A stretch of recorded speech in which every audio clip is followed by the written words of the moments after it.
Hey my watchers, welcome. Today we are gonna see, what if Naruto was Maelstrom King and builds harem? Part 2. Naruto nodded and started to tell some of Hi's more epic stories and Kazumi loved them. It was getting late in the resort and Asuna ran into Negi. He started to tell her of how he first met his brother and father. The girls gathered around the book and watched as Negi explained his past. A second picture came up and it looked like Naruto. Eva looked around and saw the idiot leaning against a pillar and grinned as this was perfect. He was probably using a long-distance version of the mind connection spell since he looked to be concentrating. Miyazaki, new plan read the idiot's mind. She whispered. The poor bookworm went into a panic. At reading Naruto's mind, but the others built up the peer pressure and she did. The picture changed to a young-looking Naruto smiling, with a man with red spiky hair in a cloak facing front and a.w. Oman with long blonde in a long pink dress with her back to the picture and each had a hand on Naruto's shoulder. The caption read, "If things didn't go to shit we could have been a full family, like we should have been. I really miss you Mom, you were always the brains in this family. You would know what to do." The group was blown away. The woman in the picture seemed to be Naruto's and Negi's mother. Eva bit her lip as she wanted to see the woman's face and told the girl to continue since the idiot was thinking about her right now. The girls also agreed, wanting to know more about their crush's mother or Inu's case. Curiosity, but the page turned black. He must have a spell that blocks others from reading his mind about that memory, but why? Mused Eva, as this was just another thing that intrigued her about the blonde idiot. The girls went back to Negi's story and ended crying at the end and told him that they would be willing to help him. Eva silently walked to Naruto, so that was her Naruto opened his green iris eye and looked down at her. Thought I would give you a small look, now figure it out yourself, I'm sure you've been bored even with training the Gaki. Eva grinned. I do love a challenge and I am curious at who managed to tame the bastard. Naruto snorted. Tamed? No, the man was whipped Eva-chan. She even got him to call her mistress Naru. To laughed at the face Eva made and she fell on the floor in full-blown laughing with Naruto joining her soon after and then went to bed. 0 time share in resort ended 0. See ya. Asuna yelled as Neg. I and the rest of the girls ran into the rain on their way home.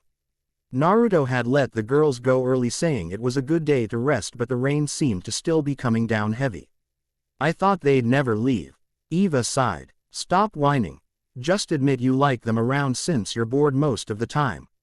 Naruto retorted with a lopsided grin. Whatever idiot, what are you going to do? Quote, I'm going to take a nap and continue working on your seal. Give me a week or so and it is done. Eva stopped in her tracks and looked at the idiot. She was going to be free soon and all because of the idiot before her. She continued walking inside and went to her room and let loose one small tear out of sheer joy.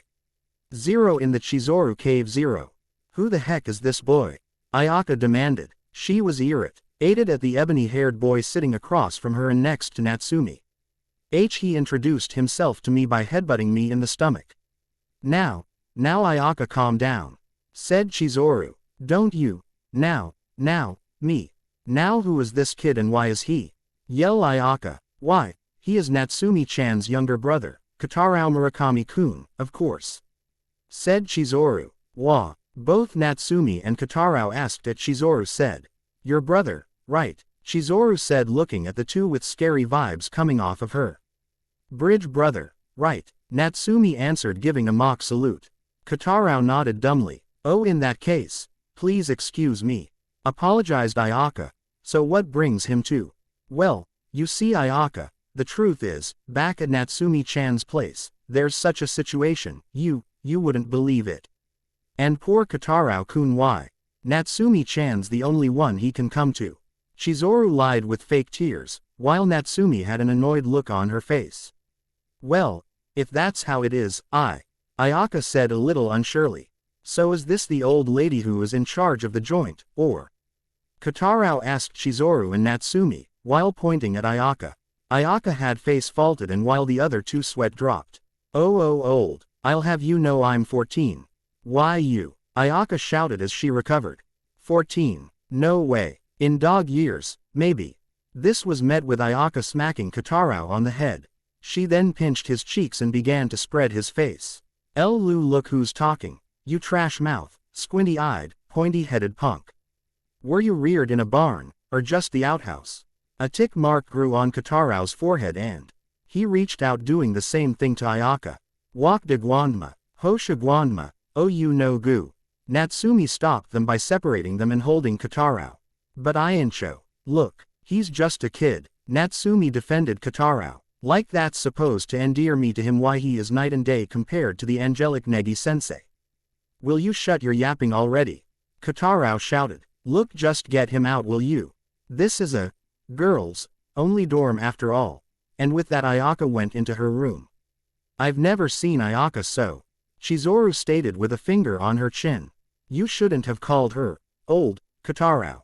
Natsumi reprimanded the boy. Okay, fine, but if you wanna talk about who is oldest. Kotaro agreed. You say something, Chizuru said threateningly. And nothing. Both squeaked. She can be scary all right. Kotaro thought. The group had never noticed the small hole on their ceiling. Looking down from the hole were 3 odd slime creatures. The girls and Kotaro were eating, but Kotaro seemed to have an off face on, so Natsumi asked, something wrong, Kotaro-kun? It's just this, you know. I really never eaten at a table like this before. It feels like a family and I like it, he said shyly. It's just fine, thank you. Natsumi shouted. The doorbell rang. I wonder who can that be? I'll go check, Ayaka said. She walked to the door and opened it. May I help you? Yes, I would like to see the young man, there, said the old man who was outside in the rain. But what could you and he have too? Nothing that a pretty lady should worry about, but may you accept this rosé?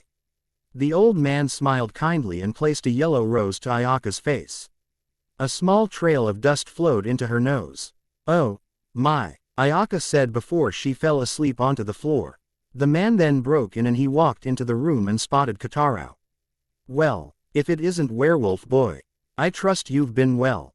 Why you're, exclaimed Kotaro Zero with Naruto and Eva Zero. Naruto shot up from his sleep and felt a demonic being in the area. Eva came a second later and approached him. Idiot. Yay, I felt it too.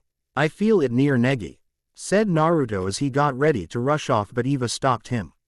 Let go, growled Naruto. Let's see if the Booya's training paid off and interfere if we have to, suggested Eva. Naruto stared at her for a moment and sighed. His old our brother instincts were getting in the way of his reasoning. This would be a good test for Negi. Fine, but the second something goes wrong, it's dead, Eva, said a reluctant Naruto. Eva nodded and instructed Chachimaru to get them some umbrellas. Zero with Asuna. Zero. Is this the Academy Festival stage I'm on? Asuna asked herself when she was waking up. What is this outfit I'm in? Asuna shouted as she got a good look at herself. She was wearing nothing but a leather corset and matching underwear with a garter belt. Her arms were also tied by some slimy tentacles. Ha ha ha, I see you are awake, young lady, a dark voice said. Asuna looked towards the voice and saw Wilhelm standing there with a kind smile. The captured princess in her jammies wasn't what I quite imagined, so I took the liberty to change it. Ooh, you nasty old pervert, Asuna shrieked as she kicked Wilhelm's head. My, how nice to know Negi's friends are as high-spirited as he is. Wilhelm replied with a smile. Your nose is bleeding, moron, or haven't you noticed? Wait, friends, as in plural. Wilhelm pointed behind her and she followed his finger and saw 3 bubbles holding her friends. In left bubble was a sleeping Setsuna floating in some sort of liquid. In the right one was Chizuru in the same situation as Setsuna. You guys, I invited all 7 to witness the upcoming fight. Hey you, little girls over there. Kanoka shouted to a trio of tiny little girls standing on stage. Can you let us out? There's no getting out of our special water prison. I'm Amy, the one with the glasses, informed them. Saramui, replied the one with pigtails, introduced herself. Purin, the girl with really long hair, also introduced herself. Be grateful we don't dissolve and eat you, Saramui told them. This is what you mundanes get for sticking your nose where it doesn't belong. She smirked at you and Nodoka. But why are you even doing this? Asuna asked Wilhelm. It's nothing personal, Our goal is to merely investigate the academy. However, Negi Springfield and Yukagarazaka Asuna are likely to be instruments to our ongoing mission, so, me. Them she are. Remembered what Naruto told her and her eyes widened. You bastard. I won't let you use me like some puppet. Harem turned around with a raised eyebrow. So you know. How interesting, but how pointless it is after all. You are nothing but a tool. Asuna wanted to cry for being called a tool but resolved herself and made sure she got her point across. Up yours, asshole.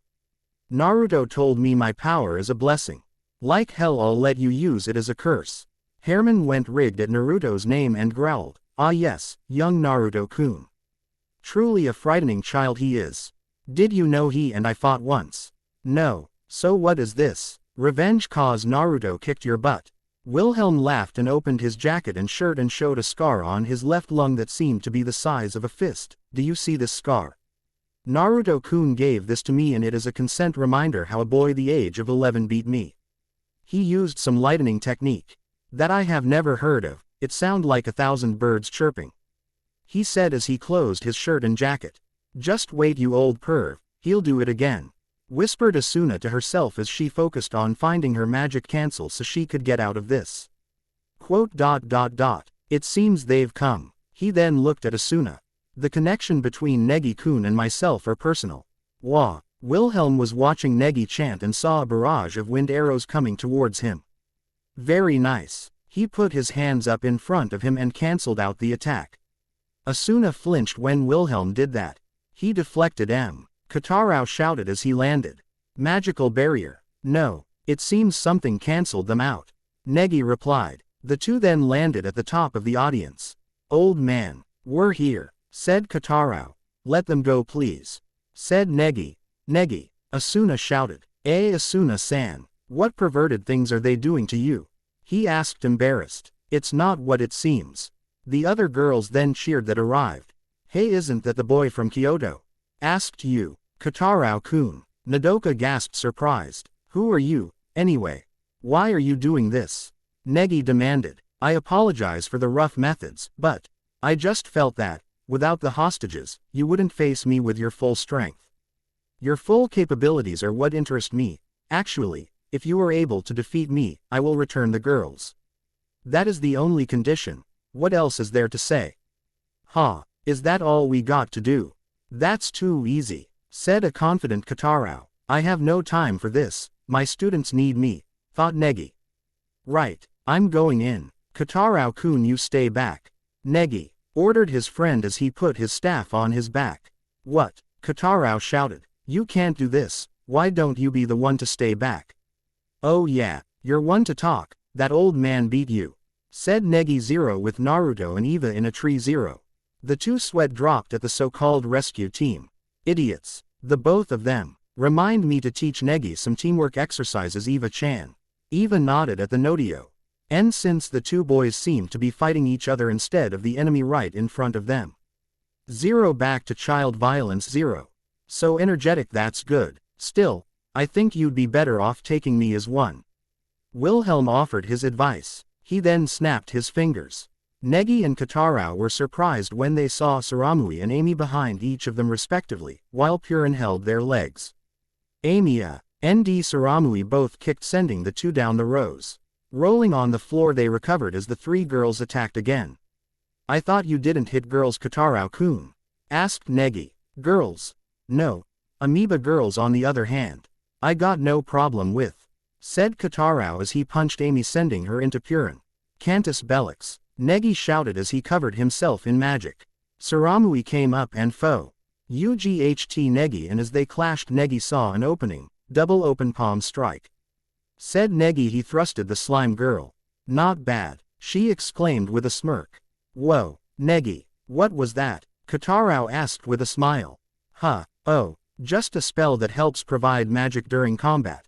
Negi told him. No, the technique. What school? I don't recognize it. It's Chinese martial arts. Ha. Chinese martial arts, I should have known. Quote. The two boys continued to work together to fend off the Slim sisters. Let's not bother with them. That old guy is our only target, said Katarao. Negi had gotten his wand out and pointed it at him. Satita Magica Una Lucis. The arrow shot out of his wand got cancelled when it reached him. He negated the spell again. Negi went and spun around Wilhelm, staring straight at his back. This one. We win. Negi proclaimed as he aimed the bottle at the old man. Legina Signatoria. The bottle uncorked itself and began to suck in Wilhelm. Then something went wrong. Hyahhhhh. Asuna let out an ear-shattering scream of pain as the spell hit Wilhelm. She fell to her knees screaming in pain. When the spell stopped, Asuna's pain died down. With Naruto and Eva Zero. Naruto let out a growl and was about to charge in when Eva stopped him. Naruto glared death at the girl, but she wasn't intimidated. We need to let them resolve it or they will never learn. Naruto just grunted and continued to watch, not liking that. Zero back to Mortal Kombat 0. The sealing spell's been neutralized. Negi said in shock as the bottle hit the floor. I'd say the experiment's a success. Well, I'd say it is time I got serious. Please don't tell me you're done, Negi-kun. What? Kotarou shouted. So this is you. Serious, old man. Wilhelm replied by sending multiple punches to them with demon energy. Without the bottle, what else can we? Come on, Negi, let's grind. I am down. Said Kotarou. Negi nodded and started to chant his white lightning spell, while Kotarou focused ki into his hand. When they both finished, they sent their attacks towards their opponent. Wilhelm once again cancelled the attack, and Asuna absorbed the pain. How is he stopping our attacks? Negi gasped. Magic cancel. The ability to nullify nearly any magic spell. How can such a mundane girl such as Lady Kagurazaka Asuna have such an extremely rare and extremely dangerous? She has. Shut up. I am not mundane, you old bastard. I'm special, just like Kanoka is. That's what Naruto said, as she tried to not concentrate on the pain she had. Wilhelm let out a growl at the blonde's name but said no further. Asuna-san, are you alright? Negi asked. I'm fine. Asuna said as she dealt with the pain. Compared to training, this was nothing. Just take down this old fart. Negi nodded. Chamo ran off to see if he could help Asuna. So, now you're unable to use any force-admitting spells against me. If you're a man, talk with your fists instead. Wilhelm then attacked, breaking the stands behind the two boys as they dodged. Negi tried to attack, but Wilhelm countered by punching his face. Chamo tried to help Asuna, but one of the slime sisters threw him in with the other girls. Wilhelm appeared before the two boys, focusing magic into his right hand and did a demon punch. And destroyed the bleachers, making the boys fly away from the force. Damn, he can use magic like a Western mage. Kotarou said. Wilhelm appeared behind them and let loose a fury of attacks on them and kicked them away when he was done, slamming them into the stage again. Wilhelm let out a disappointed sigh. Dear me, don't tell me that's it. Kotarou and Negi stood up again, determination still written on their faces. Kotarou-kun, you okay? Negi asked. Course I am, stupid. Let's go. The two then rushed an attack simultaneously. But Wilhelm blocked their moves with one hand. No, I misspoke. The old man paused as he punched Kotarou across the theater. I'm thinking now, Negi-kun, that. Kotarou let out a grunt. You're not giving it your all at all, are you? What was that? I swear, I'm fighting for real, all right. Negi replied. Are you now? Wilhelm asked. Dear me. I heard that the sons of the Thousand Master were good. I had looked forward to meeting you. But you are nothing like your father and brother, ill-suited for battle. Why is it you even fight? Wilhelm asked. What do you mean? Why? Negi repeated, confused. All right, take Kotarou-kun for example. He fights because he enjoys it. Do you fight for your friends? How mundane. One should fight for oneself. Hate, anger, revenge, those are the emotions one should fight with. Fight for the pleasure of the fight. Fighting isn't supposed to be for pleasure. Negi said. How about involving your students in your affairs, or your sense of duty to save them? Or perhaps the reason you fight is to escape the memories from that night in the snow. Wilhelm asked with twisted glee. How do you know that? Negi stuttered with wide eyes. See, 'cause I don't, at all. In that case, do tell me, how this strikes you, instead. Said Harem, taking his hat off. Ha, ha, ha. I trust you're enjoying this. I'd say so from your face. You know how it is these days. I'm a demon, you say, but all they do is laugh at you. Why indeed, it is I, Negi-kun, whom you seek, said a demon-faced Wilhelm, of all the demons summoned that day. I alone came from the higher ranks. The one who petrified your uncle, his friends, and who destroyed the village. I did it, but I was beaten by that old wizard and your cursed brother. Nay Negi, Asuna said in shock, how about it? Now do you find your reason to fight? Quote, Negi was breathing sharply and stared at Wilhelm as if in a trance. Negi, you okay? Negi, hey, snap out of it. Nay, Kotarou asked his friend as he got to him. Negi then charged and appeared in front of Wilhelm, his fist already cocked back. He did multiply palm thrusts and sent Wilhelm into the air. He followed up with a punch, elbowed him in the gut and then kicked him away. All the spectators were wide-eyed at what was happening. How'd he move like that? Kotarou shouted. Magic power overdrive, Chamo exclaimed. Wah, all of the girls shouted. He hasn't been fully trained, he has a lot of potential, and should his excess power be triggered and released all at once. He beat Evangeline the same way. Negi threw another punch sending Wilhelm to the ground. Using his staff to stay airborne, Negi flew at his opponent. Ha ha ha ha, Wilhelm laughed hysterically. Wonderful, perfect, now this is a son of the Thousand Master. Kotarou was watching the scene shaking. Still he Negi, you can't keep fighting like this. Negi was about to attack again as Wilhelm turned into his demon form ready to petrify the boy. Negi, Asuna shouted. Negi snapped out of his attack as he saw Wilhelm about to fire. Kotarou grabbed Negi and both crashed into the ground. As they got up, Kotarou punched Negi in the face. You idiot. Kotarou shouted. KK Kotarou-kun. Negi stuttered, rubbing the part he hit. Idiot, don't you realize, no matter how much power you use, it's pointless without a plan. So you got a lot of magic, so what? From what I saw that fight blue. You didn't look around, you got one good shot in butt. The way you were going about, even I could have beaten you. Negi then began to feel in pain. Zero with Eva and Naruto. Zero. Naruto sighed in relief and stared at Kotarou and wondered how much he reminded himself from how he was in his first life. Eva noticed his stare and spoke, does the puppy interest you? Naruto smirked, I think I may have found an apprentice to pass my skills to. Oh, the idiot getting an apprentice, the world must be ending. Eva chuckled with a grin. They seem to be rivals, why not see who can have the better apprentice, Eva-chan. Naruto said in a playful tone. Eva hemmed and nodded. Fine idiot, let's see which Booyah becomes stronger. Zero back to the fight. Zero. Asuna was concentrating on her magic cancel. This bastard had the nerve to use it against her friends. Like hell he would get away with that.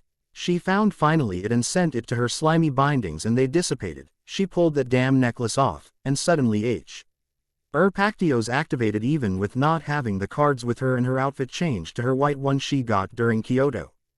Zero with Naruto and Eva. Zero. We said we wouldn't interfere, said an annoyed Eva. Well, she needs her gear to win, so why not? Naruto said, smirking. Zero with Asuna. Zero. You're going down, Asuna shouted as she changed her horizon to its sword form and sliced the Slime Sisters and cut the water prison and freed the girls. As the Slime Sisters were reforming, Yu and Nodoka sealed within the magical bottle. Kufei went to save Chizuru, and Kazumi and Kanoka went to save Setsuna. You, shouted Asuna at the demon who was shocked at her being free. You think you can use my gift for your own perverse needs and use it against my friends? You are dead wrong, freak show. Now get ready to take your beating. You bastard, Asuna said, charging at Harem. Asuna started with a flurry of sword slashes and had the demon on the run. As he got cornered he went for a punch. Asuna saw this and lodged her sword into the ground and leaned on it for support and used her right gauntlet to make a red energy shield. As the Harem pulled away, Asuna quickly placed her left foot on her sword and charged her ki into it and shot forward, and with a shout of impact, her punch connected in his face and threw the demon into the air with a blast of red energy. Negi, Asuna shouted. The boy nodded and performed his new spell, Ros Telephone Ma Sher Magister Kenitetos Astrapsido de Temedo. Dios Tychos. Quote, as the spell hit the demon, He fell to the ground and looked at Negi and told him to finish the job. I don't think that I will finish you off. No, you were only summoned 6 years ago. You could have hurt the hostages but you didn't, and it seemed you weren't giving it your all either. To me you don't seem so bad, eh? I don't, do I? I could be very bad, you know. I am a demon, after all. Indeed you are, said a voice in the distance. Chidori Iso. Quote, the voice said as a spear made of lightning hit Herman in his left lung. Out of the shadows Naruto came walking with a blank face as he stared at the now pinned demon. He continued to walk forward every step he took the spear drove deeper into Herman and shocked him. Naruto-kun, what a pleasant surprise. Come to finish me off with the same technique you used on me before. I must say you have deeply improved on it and in the same spot no less. Said Herman appraising Ly, even with the technique lodged in him. I'm sorry but if Negi can't finish you off, I will. As someone who witnessed you take pleasure in those you tortured and attacked 6 years ago, I will purify you. Ni-san but he was summoned.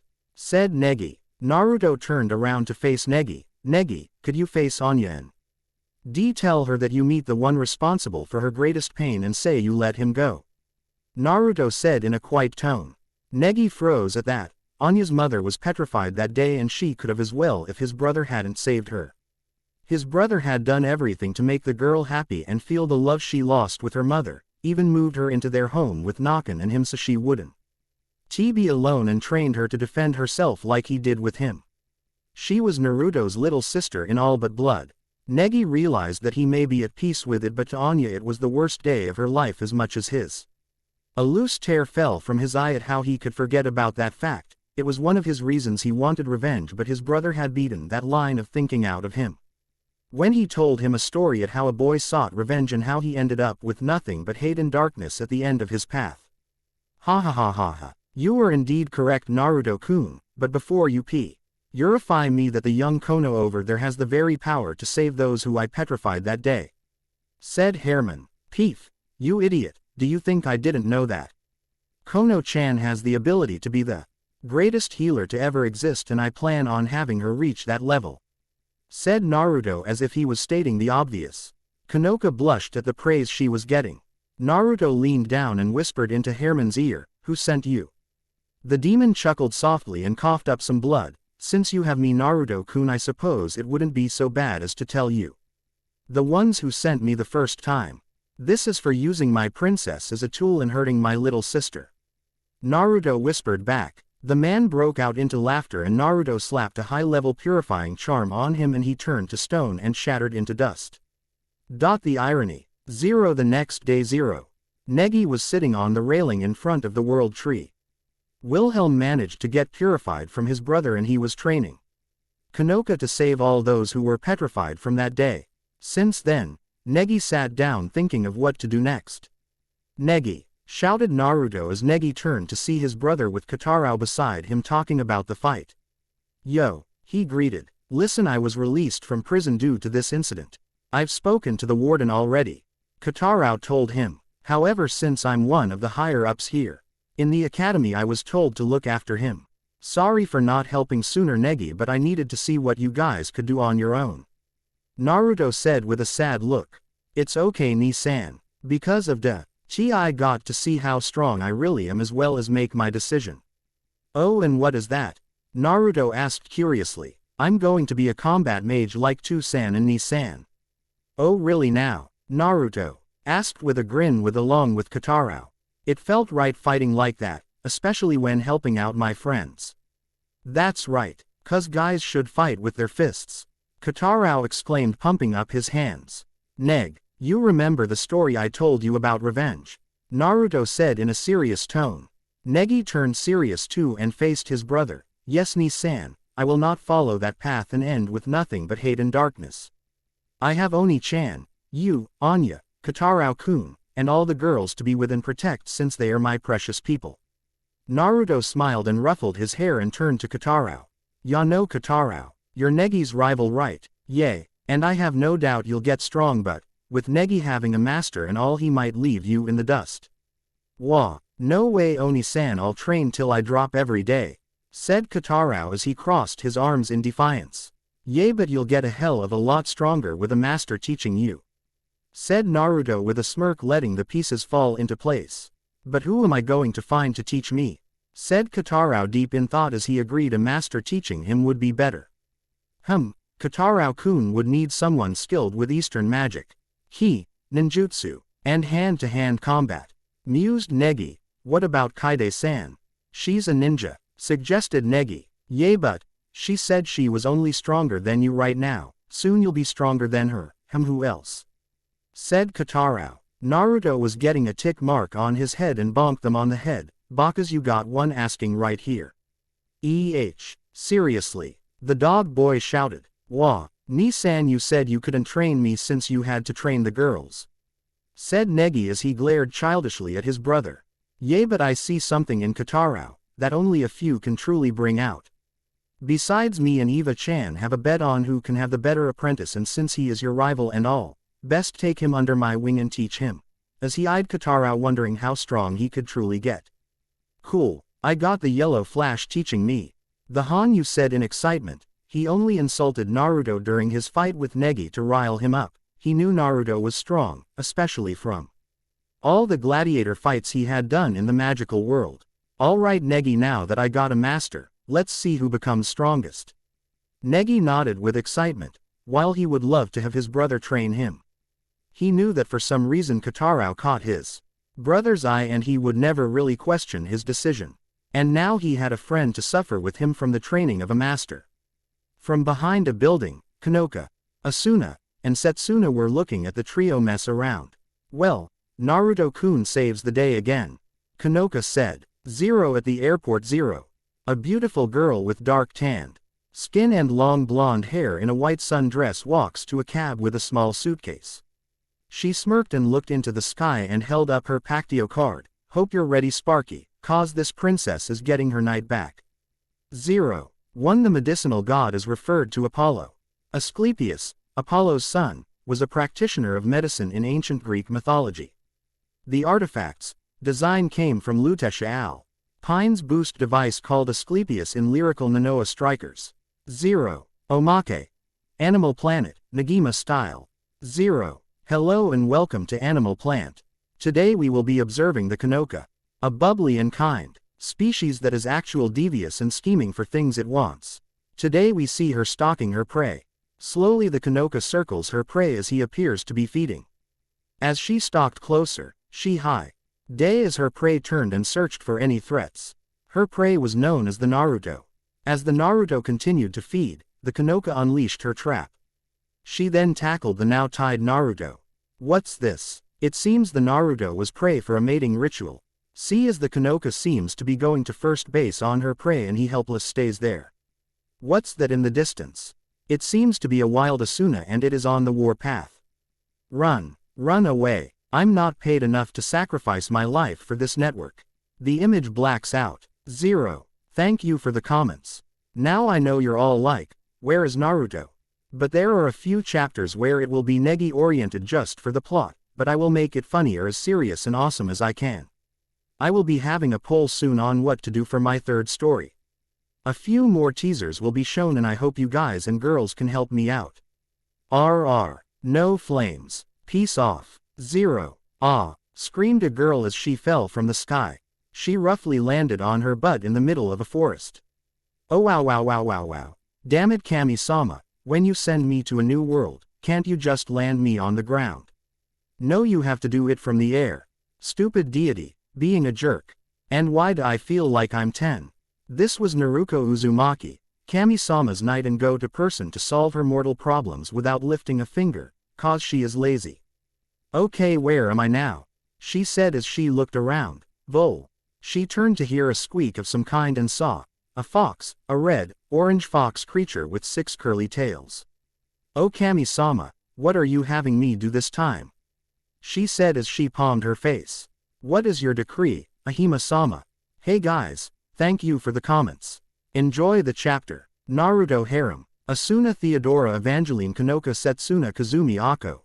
Yuna Ku Fei 0. Chisame has been transferred to Negi, as I can't really find the right way to fit her in with Naruto, and I think her scenes with Negi are cute, so there you have it. And she will not be replaced either. 0. Currently Naruto, Negi, Asuna, Kanoka, and Setsuna were running late to class. "Hiya," said a voice in the rushing crowd. They group turned to see Katarao in a school uniform. "Katarao-kun, G-morning, what with the uniform?" asked Negi. "I thought I'd transfer here, you know, officially." "You what?" questioned Negi. "Well, sure, Oni-san is making me his apprentice, then there's you, Setsuna, Asuna. And plenty of other powerhouses here," said Katarao with a grin. "I'm even looking for my own place, actually, so if you happen to know." "Oh, but Katarao, aren't you living with us?" questioned Chizuru with a too sweet smile. "Chch Chizune-chan," panicked Katarao as Chizuru grabbed his head. "So you know our Katarao then, do you senseis?" "Uh-huh," said Negi dumbly. "Yep, I even made him my apprentice." "Chizuru-chan," said Naruto. "Apprentice?" questioned Chizuru and Natsumi. "Oh, like how Negi is learning from Ku-chan, best to have kids these days learn some self-defense, you know." Naruto lied smoothly with a smile. "Oh, that's wonderful, Naruto-sensei. It's good to know Katarao has a good male role model looking after him," the large-breasted girl said with a smile. "N-ne-chan, don't," whined Katarao. Naruto gave a small chuckle as Asuna thought, "Seems the stray found a home." Suddenly both Negi and Katarao bumped into something. The two stared at three freaky-looking monsters. "What th? Demons. Make way, comin' through," said the demon. "Yay, it's the Mahora festival," said Asuna. Suddenly Zazie, all dressed up in a circus costume, landed next to Negi, Naruto, and Katarao. "Negi-sensei, Naruto-sensei, I hope you come to our circus if you have the time," Zazie said with a smile. "Oh, thanks," Negi said, taking the ticket. "Of course, Zazie-chan." Naruto said. "Wow, Negi, Oni-san, look at that," Katarao said, pointing to the big sign that said Mahora Fest. "Mainly this is a big collaboration between all the sections of the campus. There will be games, souvenirs, food. You name it and it will be there," said Chizuru smiling. "Man, this going to be awesome. Right, Negi, Oni-san?" shouted Katarao. "Yay, it looks like it is going to be fun," said Naruto. I guess so. Yeah, said Negi. 0 with Naruto, Negi, and Chamo 0. "This should be good for you, Neg, since the academy never really had festivals."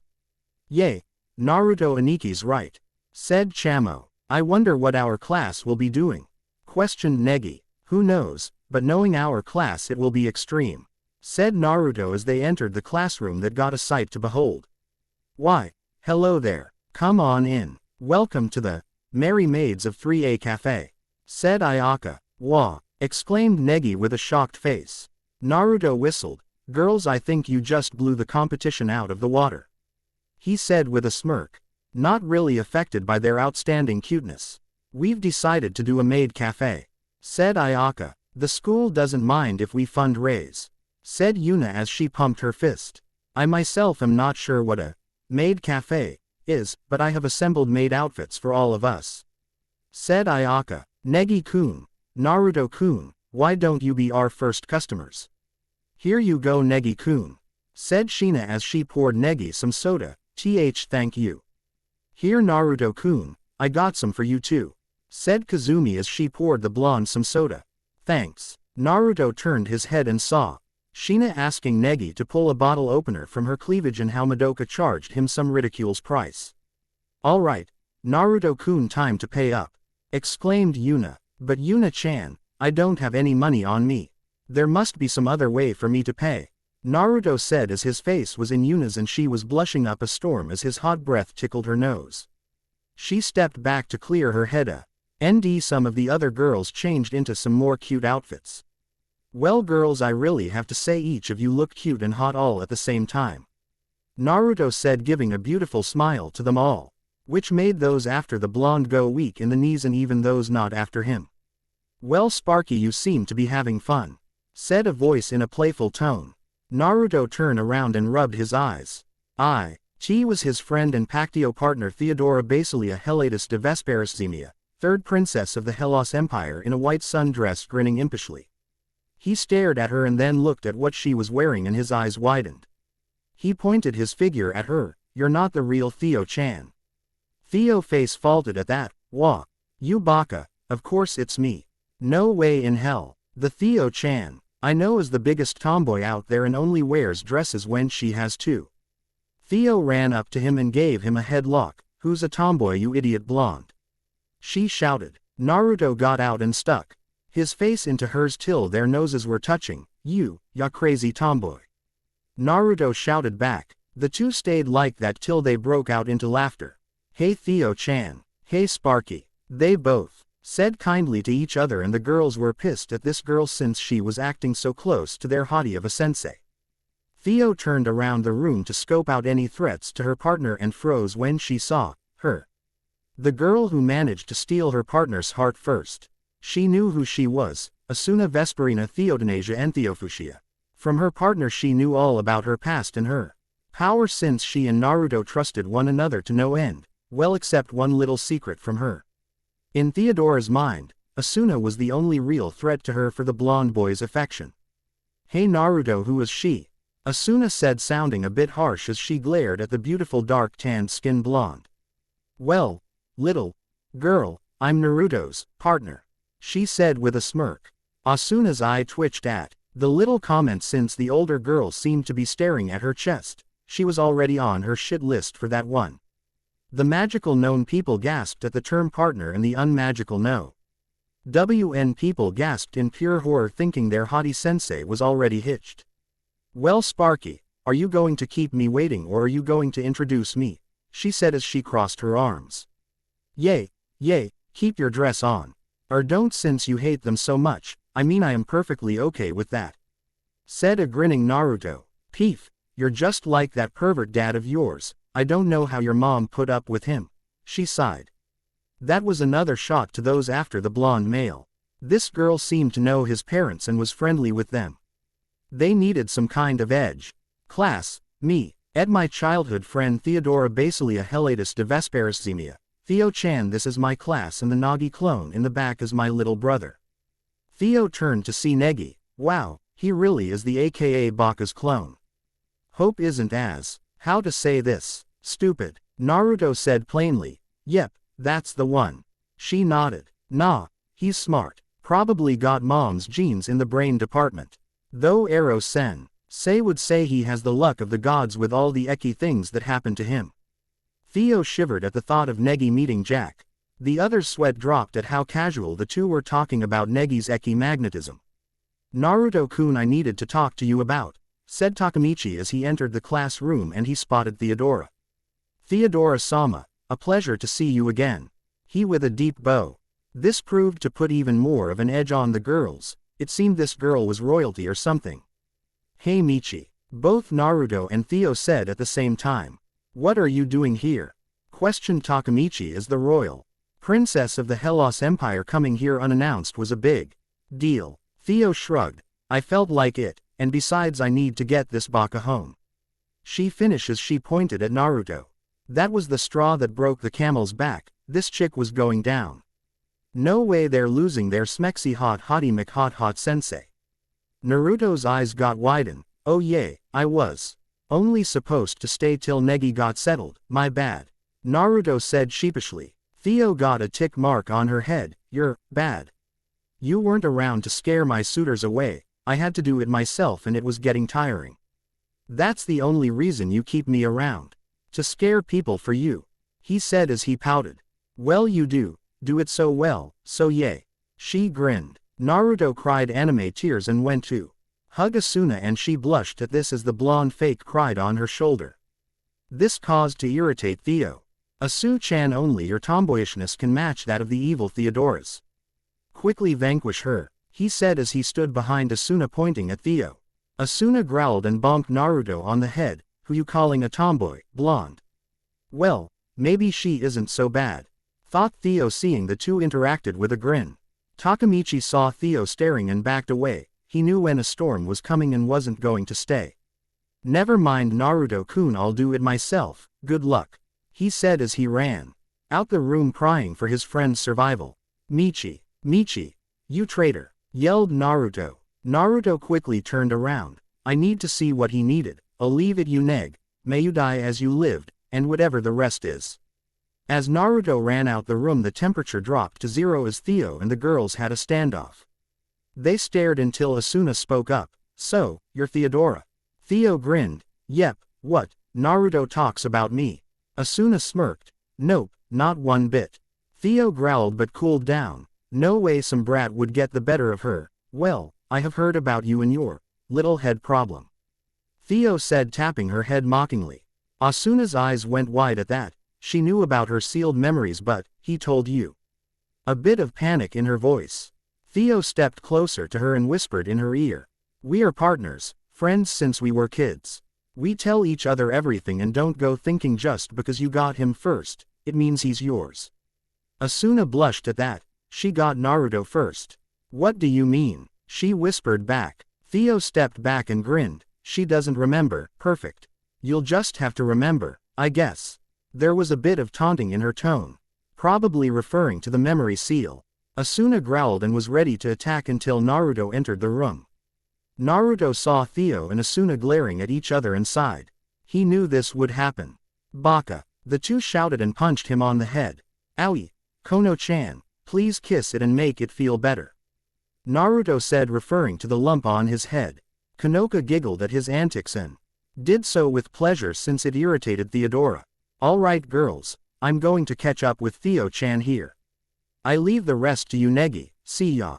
Naruto said, waving as Theo walked by his side and tuck her tongue at the girls before leaving. Negi and Chamo hid in a corner as the girls seemed to have this deadly aura around them. That bitch is going down, said Asuna in a low voice. Eva was just enjoying the show. But she did hold some anger at the Hellas princess as well. If she knew the idiot's mother, maybe she could find out more and some embarrassing tales of the idiot. The other GIRLs after the blonde Springfield were teaming up with their inner circles and forming plans to deal with this new enemy.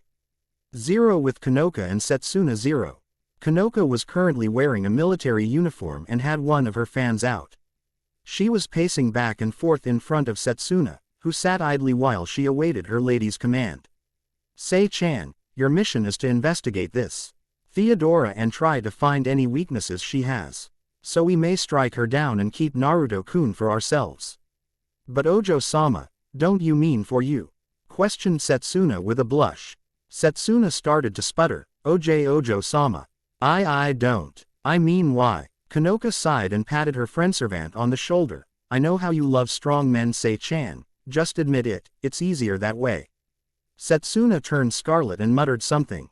I like Naruto-san, she said in a whisper while still blushing.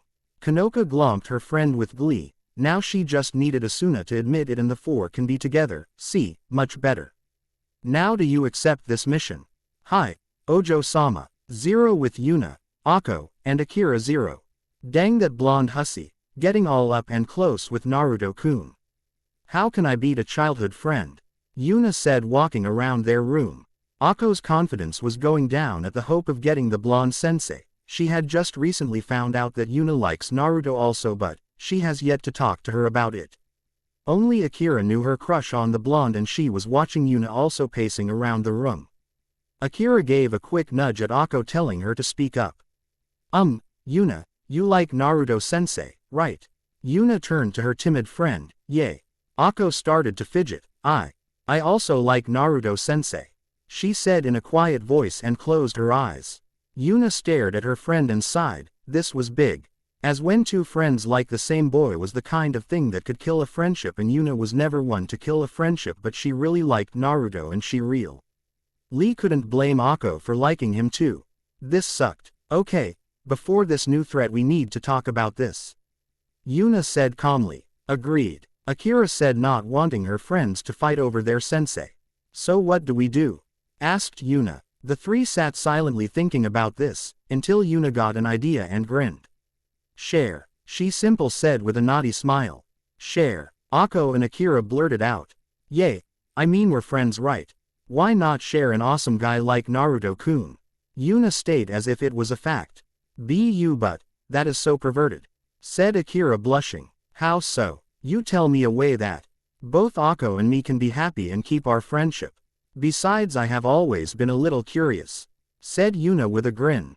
Akko was scarlet red in the face and passed out at the thought. Zero with Kazumi. Zero. Why am I doing this again? Asked Chisame. Because if you don't, that picture of you in a bunny suit is going to be spread around the whole campus. Said Kazumi. Kazumi had blackmailed Chisum. To search the internet on this Theodora and anything she could use against her. Fine, said Chisame, trying to please the girl that could ruin her.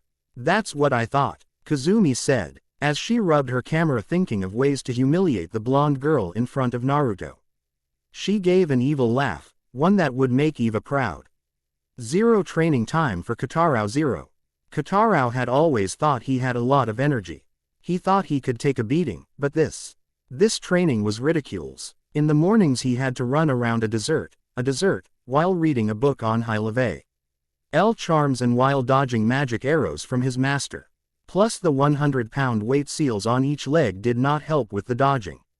And if he lost focus from reading, his master would use a medium level or higher lightning spell on him.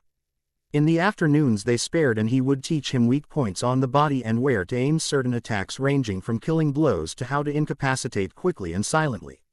He was also teaching him a fighting style that relied on high-level speeds and bone-breaking power. It was called the Goken. Katarao had the speed, but he had to focus his ki too. His arms and legs for the high-level power his master wanted.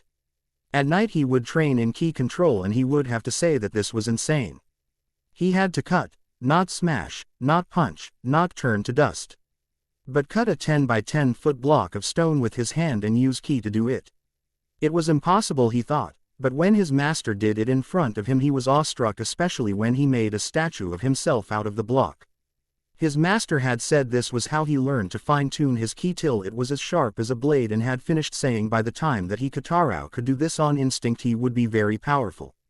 Ow, I can't feel my ears. Is that normal? Questioned a down Katarao. Yes, said Naruto as he was reading a book. How did I do? Well, you got an inch longer than yesterday. So congrats, you're at 1/2 a foot so far. Naruto said in a chipper tone. Katarao just groaned and blacked out from exhaustion. Naruto lifted him up and brought him to his room. He left to search for Theo and Eva, who had become friends as of late. He mostly suspected their talks consisted of bashing of his father for his perverted idiocy and his personal embarrassing moments. He saw them indeed talking, and over some wine as well. Hello ladies. Oh idiot, I can't believe you got eaten by a dragon and came out the other side. Eva said, laughing the whole way. Theo, he shouted and blushed red. Oh come on Sparky, it was hilarious and you were asleep the entire time also. She said, grinning. So how was the puppy's training? Asked a curious Eva, still laughing at the story. Oh, it's going well. Just need to buff out the kinks and lay the foundation and he should be set for the real training. Naruto said with a vicious grin. Eva returned it. I found it funny at how I am the evil mage, yet your training is scarier than mine at times. You enjoy torturing the pup, don't you? I had to deal with Jack Rakan as a sensei. My training was far from pleasant. He said with a shiver. And I find it holy retribution at how I can train someone now and he has deal with my crazy training. Getting a bit sadistic there, are we? The chibi said with a raised eyebrow. All strong people are crazy in some way, people like you and I just hide it better than others. It's like the law of the universe. Naruto stated. I'm not that crazy, Eva said with a huff. Please, you chased after that aka Baka. You have to be crazy, said Theo, giving her new friend a small dig. I thought he was nice at first and then I find out he was a perverted moron, but I tried to deal with it before he sealed me. So sue me, Eva shot back with a blush and looked away. Theo and Naruto just gave laugh.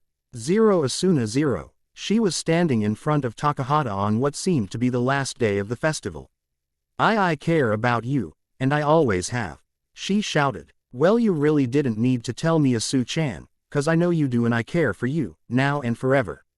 The voice of Naruto entering, and he was smiling brilliantly. Shouted Asuna as she woke up with her face flushed. Man, I really need to calm down. but every time I dream about Takahata-sensei, Naruto just shows up. This is getting confusing, she thought as she shook her head. 0 in class 0. The girls were talking about the world tree and if the rumors of confessing under it were true. Well, I have a good idea who I would confess to, said Kanoka. What about you, Sei-chan? She asked as she grinned knowing who she would pick. Well, if I had to pick someone it would be Naruto-sensei. And she quickly covered her mouth. Good chose, Sei-chan. Naruto-kun is very attractive and strong too, said Kanoka. What about you, Asuna-san? Setsuna asked, deflecting the question to Asuna. Asuna's really the last one to ask. She tried confessing to Takahata-sensei last year but she didn't get to say it, said Kanoka. Hey, look at this, Kanoka said as she read an article on how some girl got her dream guy while confessing under the tree. She then told Asuna to try it. Will you just both leave me alone? Asuna said with a huff and left to go to her art club. Asuna sat down and started to paint and she let her mind wander. She was remembering how Naruto said he would always care for her and she got a warm fuzzy feeling inside. She finally looked at her painting. It was a picture of a younger version of her along with a younger version of Naruto smiling while he had an arm around her shoulder. She would have erased it but she couldn't help but smile. Asuna-kun, how lost in thought you seem, said the voice of Takamichi as he smiled at her. Hoo-ha, Takahata-sensei. Where did everyone go? Asuna questioned, wondering how long in thought she was. They went home, it seems. Well, let me see what you drew, he said and gave a sad smile at the picture. You seem to be remembering more and more, he said quietly. Yay. I'm really sorry if sealing your memories hurt you, Asuna-kun. But after a certain event I had to, Takamichi said with sadness, remembering that day. So you did it? Asuna asked. She wasn't angry. He must have had a reason.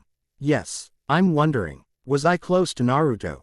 She asked, trying to get some insight to her memory of the past. Takamichi just smiled. Very close. It was almost impossible to separate you two when he had to leave with his father. Asuna calmed down and asked the one question that had plagued her for a while now. Did I like Naruto? She asked with a whisper. Takamichi sighed. That isn't really for me to say, but in my opinion, yes. Yes, I think you did. That was it. She had to make up her mind now, if her younger self really liked Naruto and she felt so happy and warm around him. Then it was obvious. You know, Takahata-sensei, I really liked you, like I thought I was in love with you, but I think I mistook my feelings as one with that a child would love a parent. You were always there for me and I thank you for that. I'm going to find my happiness, Takahata-sensei, and it's all thanks to you, Asuna said with a beautiful smile that brightened the room as she dashed off. Takamichi just smiled. I'm happy you found your prince again, Asuna-kun. 0 with Asuna 0. She walked into her room and stared at the mirror. She looked at her bells and took them off and placed them in a box. It was the very box she kept Naruto's Pactio card, and now it would hold the gift from her surrogate parent.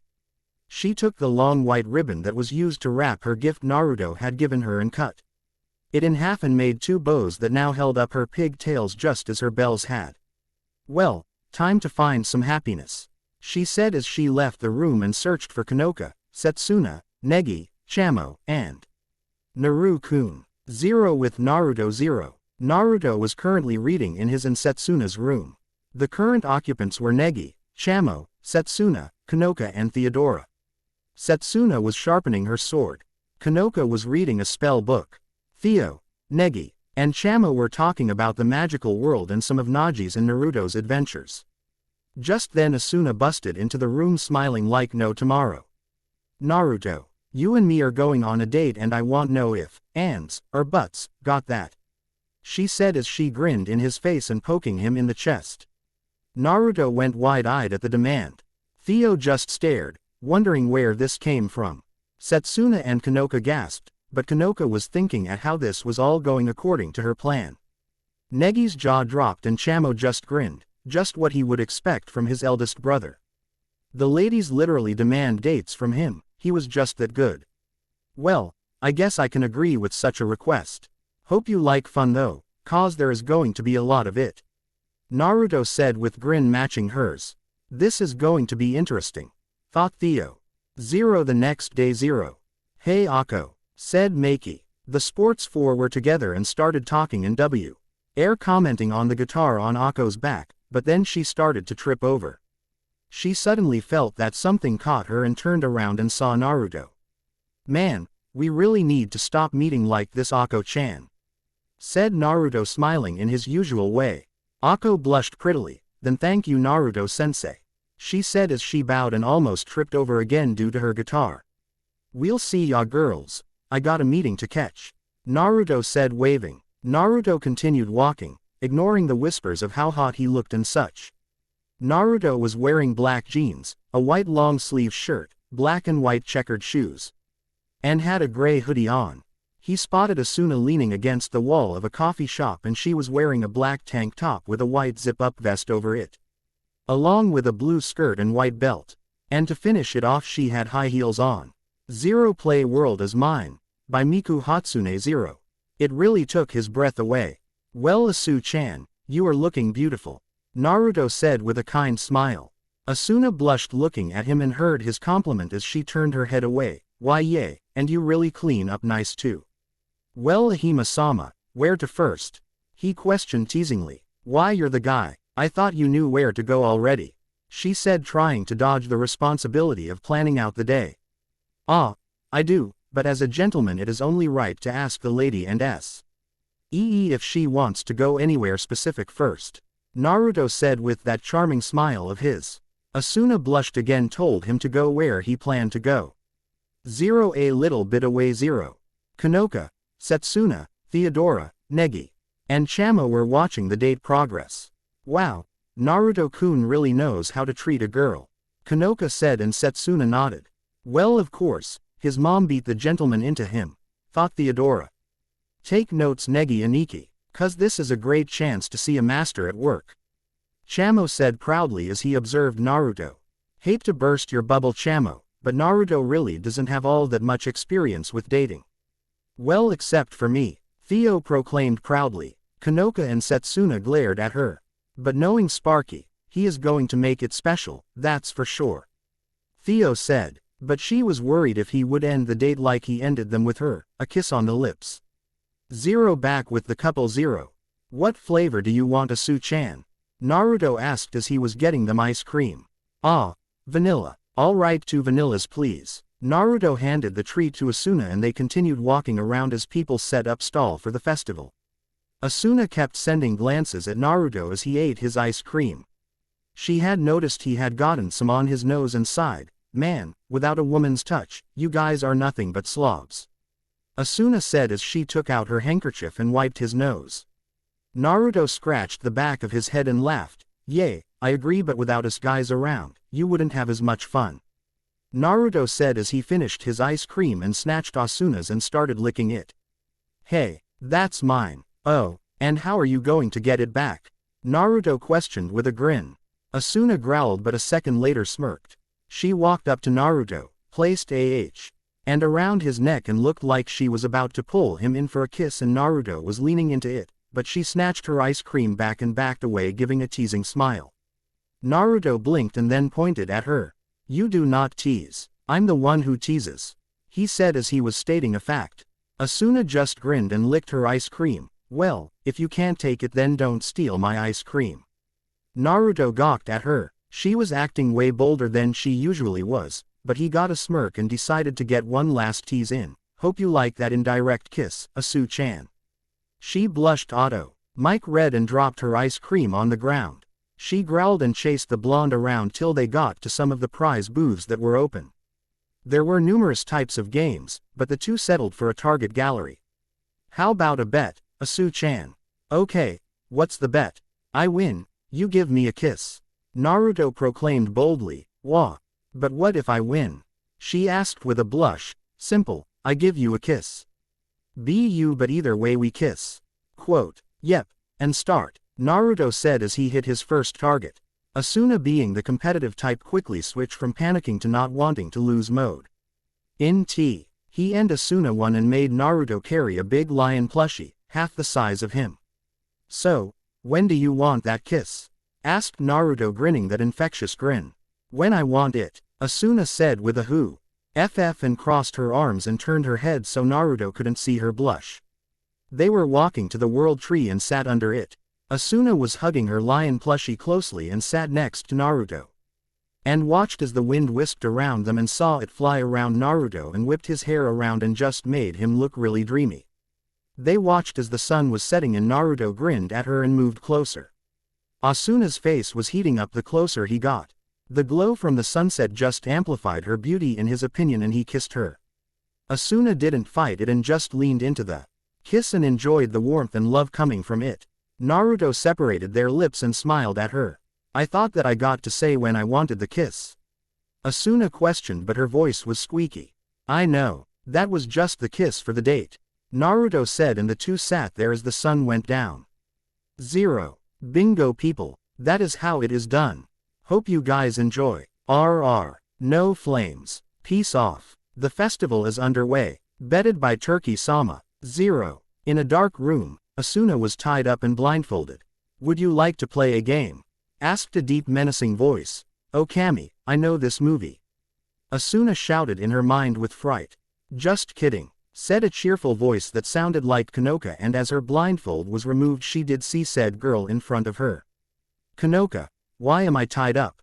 Asuna asked. That's simple silly, so you don't run away and answer our questions. Kanoka said like she was stating a fact. Hello Asuna-san, said Setsuna who was sitting in the corner. Setsuna-san. So, how was the date? Kanoka asked as she shined a lamp in Asuna's face. Asuna blushed and turned away from the blinding light and closed her eyes. Sigh, we can do this the easy way or the hard way Asuna, your choice. Said Kanoka as she pulled out a feather and had a menacing smile on her angelic face. Asuna turned to see her instrument of torture and shouted, you wouldn't. I would, Kanoka said as she started tickling Asuna. After a few minutes of laughing, Asuna just couldn't take it anymore. Okay, I'll talk, screamed Asuna. Excellent, said Kanoka as she sat in a big spiny chair, petting a cat plushie dubbed Mr. Bigglesworth, and Setsuna standing on her right side. Asuna calmed down from her giggle fit and talked with a big smile. I realized that my love for Takahata-sensei wasn't real, it was just my way for clinging to him so I wouldn't be alone. I guess. So I took a chance on Naruto. He made me happy and makes me feel warm in my heart. He made me stronger, smarter, and told me the truth. Asuna mumbled the last part, but the rest of her confession was told with nothing but love in her voice. Kanoka and Setsuna just blinked in surprise at the red head. Kanoka was the first to recover and let out a squeal of happiness and hugged Asuna. Yes. Finally girl, I was getting worried about how long you were lying to yourself. I mean Naruto-kun is great for you and he's young. Now the love operation, Asuko Setna will reach its final stage. Kanoka said as she gave a cute evil laugh. She must have been hanging out with Eva for too long. Responded Asuna and Setsuna as the black-haired beauty released her friend from her bindings.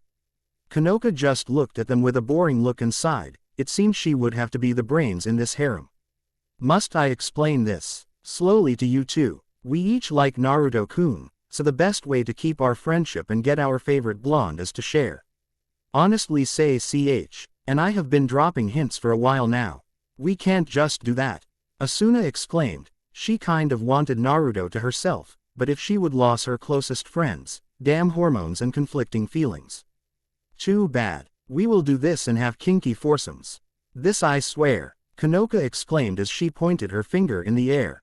Asuna and Setsuna were blushing madly at her proclamation and blushed harder as she was getting into details on their future acts, especially the possibilities with the blondes, Cage Bunchins. 0 with Naruto 0. Naruto was currently eating at the Chow Bao Zi, enjoying his secret ramen time. He was slowly approached from behind and two hands covered his eyes and felt two large mounts on his back. Guess who Sparky? Her double when one was needed. For claiming not to be a pervert. He did do some perverted things at times. Baka. Theo mumbled. Naruto noticed Theo had some paint on her dress. So, what happened to you? Decide to get a new hobby. He said pointing at the green paint on the edge of her white dress. Theo's eyes widened. Well those twins from your class tried to prank me so I avoided most of it. After that we had a little chat. Theo said with a predatory smile. Zero with the twins. Zero. Currently the Narutaki twins were in a bind. They were hired by Kazumi to prank the blonde hussy trying to steal their hot older sensei. They thought it would be easy. But they were wrong. The twins were currently tied up and gagged and were dressed in baby cloths, with the booties, hats, and diapers. They were both placed in a big twin-sized baby stroller. The sign above them read, "Please leave the babies in their timeout corner." It was humiliating and they would get their revenge. Zero back with Naruto and Theo. Zero. You pranked them back? Asked Naruto with a raised eyebrow. Yep. Theo said grinning like she ate the canary. You are so awesome. Naruto said with a smile. I know. As she grinned like a madman. Zero class time. Zero. Yuto and Theo were walking to class together because Theo had nothing else to do but hang out with Naruto. As the two were about to enter they saw Negi. Hey little bro, how's it going? Naruto questioned. Hey mini Nagi. Theo greeted. Negi's sweat dropped. Things are going well but, Theodora-san please call me Negi. Nope, you look too much like that baka so I can't really take you all that seriously. Theo explained with a shrug. Well, let's just get in there. Naruto said as he stifled a chuckle. Negi nodded and opened the door. Hello all. How are we doing? Hi girls. Naruto greeted and Theo just nodded her head. The girls turned to see their two senseis and new enemy. Negi-sensei Negi-kun Naruto-sensei Naruto-kun. The class exclaimed. Theo got a bit of a tick mark since it say. Emed they didn't bother to greet her and as a princess she was used to being greeted but, it was oddly refreshing too. Negi-kun, Naruto-kun, help us. Maki exclaimed. We're up to our ears here. Shouted Yuna. The girls were in a panic since they still had work to do on their haunted house. We cannot ask our senseis for help. It's unheard of, said Ayaka as she yelled at the girls. So, Naruto-kun, Negi-kun. We're doing a live concert during the festival, said Shina, and we would like for you guys to come, said Misa. Hey, no fair, we want them to join us during the Academy's walking club, shouted Fuka and Fumika. At this proclamation, every girl in the room got a glint in their eye thinking this was their chance to get their love interest with some alone time. Disciple, almost forgetting, you come to Chinese martial arts club instead. Show Kata to new club members. Naruto-sensei also come to show heavy spar with me to rest of Club Uru. Stated Ku-fei as she looked sternly at Negi and smiled at Naruto. Just then Ku-fei was pushed out of the way by Maki and Ayaka as the two swarmed Negi asking him to see their club's attractions. Time for us to step in, Nei-san. Asked Chamo in a whisper as he was on Kazumi's shoulder. OHH, yeah. Stated Kazumi. Alright girls stand back, stand back. You wanna book time with Naruto-kun and Negi-kun, you got to go through their acting manager namely me. Said Kazumi. The girls just gave her a stupefied face. Asakura-san, who made you their manager? Yelled Ayaka. Never you mind that, you wanna book time, get in line. Said Kazumi. Hello, people get your butts in gear, we don't have time for this right now. Zero later that afternoon. Zero. Naruto and Negi were currently reading their new schedule for the next 3 days. Theodora, Asuna, and Kazumi were standing around them. Well, my schedule may be tight, but I could always use my clones, but that wouldn't really be fair, damn. Naruto stated as he really wanted to visit all his students. Negi nodded and Chamo informed the two that they may not be able to make it to them all. Theodora and Kazumi were having a glaring contest. Theo managed to get T out of the twins that they were hired by the redhead and she would get her back. Kazumi thought she was going to need a new plan of attack for the dark-tanned blonde. Asuna was still in a bit of a daze from what Kanoka had told her. She said they would bring it up with Naruto during the festival, but the thought unnerved her a bit. Her face blushed again remembering what Kanoka wanted to do the first time they would be together. Words like that should not come from such an angelic-looking girl. As Naruto was mulling over his schedule, he didn't notice when Nodoka asked Negi on a date in. Chachimaru gave Negi 2 flyers for Eva's Go tournament and told him to give one to Naruto and she blasted off on some jet-powered rollerblades. Really, you would think that he would pay attention to that. Master, Negi, hey, sign-ups for the martial arts tournaments, almost closed. Come on, shouted Kotarou as he ran up to the group. The sound of a fighting tournament awoke Naruto from his thinking. What? I never said I'd. Negi said, trying to rationalize with his friend rival. Of course you are. It's our chance to finally face off. Do you think after all the training I did with Master over here was for nothing? I know I can beat ya, said Kotarou with a cocky smirk. Naruto bopped his head. Don't get overconfident, Kota. You can beat Negi in close range, but he has the advantage. In mid to long range, if he can keep his distance, we'll work on that too. The blonde stayed thinking of new ways to train Kotarou. I've got no chance in a pure martial arts match, you know that. Negi shouted. 100,000 yen in prize money. Thought Chamo as he read the flyer. Exactly. Kotarou said with no shame. Responded Negi. Peef. Learning how to set up victory was part of Master's training. You got to be deceitful at times, and stopping an opponent from using their full power is a good strategy, or so Master says. The Hanyu said as he looked at his master for confirmation. After getting his butt handed to him over and over again by his master, finding a weakness he can exploit is something you got to do, or in his case stay conscious for a few more seconds during their heavy sparring. Naruto nodded and patted Kotarou on the head. He beat into the boy that there are times to fight fair, but other times when certain conditions can lead to victory quicker, and at times finishing a fight faster can save lives. Well, if you're in his line of work, which he plans to introduce to Kotarou, but not till later on. Well, I've got this schedule I'm supposed to, said Negi as he looked at his day planner. Schedule, Shmadul, you leave that part to me. You wanna see how far you've come, right? Suggested Chamo with dollar signs in his eyes. What he said. But there is a bit of a problem. What problem? Kids under the age of 12 get stuck in the children's division. That'd be like shooting fish in a barrel for us. Chamo got a glint in his eye. I know just the way to do it. Really? You do? Asked Kotarou. Way to. Hey, Chamo-kun. You don't mean. Negi questioned, but Chamo and Kotarou were already running away. Kotarou was it. Let's beat feet. Chamo said. You're a good ermine to have around. Kotarou stated. Hey, you two. You can't just go in. Negi said as he chased the two. The group of four just laughed at the kids and ermine's antics.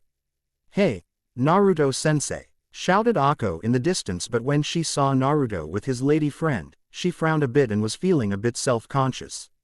Ah, Akko-chan, Naruto said, smiling at the girl, to which said girl blushed at the smile. Theo sighed at the silvery-haired girl walking up to the group with a girl with short black hair. It seemed that the baka just can't keep these girls from liking him. Akko seemed a bit fidgety.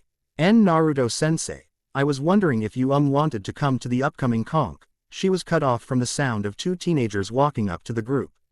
You two never let up, do you? Questioned a now older-looking Negi. Aha, ha, this stuff is amazing, said Kotarou, smiling after taking the age-changing pill that Chamo gave them. Negi looked up and saw Akko and Madoka. Akko-san, Kujimaya-san. So how's it going? Akko hid behind Naruto while being scared that this guy just knew her name. Naruto sighed at Negi's stupidity and decided to resolve this quickly. Easy, Akko-chan, this is my cousin who I write to about our class, right cousin? Naruto lied smoothly with a smile that promised pain if his brother messed this up. Negi gulped, recognizing that smile. Yes. Hello, my name is Nagi Springfield, a pleasure. Madoka just happened to be staring at the older-looking Kotarou with a small blush. Akko held out some tickets and handed them to Naruto. I hope you come to the concert. Akko shouted as she ran with Madoka racing after her. What the hell, you idiots? Why did you take an age-changing pill? Naruto questioned the two. To sign up for the tournament, master.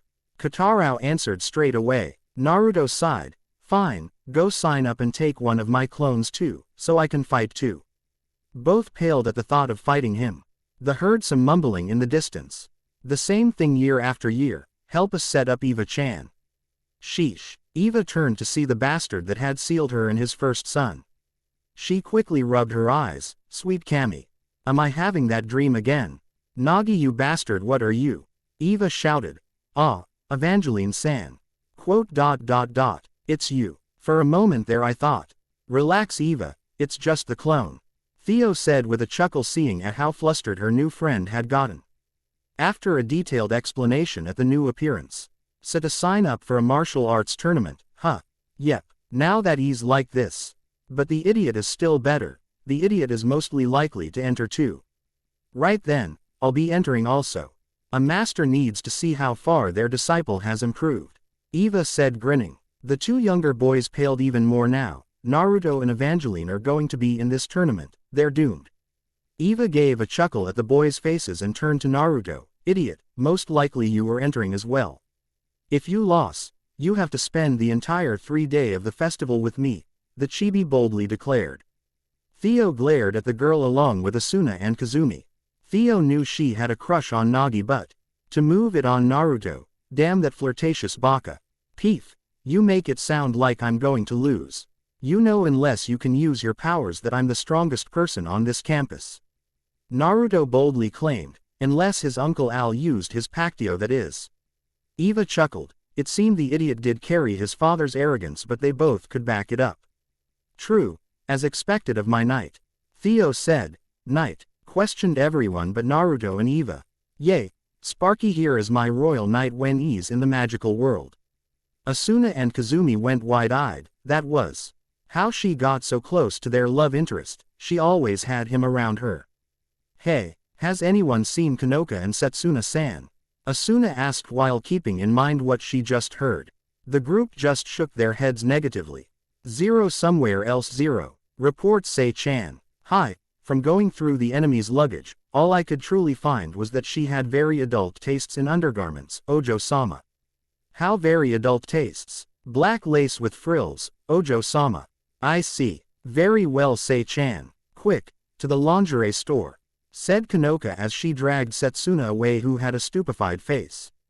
Zero. The next day, Zero, Naruto, Theodora, and Katarao were standing by the World Tree chatting with Takamichi as they waited for the meeting that involved all the mages on campus.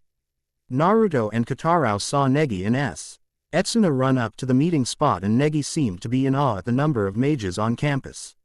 "We have been waiting for you," said the dean as he addressed Negi and Setsuna. "Who are all these people?" asked Negi. "These are all those who teach and learn magic here," answered the dean. "The reason I have gathered you all today was to help deal with an upcoming problem." "The enemy?" Katarao asked in excitement. Naruto bopped him on the head. "What have I told you?" Naruto asked the Hanyu. Right, calm, collected, and analytic," Katarao muttered as he rubbed the back of his head. "It's nothing awful again, is it?" Negi questioned with surprise. "It's awe-inducing in its own way. You do know of the World Tree's legend, yes?" "Yay, I heard of it, something about making a wish. On the last day it becomes true or something." The kids in class couldn't stop talking about it, said Katarao with a shrug. "More about becoming a couple, isn't it?" questioned Negi, since he heard about it from Yuna. "The thing is, it's true. Wishes do come true, even if only once every 22 years. And so, what I need is for everyone to be on guard, even more so on the last day, to prevent an why thing that students may wish for, to put the World Tree to the test, especially matters of the heart." That got Naruto's attention. On the last day of the festival, the World Tree will reach 120 of power, and any wish that involves love would become a curse. The dean said, "It should be happening next year, but for some reason it is occurring now." "So, what's so wrong with falling in love?" Negi asked. The dean was about to answer, but Naruto spoke up first. "True, falling in love is a good thing, but Negi, you need to remember that the World Tree would influence a person's will, so that really isn't true love. It practically giving someone a love potion and warping their mind to love you. The tree will be doing the same thing," Naruto said, giving Negi a look. Negi dumbly nodded. His brother was right about forcing one to love by magical means. He really blames Chamo for the tongue lashing his brother had given him about the time the ermine ordered those love potion chocolates. "You can count me out," muttered Katarao, but one look from his master told him different. He was participating in this thing too. The red-haired student at the meeting felt something and turned around. "We're being watched." Muttered the dean. A man with a goatee and slicked back dark hair in a business suit sent a wave of wind, destroying what looked like a type of surveillance device floating in the sky. "That is all," You are dismissed. Negi-kun, Naruto-kun. Yes, yay. They both answered. Please be avoid any confessions directed towards you. Negi sputtered at that, while Naruto just stared at the old man. Yay. Sure, old man, whatever you say. Don't worry too much about it, I'll look after Sparky here. Theo said with confidence. Yes, it is quite a shocker that you have arrived here, Theodora-sama. Please stay close to Naruto-kun, we wouldn't want anything bad to happen to you in our jurisdiction. The dean said, laughing a bit at his little joke.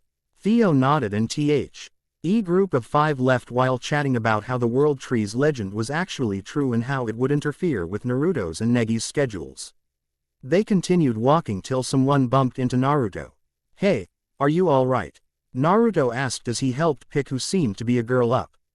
The hood on the female fell off and showed it to be one Chao Lingshan. Hi Naruto-sensei. I'm being chased by some shady characters. Naruto picked her up and the group then start running along the rooftops. Setsuna noticed at how easily that Theodora was keeping in pace with Naruto, most likely she had some kind of training as well. Naruto ordered Theo to watch his back and then ordered Negi, Kotarou, and Setsuna to take care of the shadow people following them.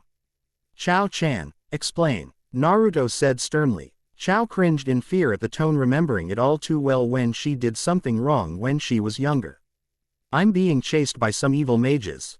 She squeaked out. Evil mages. Negi gasped. You guys take them out and meet up in the alley up ahead.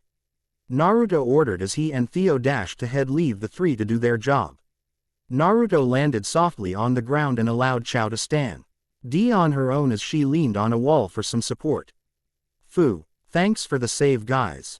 We shouldn't rest yet. The master of those shadow puppets may be near. Setsuna said with seriousness. I just love a good game face on a girl. Kotarou muttered to himself. Theo heard him and giggled. It seems someone has a fan now. Good job sneaking your magic in those fireworks, Negi-sensei. Chao said, giving Negi a thumbs up. You're too kind. Wait, you know about mages then, Chao-san? As much as Hakase does, sure. So who was it that was after you? Questioned Negi further. Well, Kota. Naruto said. You got it. I smell at least 3 of them, master, and they're all around us. Good, you 3 take care of them. The 3 nodded and bolted off to confront the enemy. Calling for backup may be tough, so. Chamo muttered as he used some interference magic to stop the enemy from communicating telepathically. After an awkward situation with the red-haired female student from the meeting along with a female blonde-haired one with a dark-skinned fellow who was a teacher, they all met on the roof. Explain this immediately, Naruto said with an air of authority. We were hoping you could tell us, Naruto-san, as to way you are protecting the problem student, Chao Lingshan.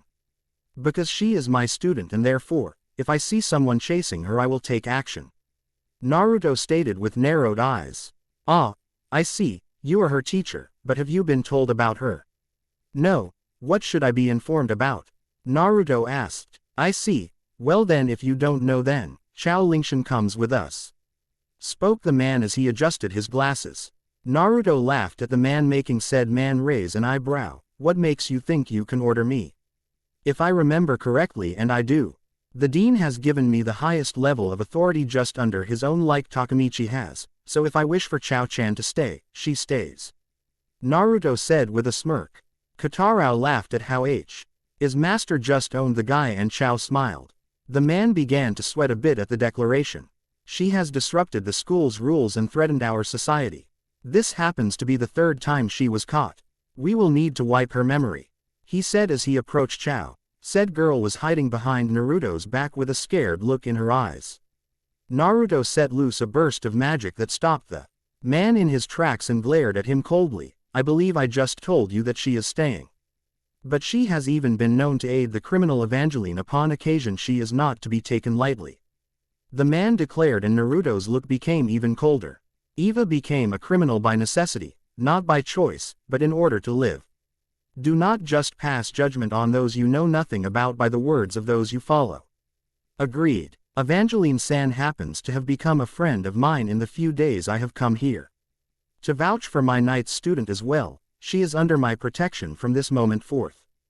Theodora stated as she looked at the man with a regal look.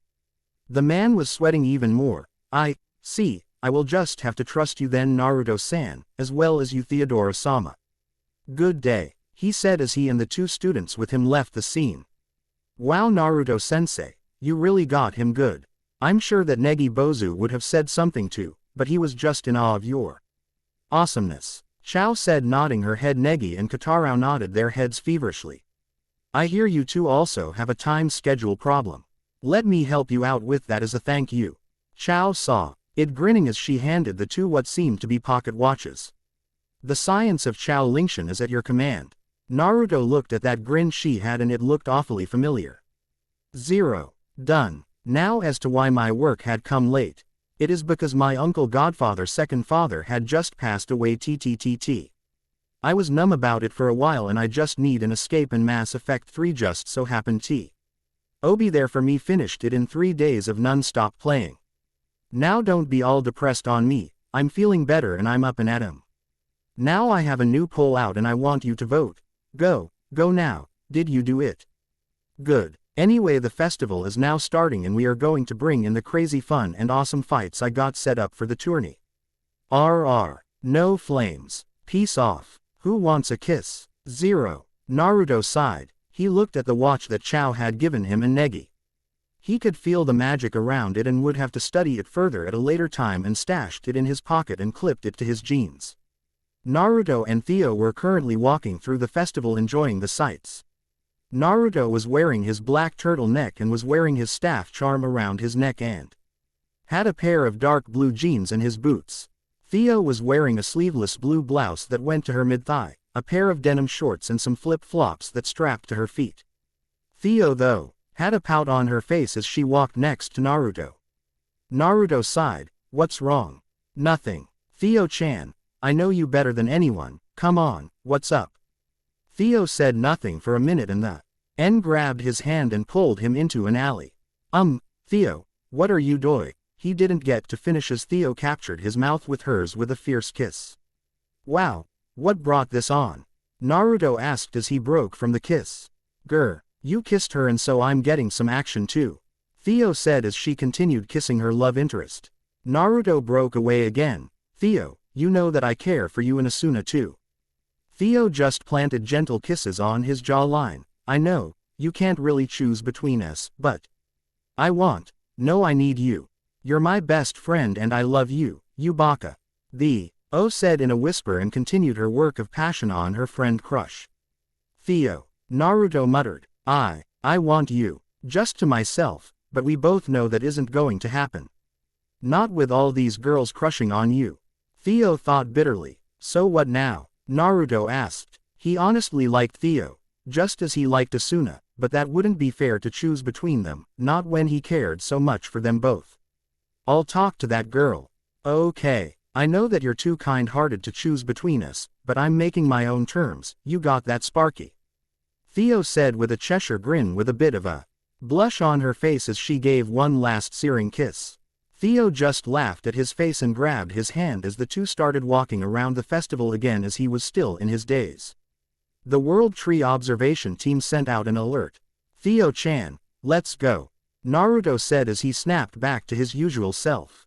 Got it, Sparky. Theo responded as she and Naruto dashed to the area where the magic of the tree was used. The two came just in time and saw Negi about to kiss Nodoka, and Asuna came and interfered with her horizon. What do you think you're doing to Hanya-chan? The redhead shouted. Negi stepped out of the way just in time to avoid the blow. He dodged, muttered Setsuna. Hey, Negi baka, shouted Asuna. Negi was wavering as he regained his balance.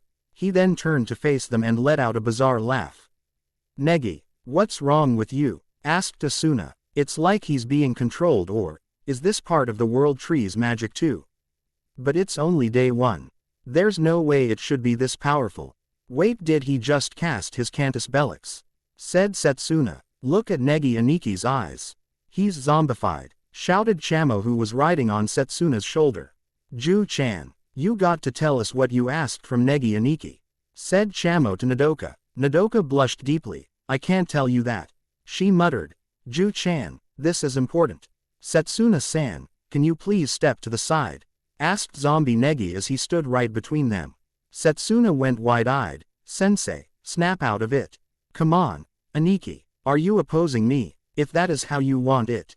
Negi said as he was about to go in for an attack, but he was then kicked away. Oi, aka Baka. You want to get to them. Then you got to go through me. Naruto stated as he lowered his leg from his kick. Naruto-san, Naruto Aniki, shouted Setsuna and Shamo. Asuna, Theo, Setsuna, take Nodoka away from here. Try and get out of her what she asked, got it? Naruto said as he stared at Negi. Right, they said as Asuna scooped up Nodoka and jumped away with Theo and Setsuna right behind her. Negi slowly got up. Ni-san, please do not get in my way or I will have to hurt you. Negi said in his daze. Naruto just laughed, getting a little too arrogant there, Neg. You and I both know I could take you with no hands. Naruto said with a Springfield grin. Zombie Negi gave a small frown. Even so, I will fulfill Nodoka-san's request. He said as he charged at his brother. Zero with the girls. Zero. The girls landed on a roof some distance away from the brothers. Asuna-san, I'm so sorry, this is all my fault, Nodoka said. Silly Hanya-chan, we all know that this kind of thing is always Negi Baka's fault. In any case, we need to know what you asked for. Come girl, spill the goods. Theo said with her arms crossed and had her pactio in her pocket. Ready to use it if she had to. Nodoka muttered something and the others besides Theo, due to her elf-like ears, didn't hear her. What kind of teenage girl asks a 10-year-old for that? Theo shouted in her mind with wide eyes. Asuna leaned her ear closer to Nodoka. What was that? Nodoka muttered again. You did wa. A grown-up kiss, shouted Asuna. Setsuna just blushed and thought of kissing a certain blonde and brunette. Zero with Naruto and Negi. Zero. Naruto easily ducked under one of Negi's punches with his hands in his pockets. Naruto then flipped over Negi and kicked him in the back. Negi was looking a bit winded as he continued to try and hit his brother, who just kept dodging and countering his attacks. The younger brother went for an elbow strike, but Naruto stopped it with the bottom of his foot. He then quickly pushed his other foot from the ground and stood perfectly balanced on Negi's elbow and gave swift kick to the redhead's face and landed softly with cat-like grace. Come on Negi, this all you got? Naruto asked in a bored tone. Negi stood there for a second and got a smirk. He then dashed in front of his brother and snapped his fingers and a bright light went off in Naruto's face. Natural Naruto closed his eyes to save them from being blinded and Negi used those few seconds to run to his target. Naruto opened his eyes a second later and grinned. You clever little sneak, he muttered as that was a good strategy, but due to Naruto's training he was used to fighting without sight or any of his other senses. So if Negi went for a hit, Naruto could have easily retaliated. Naruto rushed after him and saw him standing in front of the four girls and Negi was about to advance, but he was stopped by a barrage of magical arrows. I thought this might happen. This is what he ought to have stopped. He disappoints me, said the voice of Takane D. Goodman with her shadow summons next to her with her Kahaime. You may have caught us off guard yesterday but today will be, she said, but Negi interrupted her by elbowing one of her shadow summons and made quick work of the rest. Nodoka-san. Negi said in a creepy voice as he turned to the group. Ya, kissing. Terminator. Asuna said as she got out Horizon again. Adit. Theo said a green diamond appeared on her forehead. Setsuna also placed herself in a defensive stance and said, Adit, and had her row eyes on her wrist. Negi continued his advance when a shout stopped him. Dynamic entry. Naruto yelled as both his feet slammed into Negi's face and sent him flying. Naruto back-flipped after his attack hit and landed next to Asuna. Hey Asu-chan, miss me? Naruto asked with a smirk. Baka, I thought you had him. He tried to blind me for a few seconds and slipped away. I will say though his tactics are getting better. Sigh, whatever, now that you're here we can stop him. Asuna said with smile. Trying to stop him won't work. He'll continue till he completes his order. Takane said, covering her modesty as she sat on the ground. We can't really let him do that. He'd kiss her to death, literally. Naruto said. Nodoka paled at that. So if we lie, he may stop, muttered Nodoka. Negi-sensei, I would rather kiss Naruto-sensei than you. Nodoka shouted, hoping it would stop her love interest. Oh bollocks. Naruto sigh. D with a face palm as the light from the world tree flared and died down a second later. Naruto turned to the group with his trademark grin and hollowed eyes. If that's what you want, Nodoka-chan, then so be it. He said with a mock bow and slow walked over to them. Hanya-chan Nodoka, shouted Asuna and Theo at the shy girl in somewhat anger. Negi came in and tried to hit his brother. Ni-san, Nodoka-san asked for me first. She said she wanted me over you. Naruto said as he bopped his brother on the head. The two continued their fight as the girls huddled together. Hanya-chan, what were you thinking? Asuna hissed. I'm sorry, I thought that if I lied, Negi-sensei would stop. Nodoka said in a panic. Asuna sighed and thought what they could do. I think I got an idea. Theo said. What is it? Asuna asked. I'll take one for the team. Theo said with a sly smile. You'll what? Said Asuna and Setsuna. Simple. I'll get Naruto to kiss me and one of you gets Negi to kiss you. Theo said in a matter-of-fact tone. They'll suffocate us to death. Asuna hissed at the girl. And why should you get Naruto? She asked with narrowed eyes. Theo glared in return, because, unlike some inexperienced girl like you, Naruto and I have kissed a few times when we were younger. Theo said in a haughty tone. Asuna's blood boiled at that. Well, Naruto owes me a kiss. So I'll take it right now to stop him. Nice try, Red, but I got this one. You wish. I could always do it. Setsuna said with a raised hand and a blush on her face. But her notion went unheard as the blonde and redhead argued. Fine, Negi, if it will stop your whining, you can kiss her first. Thank you, Ni-san. The group turned to see them approaching and panicked. Blonde Sparky, you wanna kiss her, you got to go through me first. Asuna and Theo both declared at the same time. Setsuna sighed and decided to take one for the team also. Negi-sensei, if you want to kiss Miyazaki-san then you will have to kiss me first. She said in a dull tone, really not wanting to kiss a 10-year-old again, but this was to keep Nodoka safe. Very well, Setsuna-san, Negi said as he disappeared at great speed with. Thanks to her training could easily keep up with and Negi as he proceeded to kiss her. Naruto stopped and blinked at what to do, he then snapped his fingers at the idea he got and made a cage bunchin. Well Himes, you want a kiss, you got it. The two Narutos said as they shuffled around so they didn't know which was which. The two Narutos captured their lips and gave them a kiss. Oh deep that it made their toes curl and swept them off their feet. Seconds later they were both passed out with a blissful look on their faces. Setsuna was also down and looked as though her soul had been sucked out. Kanoka and Haruna came up to the scene and gasped. Well, Kanoka was glaring daggers at Theodora for kissing her target, but was happy that Asuna was getting one too. Naruto and Negi blinked and came to their senses. What happened? They both asked. A long story, Anikis, a long story. Chamo said as he shook his head. 0 later that day 0. What? A time machine? This lil thing? You mean it? For real? I mean, I get the magic and all, but wow, just wow. Asuna said in amazement as she held Negi's new watchtime machine. It's more science than magic actually. Though the furthest back any one magic user can go is only 24 hours. Said Chamo from atop of Setsuna's head. Well, that's dull, Asuna said with a huff. No, Age of the Dinosaurs, then. I wanted to see a T-Rex. Said Negi, and I rather go back and kill all of the Megalomsembria Senate before they used Mom as a scapegoat. Naruto thought bitterly as his hand flexed into a fist and his nails drew some blood from the force he squeezed. Theodora saw this and grabbed his hand and squeezed it lightly, knowing what he was thinking about. Naruto turned his head to Theo and she flashed him a smile and he nodded as he focused on the good and listened to Chamo about the watch. This action did not go unseen from the other girls in the vicinity. See, first, you set the time you want to go back to. So basically, the more time we go back the more magic you use. Naruto said as he admired the watch as it was a brilliant invention. Got in one, Naruto Aniki. Now, everyone hold on to Negi Aniki tight. Chamo said as everyone grabbed hold of Negi. Right then, here we go. Negi proclaimed as the area started to shift around them. The group suddenly popped back to early that day. Hey, it's noon again. Exclaimed Kanoka. Think we could have picked a less crowded place too.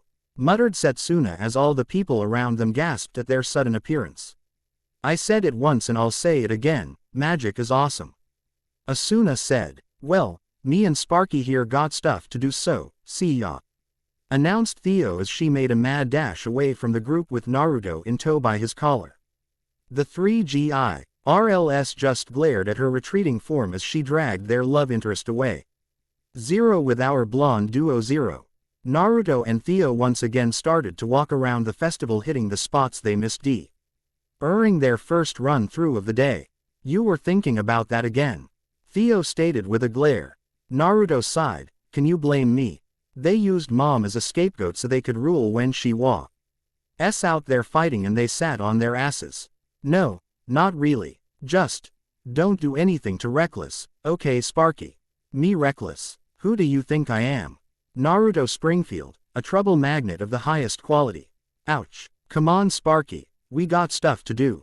Theo said as she ran ahead. Such a tomboy. Naruto muttered, and a second later he was hit in the head by a rock from said tomboy.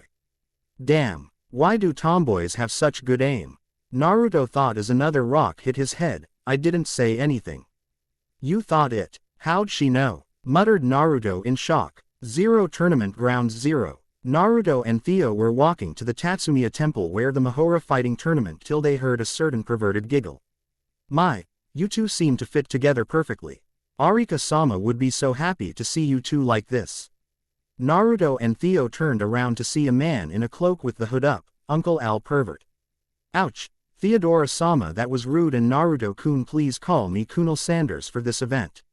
Not going to happen, Uncle Al. Naruto said with a grin. I call you that because it's true. Theo said with a glare. Al merely shrugged his shoulders. Oh well, hope we end up fighting each other Naruto-kun, as I'm curious to see how much stronger you've gotten. Naruto grinned wildly. You and I both know it would take your Pactio to beat me now. I may not be at your level with gravity magic, but I think my chances are solid. You are sounding too much like Nagi. Al said with a chuckle. You are doing it soon, right? Naruto asked with seriousness. Whatever do you mean? Al said cluelessly. Her seal, you perverted eggplant. Naruto growled. I believe Kitty is starting to rub off on you. I will be doing it during her first match. You're that confident that she'll make it? Theo asked. Al snorted. Naruto-kun trained her. If she didn't, I'd eat my cloak. I would pay to see that. Both blondes thought with amusement. Well, I must be off. Don't let your hands wander, you two. Al said as he disappeared before Theo could hit him. Just you wait, perv, I'll get you for that. Theo shouted with a blush. Naruto's sweat dropped. Easy Theo-chan, remember your blood pressure. Theo bonked him on the head. I don't have high blood pressure, you baka. Naruto blinked. Really? Damn, and here I thought with me around you did. Theo just faced palmed. Just go in there and kick some ass for me, my knight. By your decree, Theodora-sama. Naruto said in a teasing tone and a mock bow. Walking through the crowd they saw Negi, Kotarou, Asuna, Konoka, Setsuna, Yu, and Chamo around each other talking about the tournament. The blonde duo walked up to them. Hey guys, what cracking? Naruto said as he had one hand in his pocket and the other hand waved lazily at the group. Ni-san master, exclaimed Negi and Kotarou. Naruto-kun. Konoka said as she rushed to hug him. Naruto-san. Setsuna said with a nod. Hey blonde, you going for the prize money too? Asuna asked. Nope, got plenty of money, just here to fight. Yep, cause that's what guys do. This is going to be all kinds of awesome. Kotarou said as he pumped his fist in the air. I am glad it's not scaled down. If only for the sake of you guys. Yu said as she sipped her juice. Ah, that's right, Kotarou said pointing at Yu. I'm going to show you the why I fight. It's not knowing about love. It's about fighting for what you want to protect. Kotarou said, quoting one of his master's lines. And here I thought you were some hothead who just used his fists to solve his problems.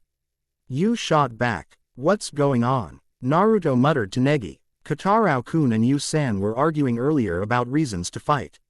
Yu-san said that one who doesn't know love could never gain true strength, and Kotarou-kun is going by your philosophy. Of course Kota doesn't know about love, Yu-chan. He's been alone his entire life, till now. Naruto thought in sadness remembering his first life. Yu-chan. Naruto said getting her attention. What happens to those who never knew about love? Yu blinked. Sensei. What about those who go their whole lives living alone without the warmth that is love? What Kota is trying to say is that if you have something so precious to you, be it a person, place, or ideal, as long as you wish to protect what you care for, you will truly be strong. A friend taught me that. Naruto smiled remembering Haku. Yu put her hand to her chin and thought about it. Now, Kotarao-kun, you know you oughtn't talk to an Oni-san like that, said the voice of Natsumi in a fairy outfit. Kotarao turned around. UWAH. Natsumi Ne-chan, what you are doing here? I didn't tell you about. Now I'm going to think you're not glad to see me. I even snuck out of my club to Chizune should be here soon. Natsumi said. Really? Shouted the Hanyu. All of a sudden the loudspeaker went off. Competitors and spectators, through the entrance, please. Naruto looked who was speaking and saw Kazumi in a white dress that went to her knees with orange strips running up the sides with long white gloves and boots. He was Kante. MP ladding on whether to compliment her or not just in case Theo was in one of her hitting moods. Welcome, students of Mahora, students from other schools, and anyone else who's here. Welcome to the return of the Mahora Fest Martial Arts Tournament. For you all to have made it here, on such short notice. Well, folks, thanks, that's great. The reason, 10 million yen. It's a legendary martial arts tournament, folks, so be sure to give it your best for the prize and the honor. Let's start with a few words from the new sponsor to being the completion. The owner of Chao Baozi, the Academy's top brain, Chao Lingshan. Kazumi announced as Chao entered the stage in a Chinese dress. The reason I bought this tournament is for one reason and one reason only, whoever it is that's the strongest at this academy. I want to know it be they of the world of light, or the world of dark. And that is all. Until 20 years ago, this tournament was a place where people from the other world could show what they could do. She said in a chipper tone. Naruto and Theo narrowed their eyes knowing what she was talking about. With the advent of digital cameras and other media, however, entrants stopped using their full abilities, leading to smaller battles, smaller prizes, and smaller events overall. As of now, however, all that's changed. The Mahora Martial Arts Tournament is hereby revived. Projectile weapons and bladed weapons are forbidden. Further, incanted spells are also forbidden. Aside from that, however, feel free to use whatever technique you wish. She continued with a sly smile. So, that's your plan. Naruto thought as he was going to be planning a lot of things to counter Chao. I wouldn't be too concerned. In this day and age, unless they've photographic proof, no one'll believe it anyway. Electronic equipment is in place that disables all devices within the perimeter of the Tatsumiya Shrine, including cell phone cameras. Those of you from the world of dark, feel free to use your powers. Those of you from the world of light, all I ask is that you behold the true nature of true power, and spread the word.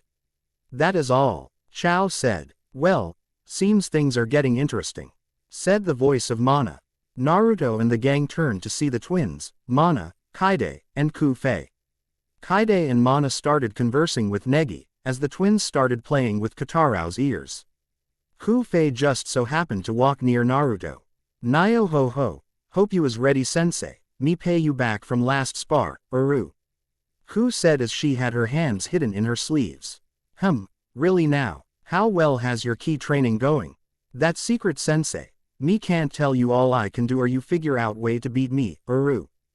Good strategy, but it will take a lot more than good control of ki to beat me. Me know that silly, still me try. Ku said with a grin and burning determination in her eyes. Can't wait, Naruto said as he returned the grin with his own. Hope you didn't forget about me. Well, booyah, idiot, Eva said as she walked up to the group in her Lolita outfit with Chachezero next to her.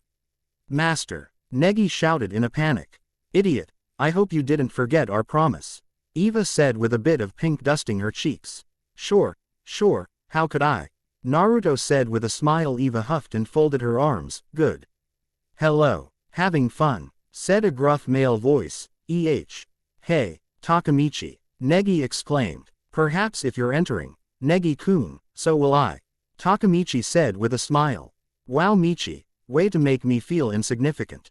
Naruto with a light glare. The older man laughed a bit, with what looked like embarrassment on his face as he scratched the back of his head. Forgive me Naruto-kun, but we both know that I stand no chance against you now.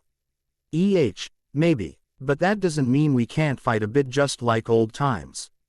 Naruto suggested with a smile. Maybe. Why would you be interested in something like this? Eva asked, making a shooing motion with her hand. Actually, I only meant to observe, but I made a promise to Negi-kun when he was smaller to match strength for strength once he'd grown. That's okay, Takamichi, really. I'm still only training, and it's fine to put it off. Really? Negi shouted in a panic. Really? You sure? Takamichi asked in shock. Negi started to spiral into a depression state, saying he didn't want to fight anymore. Katarao just beat it out of him. Oh, that's right, one more thing, said the voice of Chao. Before this tournament started going downhill, the last great winner of this tournament was a child from a foreign land, who just showed up at the academy one day. Nagi Springfield, he was called. At the time, he was only 10 years old. Father, Negi thought in shock. Those of you who know the name, let it encourage you further. Naruto stood a bit away from Negi and felt pride as he saw the fire in Negi's eyes. Looks like Chao knows how to get Negi. Interesting. Chao Lingshan, what else do you know? He thought in wonder. 0 time for violence. Yeah, violence. 0. Naruto was currently standing in one of the rings designed to break down on the number of people in the tournament. He just stood in the middle of the ring with a bored look, waiting for Kazumi to give the go-ahead. Sadly, no one he knew was in his bracket. Ready, and go, Kazumi announced. Everyone in his group turned to him and attacked since it looked like he didn't have his guard up. Idiots. Naruto's face changed into a shit-eating grin, or as he called it, Nagi mode. His father loved to fight and he did too. But he was smarter about it. A good skull bashing was fun every now and then though. Naruto just leapt over his opponents and started sending out kicks and punches like no tomorrow. Boring. To slow. Here we go. There we go, Naruto said just to taunt the guys he was fighting. They took it with ease and he continued to beat them up. By the time he was done, which was under a minute, it was just him and the redhead middle school girl mage from the meeting. You're Mei-chan? Naruto asked. Yes, Naruto-sensei. Sorry about taking out all of them. I left none for you. It's okay, sensei. Thank you for not going for me, she said with a bow. Bah, if I wanted to fight you, I would do it in an area where you could use your true skills. Best save them for later, right? Mei smiled. Yes, sensei, and thank you again. Naruto just waved her off and Kazumi's voice rang out. Amazing. As expect from our school's blonde hottie, Naruto Springfield, beating his entire bracket in under a minute. I know who I got my money on, folks. Naruto shot Kazumi a smile and then looked over to Negi's bracket and saw his uncle watching Negi fight some guy with weird hair. Well done, everyone. With this, our 16 finalists are now determined. The main event starts tomorrow at 8 a.m. at the starting area of the Tatsumiya Shrine. Right, then, it's time to reveal the order in which the rounds will be fought, as determined by the tournament committee. And here it is. 0. Bracket A. Sakura Mei vs. Murakami Katarao Daiguin Pochi vs. Kunal Sanders Nagase Kaide vs. Naruto Springfield Tatsumiya Mana vs. Hu Fei. Bracket B. Tanaka vs. Takane D. Goodman. Negi Springfield vs. Takahata T. Takamichi Kagarazaka Asuna vs. Sakurazaki Setsuna. Evangeline A.K. McDowell vs. Yamashita Kiichi. 0. I have to fight Takamichi. Negi shouted. 10 million yen or not, you're done. Chamo said on his shoulder.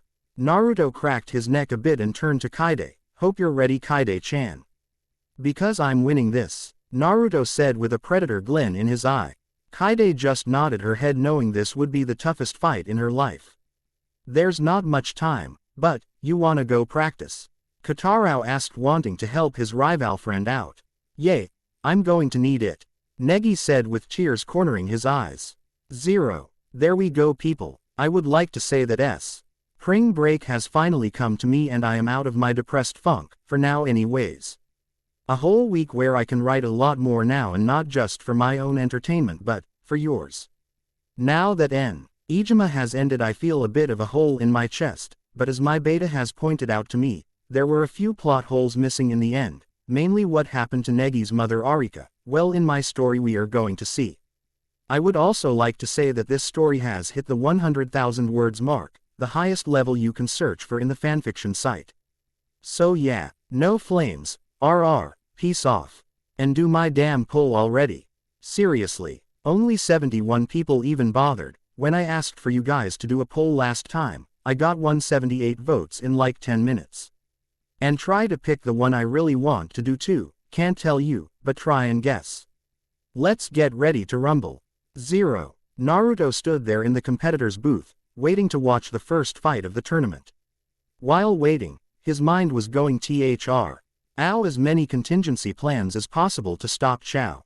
His muses were broken by the sound of Kazumi's voice over the loudspeaker. We're just about to being the Mahora Fest's martial arts tournament's very first match. Contestants Murakami Kotarou, the ninja boy and student of our very own Naruto Springfield and junior high schooler Sakura Mei. Kotarou had been sporting a new look. It was a combat outfit his master had given him. He was wearing a black tank top that had yellow lining on the collar, a yellow ribbon that tied his ponytail, and long black sleeves that went from his wrists to his biceps, which had yellow lining at the edges. Black baggy pants that stopped just below his knees and had long boots on that were dark blue and yellow, and on the tip of the boots were 3 claw-like marks on the front of them. Finally he wore a brown belt and had metal arm bracers that covered his forearm and knuckles. Hey, aren't you that girl from that one time? Kotarou asked while pointing at her. Hello again, Mei muttered with a small bow of her head. Naruto watched as Takane D. Goodman started yelling at Negi about how he only caught her off guard and how she was going to beat him and such. He really wasn't listening. His only concern was if Kotarou would fight the girl. He still hadn't gotten him out of that habit yet. If he knows the girl is strong, he won't hold back, but if he doesn't, well, this match might prove to be insightful on how to train Kotarou for it. Match 1. Fight. Mei immediately pulled out a Pactio card and summoned her artifact, which was a broom. Naruto couldn't help but shake his head at the magical girl stereotype. Kotarou kept some distance as Mei started to flip around her broom skillfully. She's a girl and I can't hit girls. Damn, master beat that into me that it was okay if it's a fight, but it still doesn't feel right. So if I can't hit her, then maybe I can win without hitting her at all, Kotarou thought, as he rushed at her and easily got under her guard and sent a palm strike to Mei's stomach. Mei in turn was sent flying into the air, screaming as she flailed her arms to stay airborne, but sadly it didn't work too well. That was some amazing speed from contestant Kotarou. Contestant Mei went flying. Is chivalry dead? Let's start the count. Kotarou waved her off. That was just blast of air, stupid. He turned the side of his head to look at the spot in the water surrounding the arena that Mei landed in. Sorry about that, but I got no time to be playing around. He finished with grin. I can't swim, Mei shouted as he flailed in the water. Kotarou's sweat dropped and quickly jumped in to rescue the red head. And 10, that's the count. Not only has contestant Kotarou won, but the crowd is going wild from such a heartwarming rescue. Kotarou was talking to Mei as the group went to congratulate him. The Hanyu turned his head to see his master and Naruto gave a grin, which Kotarou returned knowing that was his master's message for, good job. Naruto watched as his uncle Al decimated his opponent while keep his mysterious motif. He couldn't help but roll his eyes. Our next match is number 3. Our resident blonde hottie, the Yellow Flash himself, Naruto Springfield vs. Class 3A's Kunoichi, Nagase Kaide. Kaide took a deep breath to shake off her nerves and walked to the arena. She had on her Kunoichi outfit with her baggy purple pants and purple tank top. She looked at Naruto, who was walking to the arena as well, and felt the aura of sheer confidence around him. She knew this was going to be difficult. Naruto dono, she said with a small bow. Naruto nodded his head in her direction and smiled. Hope you can keep up, Kaide-chan. Naruto was of course going to limit himself for the fight. And scarily Kaide knew this, but how much? She didn't know. Naruto pulled out a piece of chalk and drew a small circle around him. Everyone gave him a strange look, but he just smiled. Match 3. Start. Kaide moved as soon as Kazumi called for the start. She tried to get behind the blonde and go for a knockout shot with her foot connecting to his head in hopes of ending this as quickly as possible so the blonde couldn't fight back, but within a second he moved his hand faster than the eye could see and caught her foot without even moving from his spot and then threw her into the ground as she skidded along the arena's floor till she almost fell into the edge. Kaide looked and saw that his feet shifted a little in the circle. Was that the limitation, not moving from that circle? Well, she would have to prove him wrong and knock him out of it. 0 at the contestant booth 0. Kotarou grimaced. This is not good for Kaide Ne-chan. Why's that? Asked Asuna. Master has that look in his eyes, which is never good. He's obviously going to limit himself just to infuriate us or to see if he can do it. He's done this to me before, standing in one tin. Why circle, and I was supposed to try and get him out of it. Did you, Kotarou-kun? Negi asked. Kotarou shook his head. Nope, even with my powers he didn't ever leave it. 0 back to the fight 0. Do was dancing around Naruto and continued to attack him.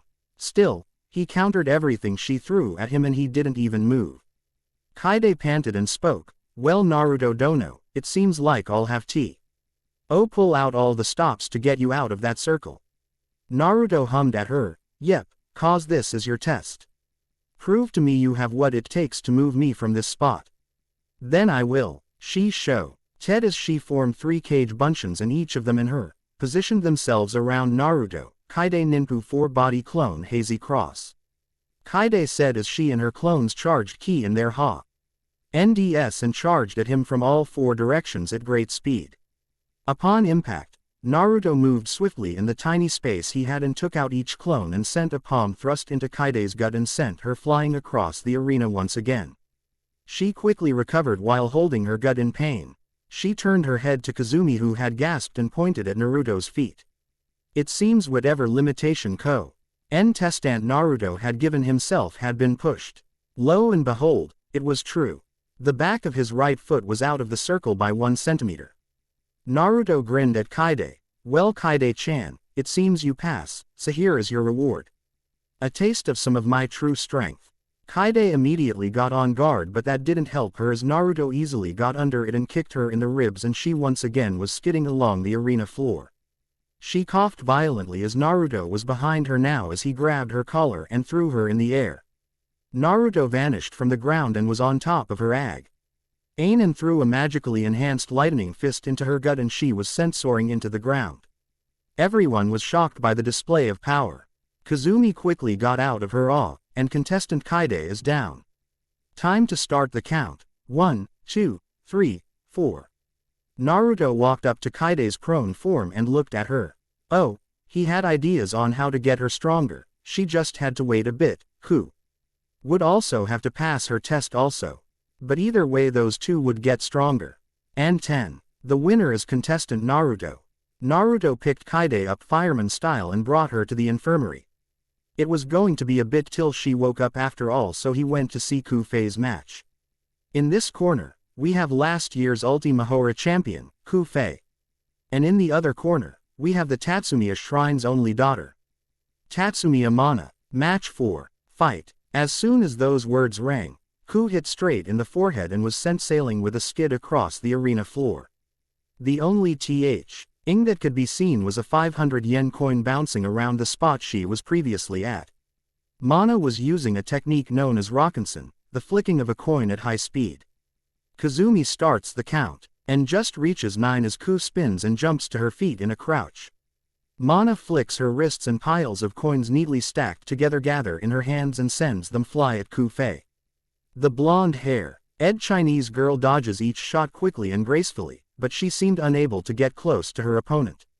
Ku, in a burst of speed, got right into Mana's guard and went for an elbow strike and pivot. Her leg in between Mana's to limit the gunslinger's movements. Sadly, Mana flicked another coin right into Kufei's chin and sent her flying. As Ku hit the ground she had no time to recover and Mana continued her assault and nailed Ku in the forehead once more, causing blood to flow down her face, and was firing at her at the rest of her body.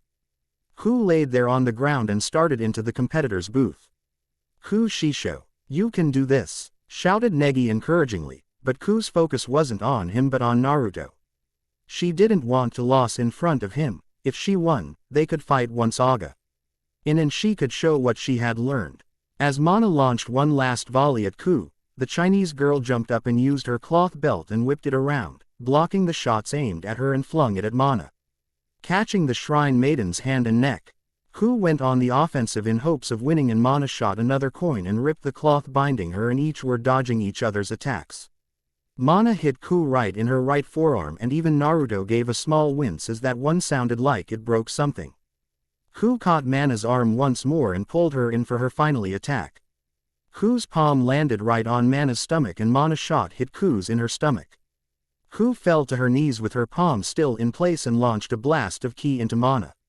The result was instantaneous. The force of the attack ripped apart the back section of Mana's clothes and she fell, face first, into the arena floor. 10. The winner is contestant Ku Fei. Naruto watched as Ku Fei was swarmed by the group and complimented her on her victory. She turned to see Naruto smiling at her as he mouthed, "Great match," to her. 0 Infirmary 0. Ku Fei was pouting due to the fact that the doctor had told her that she couldn't fight in the next match due to her broken arm. Now Ku-chan, we can't let you not fight, it just wouldn't be the same without you," Naruto said as he walked into the infirmary with the hooded kunal. "Blonde, there you are," Asuna exclaimed. "But Dr. Say can fix, Uru," Ku said as a depression cloud formed over her head. "Like I said, no worries Ku-chan, I want to fight you and my friend here is going to patch you up," Naruto said as he patted Kunal on the shoulder. "And what do I get out of this, Naruto-kun?"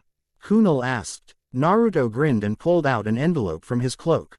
"Why, the newest blackmail photos of our favorite kitty, of course," he said as he waved it back and forth. Kunal hummed. "You drive a hard bargain, Naruto-kun, but you have a deal," he said as he snagged the envelope and hid it in his cloak. He walked towards Ku and she was enveloped in a magical glow and her wounds healed in record time. Ku flexed her fist and smiled. "Thank you, Uru," as she gave Kunal a small bow. Kunal waved her off. "No need to thank me, miss, I already got my reward," he said with a small giggle, and he walked out of the medical tent. Naruto looked at Katarao, who was staring at his future opponent's retreating form with a calculating look.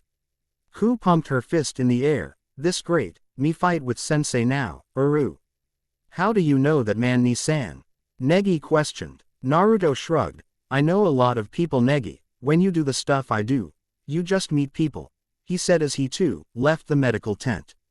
Negi's sweat dropped. "That didn't even answer my question," he mumbled at his brother's retreating form. 0 Back at the arena 0.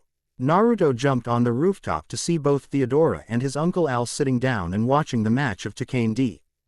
Goodman. Theo turned to him and grinned impishly. "Nice fight there, Sparky. Think you broke the poor ninja girl's ribs enough?" Naruto snorted. She saw what it was like fighting someone far stronger than her. Now she'll try to get even stronger and may even seek my help. "Is that your plan, Naruto-kun?" Al asked. "Yep. The winner is contestant Takane. Match 6 is up next, folks. In this corner, we have the man that installs fear into all delinquents on campus, guidance counselor Takamichi T.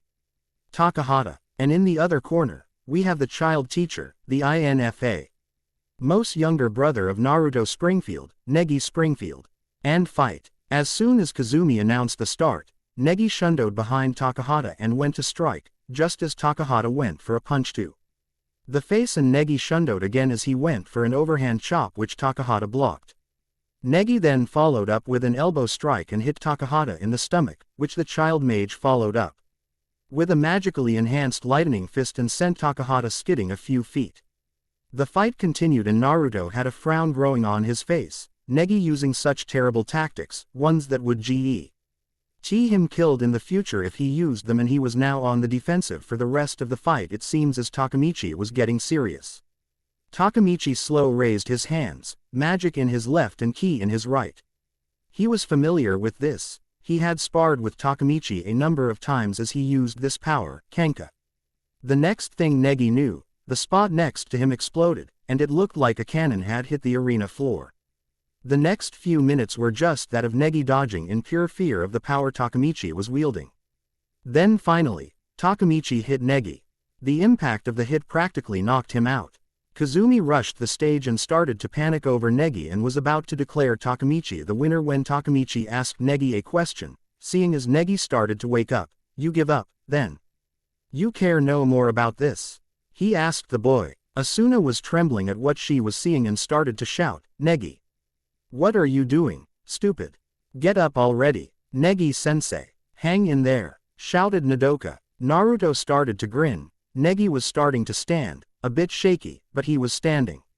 Negi got into a stance as magical arrow spheres surrounded him. He then charged forward with 9 glowing orbs, but was hit at the chin by one of Takahata's knees. The child was sent spiraling into the water. Negi jumped out of the water and landed on a lamp post. "Takemichi, this is where it ends," Negi declared loud enough for everyone to hear. "Very well, I accept that challenge. This next exchange will be our last," Takahata replied with a smile. As they spoke, more orbs began to appear around Negi. The child mage then jumped and had the orbs of lightning converge on one spot and used his entire body as bullet and shot forward. Takahata attacked with one of his stronger punches, but Negi broke through it with a shield he constructed at the last second, making him as able to ram into Takahata. When the two collided, the arena was filled with smoke. Standing behind Takahata was Negi, with more orbs floating behind him, a delay spell most likely. Negi delivered a heavy blow with all 9 orbs. Takahata was then on the floor, sprawled out on the floor. That was amazing. Contestant Negi had hit contestant Takahata with some kind of glowing super punch. The 15 minutes in this match are up, and it is over. The winner is contestant Negi. Naruto's smile grew. Good. He still has a long way to go, but he seems to be progressing at a decent pace. Naruto commented, even though Michi let him win. Naruto walked down to see how Negi was and came upon the sight of Eva stepping on his head talking about how Takemichi had let him win. "Negi, you look like crap," Naruto commented in a teasing tone. Eva turned to him. "Idiot, tell this moron that Takemichi let him win," she demanded. "Yep, it's pretty much true. With his experience and training he beats you in that alone, not to mention he could have ending the whole thing from the get-go and he could have capitalized his offensive when you were in that state of fear." Naruto continued to list the ways Takemichi could have beaten him and Negi deflated more and more. Eva had been grinning how the older brother beat down the younger's ego. Good, best not for him to get a swollen head. Still, Negi Bozu did good, give credit when credit due, said the healed Ku-Fei. Eva glared at the Chinese girl. "Shut up. Who asked you?" 0 Flashback 0. A chibi Asuna was sitting on a pier, kicking her leggings in the air as she stared at the ocean and was a few feet away from a young Takemichi and his master. They seemed to practicing Kenka. On the right. "Whoa!" Takemichi shouted as his Kenka fluxed out of control. No, Takemichi, listen, clear your mind. At this rate, it's gonna take you another 5 years," scolded his master. Got it," the young apprentice said in embarrassment. "Yo, Asuheim," shouted a voice in the distance. She turned to see a chibi Naruto with Nagi, Aishin, and Alberio. "Hiya, how are we today, little Princess Chan?" asked Nagi. "Nagi-san, everyone. Good morning," said Takemichi as he stood up. "Time to eat, huh?" mumbled his master. "Takemichi, we'll stop with the san already. Just call me Nagi." "Takemichi is too much of a stiff to do that," Chibi Naruto commented with a grin, which everyone laughed too. "What were you doing?" asked Nagi. I was having Gato-san train me a bit," mumbled Takemichi as he scratched the back of his head. "On the left, magic, on the right," mumbled Chibi Asuna as Kenka came to life in her hands. Hey, shouted Takemichi in indignation at seeing this. Ha ha ha, she'll leave you behind soon, Takemichi-kun," said Aishin as he patted Takemichi on the shoulder. "Wow, that's our little Princess Chan, all right," said a shocked Nagi. Chibi Naruto snorted. Please, Asuheim is all kinds of awesome. He said as he walked next to Chibi Asuna and threw an arm around her shish. Older grinning at her than the rest of all Arubra. She'll make a fine ministra at this rate. Commented Alberio. Ha ha. How about it, sweetheart? Want to be my partner? Asked Gato. Chibi Naruto s. And a light glare at Gato and Chibi Asuna shook her head. She pulled out a Pactio card of herself and had it cover her mouth as she had a light dust of pink on her cheeks. I'm already Naru-kun's partner. She said in a low tone. But had a small smile on her adorable face as she hid it behind the card.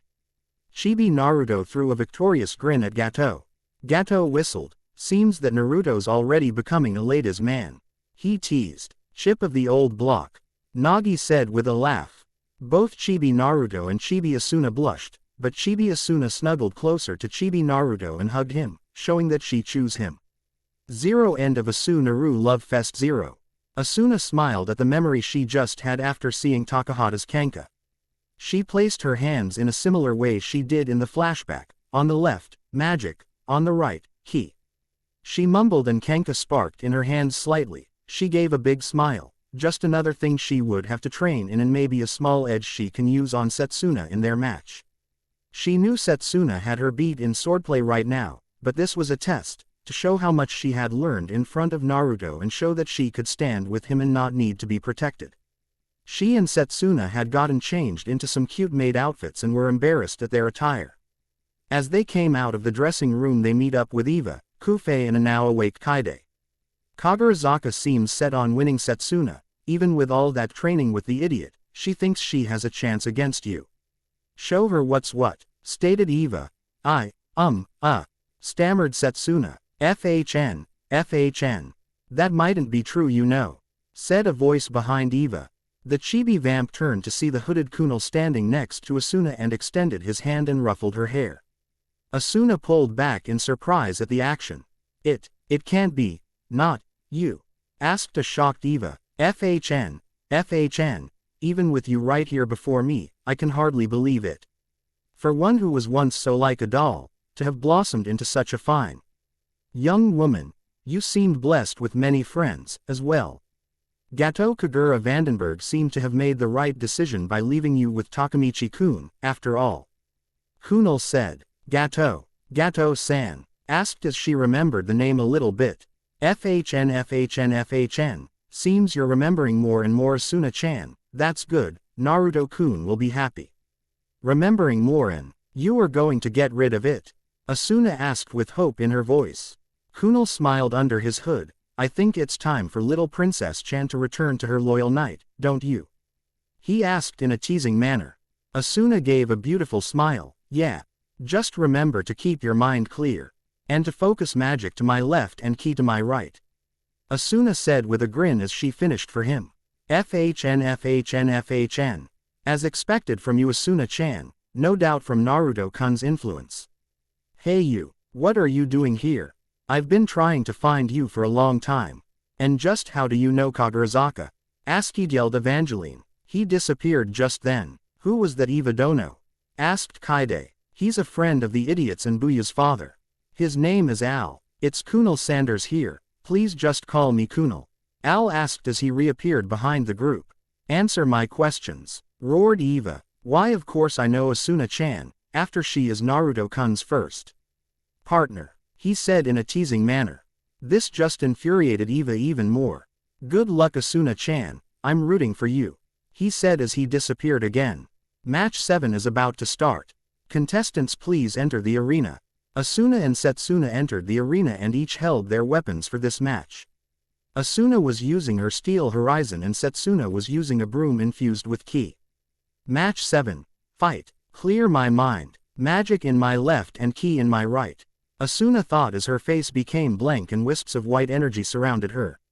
She charged at Setsuna and went for an overhead slash and Setsuna blocked. They each continued their dance as the audience watched in amazement. 0 in the contestant booth. 0. How? Where did Kagurazaka get this boost of speed and power from?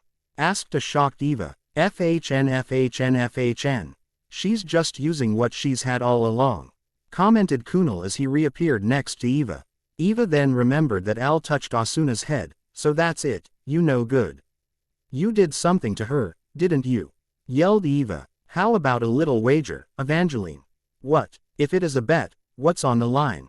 Information regarding Asuna-chan. Please, like she even has a chance against Sakurazaki. Then you agree, you'll do it? He asked. Let's see, when Miss Shinmei School out there does face her inevitable defeat.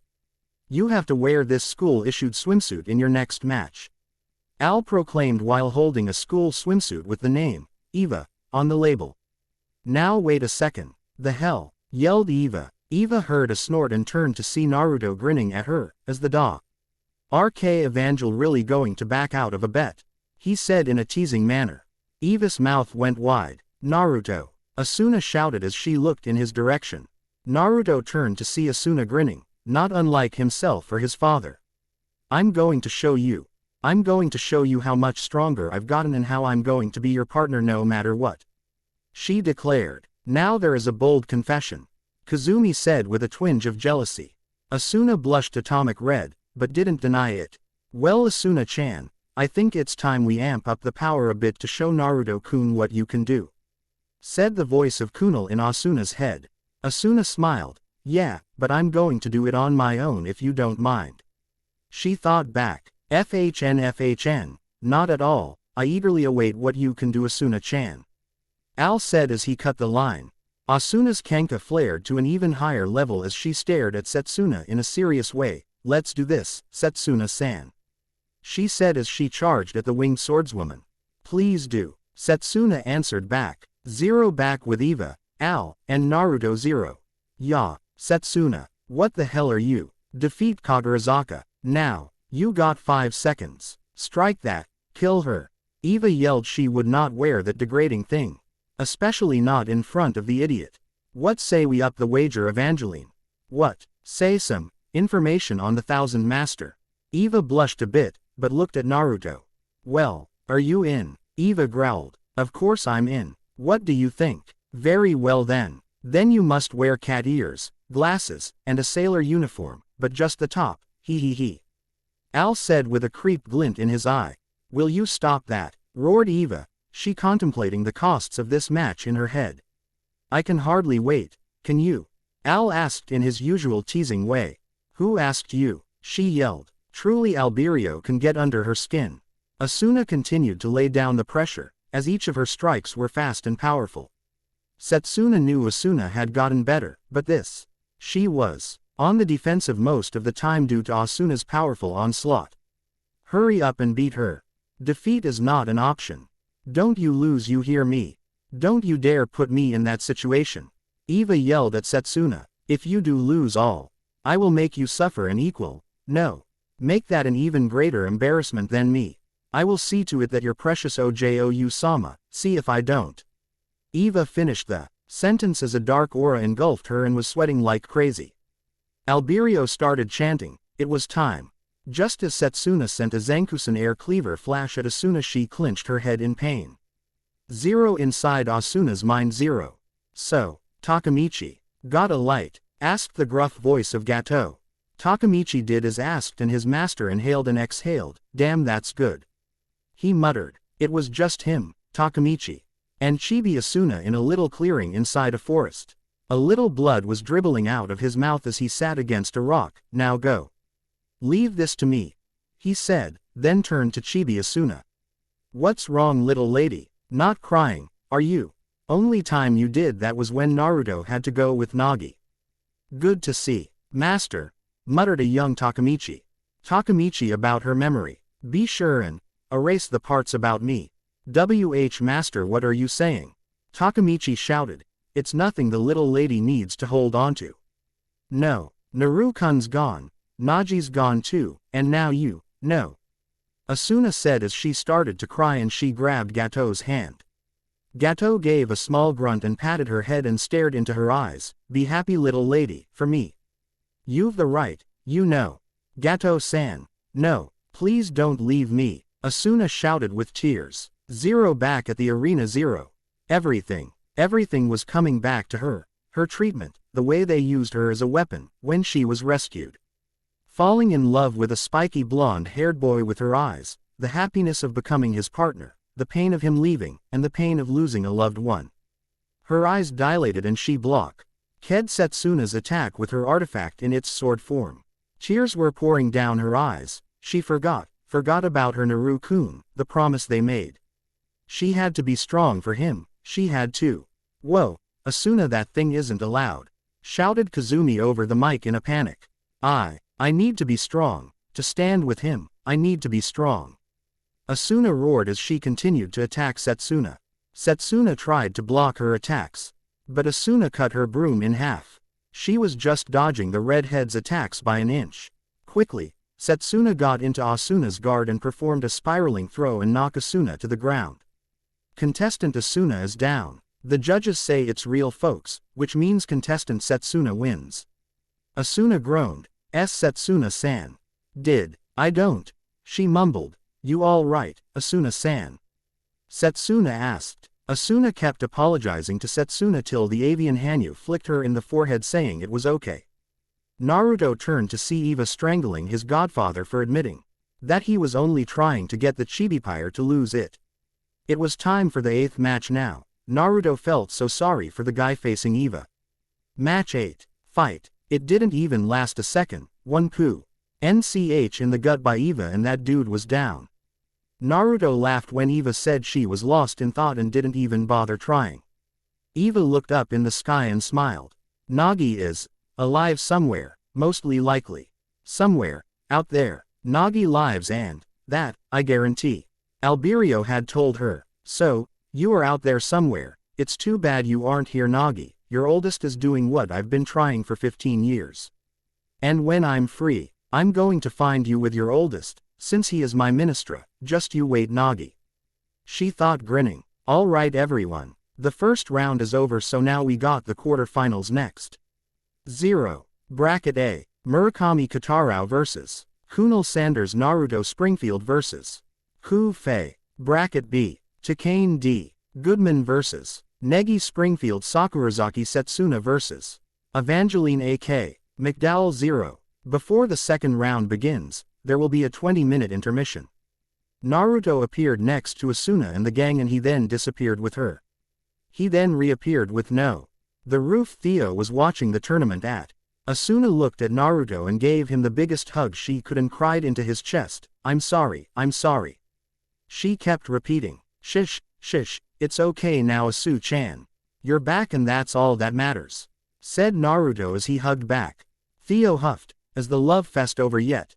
She asked with irritation. Asuna turned and glared at her lightly with teary eyes.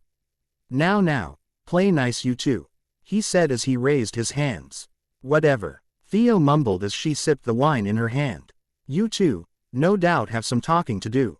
I got to go see the puppy about his next match, he said as he disappeared again. There was an awkward silence between the two till Asuna spoke. So, how does that taste? She asked timidly, as she never really had wine before. Theo grinned. It's really good, but why not skip the small talk and say what needs to be said, yay. Asuna hugged her legs as she sat near the older girl. I like him, so much I like him. He was the only boy near my age I knew after all Arubra rescued me. He made me laugh and he taught me things about the world, the things I was denied during my childhood. I guess it wasn't really hard to fall for him, was it? She asked. No, you got a point. Sparky's got that air around him, that just makes you got to like him. Be he a goof, a flirt, or an idiot, you gotta love him. Guess that's what got me too, Theo said taking another sip of wine. You know that other girls like him, right? Peef, of course, he has an entire fan club back in the magical world, you know. What? Shouted Asuna in distress. Oh yes, fangirls, but I keep them away, they know not to mess with me. Asuna wiped her brow. Good. So what do you want to do about this? Fight till one of us finally gets him. We could share. Kanoka already said this to me and it's like she made an alliance with me, Setsuna-san, and herself to get Naru-kun. Aishin's daughter, right? Wow, he had a kid, duh. Chi-guy was the most stuffed up guy you could find, must have been one hell of a woman. Theo commented with a giggle. So, you in or not? We'll have a trail run first, then see where we go from there. Oh, and don't be so surprised if Eva makes a move on him, the tanned beauty said. What? Why? Zero back at the contestant booth 0. Kotarao was walking to the arena when he was his master. Kota, master, Kotarao said with a curt nod. You do know that you're not going to win, right? Kotarao sighed. Yay, I could tell as I was watching him earlier. He's about your level, I'm guessing. Good instinct, but if I can get one solid hit on him, I know I've improved. The dog Hanyu said as he clenched his fists. Good, start small, and then build your way up. Good luck. Yay, I'll need it. Match 1 of the quarter-finals is underway, folks. Each fighter got into their respected corners and waited for the call. Fight. Kunal started the match by knocking Kotarao away with a punch to his face, sending him flying across the arena. Kotarao quickly readjusted himself in midair and landed in a crouch. You are Kotarao-kun, correct? You seem keen on fighting Negi-kun in the final, but, sadly that is not to be. You think I don't know that? You're at master's level, you are far above Takamichi-san, and so if I can get one solid hit on you, I know I did well enough. Kotarao retorted with a smirk. FHN, it seems Naruto-kun is teaching you well. I'm intrigued to see what else he taught you. Kunal said. Kotarao felt a quick shift in the air and shundo to the left. Just in time to dodge a gravity blast, crushing the spot he was just at. Kunal blinked. Well, that's new. Master has hit me with those things so many times, I've learned to fei L for any slight shifts in my body's gravity, that I move away on instinct. Kunal shrugged. Well, I'll just have to do it faster then, wouldn't I? Wah, said Kotarao with a slack jaw. Kotarao-kun, if Naruto-kun was able to do it too and he knows me, what would that mean? Al asked in a sarcastic way, which went over Kota's head. That UT taught him that. Oh, crap, the puppy responded and thought. Good boy, here's a treat. Kota's eye twitched at the dog analogy. Al raised one finger and flicked it towards himself. Kotarao felt his entire boy be drawn to Kunal and was sent flying in his opponent's direction. Kunal followed up with an uppercut to the Hanyu's stomach and followed up with a backhand to the face, sending Kotarao into the water. Kotarao landed on top of the water and wiped his mouth of the blood that was coming out. You're good, but master hits way harder than you do, so your love taps don't really hurt. Kotarao made 6 cage buncheons and charged with them. Kunal quickly and easily disposed of them, and Kota took this chance and charged up his inagami in his fist, Kwanbaku-saiken. Howling burst knuckle, and slammed it right into Kunal's barrier. Kotarao kept pushing, but he realized that his opponent's barrier was too powerful. Kunal capitalized on this and grabbed the boy by the neck and slammed him into the ground hard, cracking the arena floor. Da damn, Kotarao chalked out. Don't blame yourself, you're still young and have time to grow. I just happen to be the better man today. Not why yet. No way in hell, and not yet. Caught. Aru yelled as he forced himself up and shundoed back to the edge of the arena. When in doubt, do something stupid, the boy shouted as he crouched down and removed his weight seals on his legs, burning the paper away. He activated the charms on his arm bracers and bandage warping spit out from under them. They were about 5 feet in length each. Kotarao got into the Goken stance and faced Kunal. The lotus blooms twice, he said in a low tone. The boy disappeared and was right under Kunal and aimed to kick him in the chin. Kunal thought the boy wouldn't get past his barrier, but the boy's kick had gone through it, sending him airborne. Kotarao pumped ki all along his body and disappeared again, right behind the airborne Kunal. The writing on the bandages started to glow and wrapped around the hooded man tightly. Kotarao twisted the position in the air and started to head downwards head first. The boy then started to rotate, faster and faster he went. As they were about to land, Kotarao shouted, "Primary Lotus." He let go of Kunal a second before touching the ground and skidded across the floor by a few feet as Kunal slammed into the floor, hard. The audience was stunned speechless after that display. Kotarao was panting hard, trying to gulp in as much air as he could. That attack took a lot out of him. FHN, that was one of Naruto-kun's techniques, no? Very well displayed, Kotarao-kun, said a voice in the dust cloud that was kicked up on Kunal's landing. Katarao's eyes widened as he saw Kunal walk out of the dust cloud with nothing more than some dirt spots on his cloak. Well, I think I should end this, but I'm curious, how did you get past my barrier? He asked with much interest. Master let me test one of his new charms, a barrier breaker charm. But the downside is that it drains you like no tomorrow. Katarao tried to finish. He fell back and started to snort lightly, being completely wiped out. I believe contestant Katarao is out like a light. The winner of match 1 of the quarter-finals is Kunal Sanders. Naruto walked on to the arena and hefted Katarao over his shoulder fireman style. You did good, puppy. Bet Uncle Al's going to have a bruise on his chin. But he'll hide it by healing it up, but know that you got your hit. The blonde said as he walked to the infirmary. Infirmary 0. Katarao groaned. Ow, my head hurts. He mumbled. Of course it hurts you, Baka, but you did good, pup, you did good. Naruto said. Oh, Katarao-kun, you're awake. Said Chizuru. Huh, Chizuru-ne-chan. The boy asked. You did really great out there. You were so strong, I was shocked. Chizuru said. Katarao laid back down and sighed. Did I do it, master? Yep, right in the chin, Yagaki. Katarao started to laugh and pumped his fist. Awesome. Just you wait, master, I'll be just as tough as you soon. Naruto bumped his fist with Katarao's. You still got a long way to go, Kota. Yay, just get in a good punch for me, master. The Hanyu said as he scratched the back of his head. I will, heal up fast, Kota, so you can watch my match with him. You'll be getting a sneak peek at what you're going to learn later on. Naruto stated. Katarao's eyes widened at that. You got it. Good, Naruto said as he left. 0 Arena Floor 0. Match 2 of the quarter-finals in underway. Contestant please, enter the arena. Naruto and Ku-Fei entered the arena. This match is going to be a big one, folks. We have contestants, Ku-Fei and Naruto Springfield. Match 2.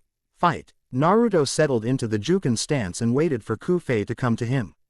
They circled the arena for a few moments till Ku launched the first attack and went for an elbow strike to Naruto's stomach. He spun around it and went for a backhand hit to Ku's neck, which she blocked and quickly crouched down and went for a low kick. Naruto jumped over the kick and landed a few feet away, and Ku was already there in a second, going for a palm thrust that was infused with ki. Naruto bent back, avoiding the hit, and elbowed the forearm of the attacking arm, causing her to hiss a bit from the power behind it and flip back about 7 feet. Naruto's face was showing a grin as he fought with her and she returned it. This was fun to Ku-Fei, to fight an opponent that would push her past her limits and beyond. Naruto charged at her and went for a roundhouse kick to her face, which she ducked just in time from the speed it was going at. Ku countered with a punch to the side of his ribs, which he caught and twisted her arm behind her head and grabbed her other arm. Ku escaped by going for a headbutt from the back of her head to Naruto's face, which he jumped back from and kicked her in the back, sending her skidding across the floor. Ku covered and dashed at him and jumped and went for a punch. Naruto had caught it and she continued with a kick to his head, which he caught as well and spun her in the air and sent her sailing into the railing with an overhead kick. Ku felt the air leave her as she met with the railing and coughed violently. You cough. Doing great, sensei. Me going to try. Cough. Even harder, Uru. She proclaimed. Naruto smiled at her tenacity. Then get up, Ku-chan. I want you to try your hardest. Ku-Fei nodded and charged again. The same thing kept happening. Naruto would counter anything she tried and she would try to dodge his attacks. But they seemed to be going faster and faster. It went even more downhill when Naruto decided to start using ki in his attacks. Ku was breathing hard and fell to her knees. She stared up at Naruto with her blurry vision and smiled. Why, you really good, Uru. Me won't stop, thought. She shouted and she stood up and got into a stance. She breathed in and then breathed out, focusing on her ki and trying to spread it throughout her entire body, and then, she disappeared. Naruto turned around and saw her, with the image of a tiger behind her. A large amount of ki was building up in her hand and she released it. Bakuretsu Sun K. Exploding impact wave. A giant wave of ki blew up in Naruto's face at point blank. The dust cloud from the attack died down. There was Naruto, with his arms in an X position. There were scorch marks on his arms, as his sleeves were destroyed from the attack. The floor of the arena behind him was turned over and destroyed. Nice one Ku-chan, you pass. He really strong, Me happy choosing him. Thank you, she said as she passed out from using so much ki. Well, contestant Ku-fei seems to be down and out. That means the winner is Naruto Springfield. Naruto picked up Ku-fei bridal style and carried her to the infirmary and sent a look to his godfather to follow. 0 Infirmary 0. Naruto placed Ku in the bed next to Kotarou. The Hanyu cracked his eyes open a bit and whistled. You really know how to give a beating, don't you, master? He said in a snarky tone. Naruto gave his apprentice a flat look. Just for that I'm doubling your train when you're back on your feet. He said in a menacing tone. Kotarou gulped and closed his eyes again to rest before his Tortu training. Alberio entered the room just then. Well, Mr. Puppy. How are we feeling? Oh, you could literally taste the condescending tone in his voice. Kotarou gave a small growl. Just you wait till I'm done trainin' and you'll so get it. Yes. Now I have to fix this girl again. I must say she must be a bit of a masochist streak to keep getting beat up like this. Looks like you got a winner, Naruto-kun. His uncle said in a perverted tone. Naruto just bopped him on the head. Shut it, you perverted eggplant. Al faked a painful express and rubbed his head. Ow, Naruto-kun, you're so mean to me, and you were such a nice boy when you were younger. Now let me see your arms. His godfather commanded. Looks like his white mage status was still in his system from his days in Alarubra. Naruto rolled his eyes as Al healed his arms and fixed his shirt sleeves with magic. There now, would you like a lollipop with that? He asked in a teasing tone. No thanks. And contestant Negi Springfield has won this match. Rang the voice of Kazumi in the medic room. Wow, that was fast. Naruto commented with a blink. Indeed. Al said in agreement. 0 Arena Floor 0. The final match of the quarter-finals is here, people. Please welcome Sakurazaki Setsuna and Evangeline A.K. McDowell. Naruto watched the match and a frown was coming to his face. He could hear the things Eva was saying to Setsuna, and honestly it was pissing him off. Finally, after Eva strung up Setsuna with her wires, she started to belittle her and talk about why she was outcasted from her flock due to her white wings being a taboo. He lost it. Eva, that is enough. You do not have the right to say that. Continue with what you are saying and I will not show you mercy. Naruto yelled from his spot in the contestant booth next to Asuna, who had come down after her talk with Theodora, and Negi, who was watching the match while holding Asuna back from jumping in. Yeah, he's right, Baka Eva-chan. Asuna yelled. Eva tiesped and stared into Setsuna's eyes. After that Negi started to chant and he and Asuna seemed to have entered the realm Eva drew Setsuna in. Naruto pulled out Setsuna's Pactio she made with him and started talking to her. Sei-chan. Don't listen to her, okay? But, Setsuna muttered through her thoughts. But nothing. Everyone deserves happiness, you and Eva both. Just remember all the fun you had with me, Asu-chan, and Kono-chan. Playing, training, and just laughing. You used to hold your emotions in, but now you're like a soaring bird, free from the cage she locked herself in. Never forget that, Naruto told her. Setsuna started to tear up. You're right. Duh, now show Eva what you got. Hi. Naruto removed the card from his head and smiled when Setsuna broke free from her bindings and smacked Eva with her broom, sending the chibi down on her back. He saw Asuna and Negi running up to Eva with Setsuna, once she was announced the winner and the avian was thanking Eva. Naruto pulled out his Pactio he made with Eva and said, sorry for yelling at you, Eva-chan, but even you deserve happiness. Hopefully after you're free you can find it. He thought with a grin as she looked at him and blushed a little. She answered back, idiot. But it wasn't said in her usual tone, but a softer one. Naruto turned to see his uncle messing with Negi and disappeared. The blonde let out a sigh. It was time to face his uncle Al, and knowing him, he'll throw out him. Well folks, we are about to start the semifinals. Now will contestants Kunal Sanders and Naruto Springfield please report to the arena. Kunal walked up to the center of the arena and Naruto joined him. Naruto was rolling his shoulders and doing some stretches to get into the swing of things and made a comment. So, who are you sending out? Well, honestly you have surpassed me in combat abilities. So if one of the 3 people who trained you can't keep up with you anymore and the other one I'm saving for Negi-kun, that leaves him. Naruto said, and a shit-eating grin came to his face and he flared his magical aura in excitement and the wind started to pick up around him. Zero Infirmary 0. Kagurazaka, what match is next? Asked Eva.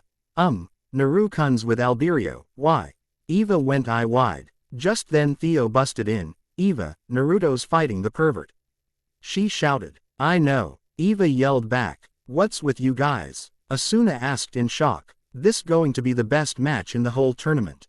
Kagurazaka. Eva retorted. He'll use his artifact for sure, maybe even pull out him. Theo said. Him. That cosplay-loving pervert would be crazy to do that. Shouted Eva. Who is him? Asked Asuna. Ku-fei woke up. Why lots of noise Uru? She asked as she tilted her head. Zero back at the Arena 0. Match 1 of the semifinals is a go, ready fight.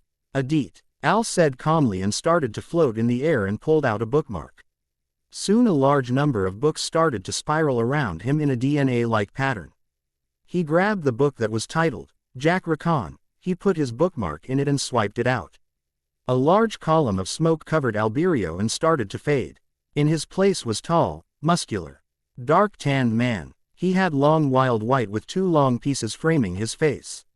He had an open short-sleeve red jacket, a pair of white pants and red headband. 0 Contestant Booth 0. Isn't that Jack-san? Questioned Asuna, clearly remembering the huge man that gave her a piggyback ride once. Eva raised an eyebrow. How do you know that? She asked with suspicion. Eva, if she was Naruto's first partner, how do you think they meet? Theo said and Eva nodded in understand. Asuna must have met up with all Arubra at some point. It would explain why Takamichi was taking care of her. 0 back at the Arena 0. Jack looked at the opponent in front of him. Gaki, that you? Wow, you grew up. How long's it been? And where are we? Naruto grinned. From what I know, you're you from 10 years ago. Right now we're at a tournament. No projectile or bladed weapons and no enchanted spells. Oh, he is cool though. Naruto said. Jack grinned back. Niece, well, let's see if the Gaki's finally out of diapers. He taunted. Naruto went into Nagi mode and his grin grew so large that it threatened to split his face, says the old man that should retire to a nursing home. He shot back as he shielded his whole body with as much ki as possible and casted Melodia Belix, so he could fight to highest level he could in his Raiden no Yoroi. Each charged at one another and cocked their fists back. Each threw their fist and they connected with one another. The collision let loose an explosion. And so the battle of 2 titans, teacher and student, met on the battlefield once more. 0. 1 Go to my profile for the link. 0. Here we are. I know you're like, engineer, why such a cliffhanger? Well, I felt like it, and I did a lot of typing for this chapter. I was going to finish the tournament in one go, but I really want to make the fight with Naruto and Jack 2 or 3,000 words, and don't forget Naruto seeing Nagi. I got a little plan for that too. The reason why I'm late is that I had 3 tests in college this week, so I had to study. So no flames, peace off. 0. Evangeline. Idiot. Naruto and engineer. What? Evangeline. Not idiot 1, she pointed at Naruto. Idiot 2, she pointed at engineer. Engineer. Yes, Eva-chan. Evangeline. Play that new trailer of yours, now. Engineer. It's not ready yet. Evangeline. Evil glare, are you defining me? She said in a menacing tone. Engineer. Gulping and no. Evangeline. Good. 0. Evangeline Athanasia Catherine McDowell was bored. The Dark Evangel, Maga Nosferatu, the Queen of the Night, the Doll Master, the Lord of Darkness. The Apostle of Destruction, the Tidings of Evil, Puppet Master, Dreaded Vampire, the High Daylight Walker, the Girl Queen of Darkness, the Visitation of Woe, the Disciple of Dark Tones. Kitty was bored out of her mind. It had been 200 years since the passing of her apprentice, 200 years of boredom. She decided to try something new. The ability to travel to other dimensions. It was a great idea. Thought it took about 100 years to finally get. When she did, she found out that she wasn't the first vampire to accomplish it. Stupid old man and his jewels. She had traveled to New World. The one she was in, she found it to be interesting. A world full of ninjas. Kaide would have had a field day in this world. She walked around the woods, she felt a huge level of demonic energy. She quickly went to investigate the feeling and saw a little girl sitting in the woods, drawing on the ground with a stick. She was a pretty little thing, the same golden blonde hair as herself, flowing down her back like hers, the same ocean blue eyes, but they seemed to hold look of both sadness and loneliness, a feelings that she deeply knew. Her skin tone was that of a light healthy tan. And the most unique thing about her would be the whisker marks on her cheeks, tripled on each side. She was wearing a black t-shirt with a red spiral on the back and white shorts. And she seemed to be barefoot.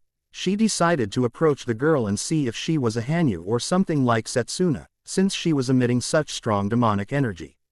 Eva put a big smile on her face and stood in front of the girl. "Hello there, little one," she said causally. The little girl's eyes widened with fear and she crawled back till she hit a tree.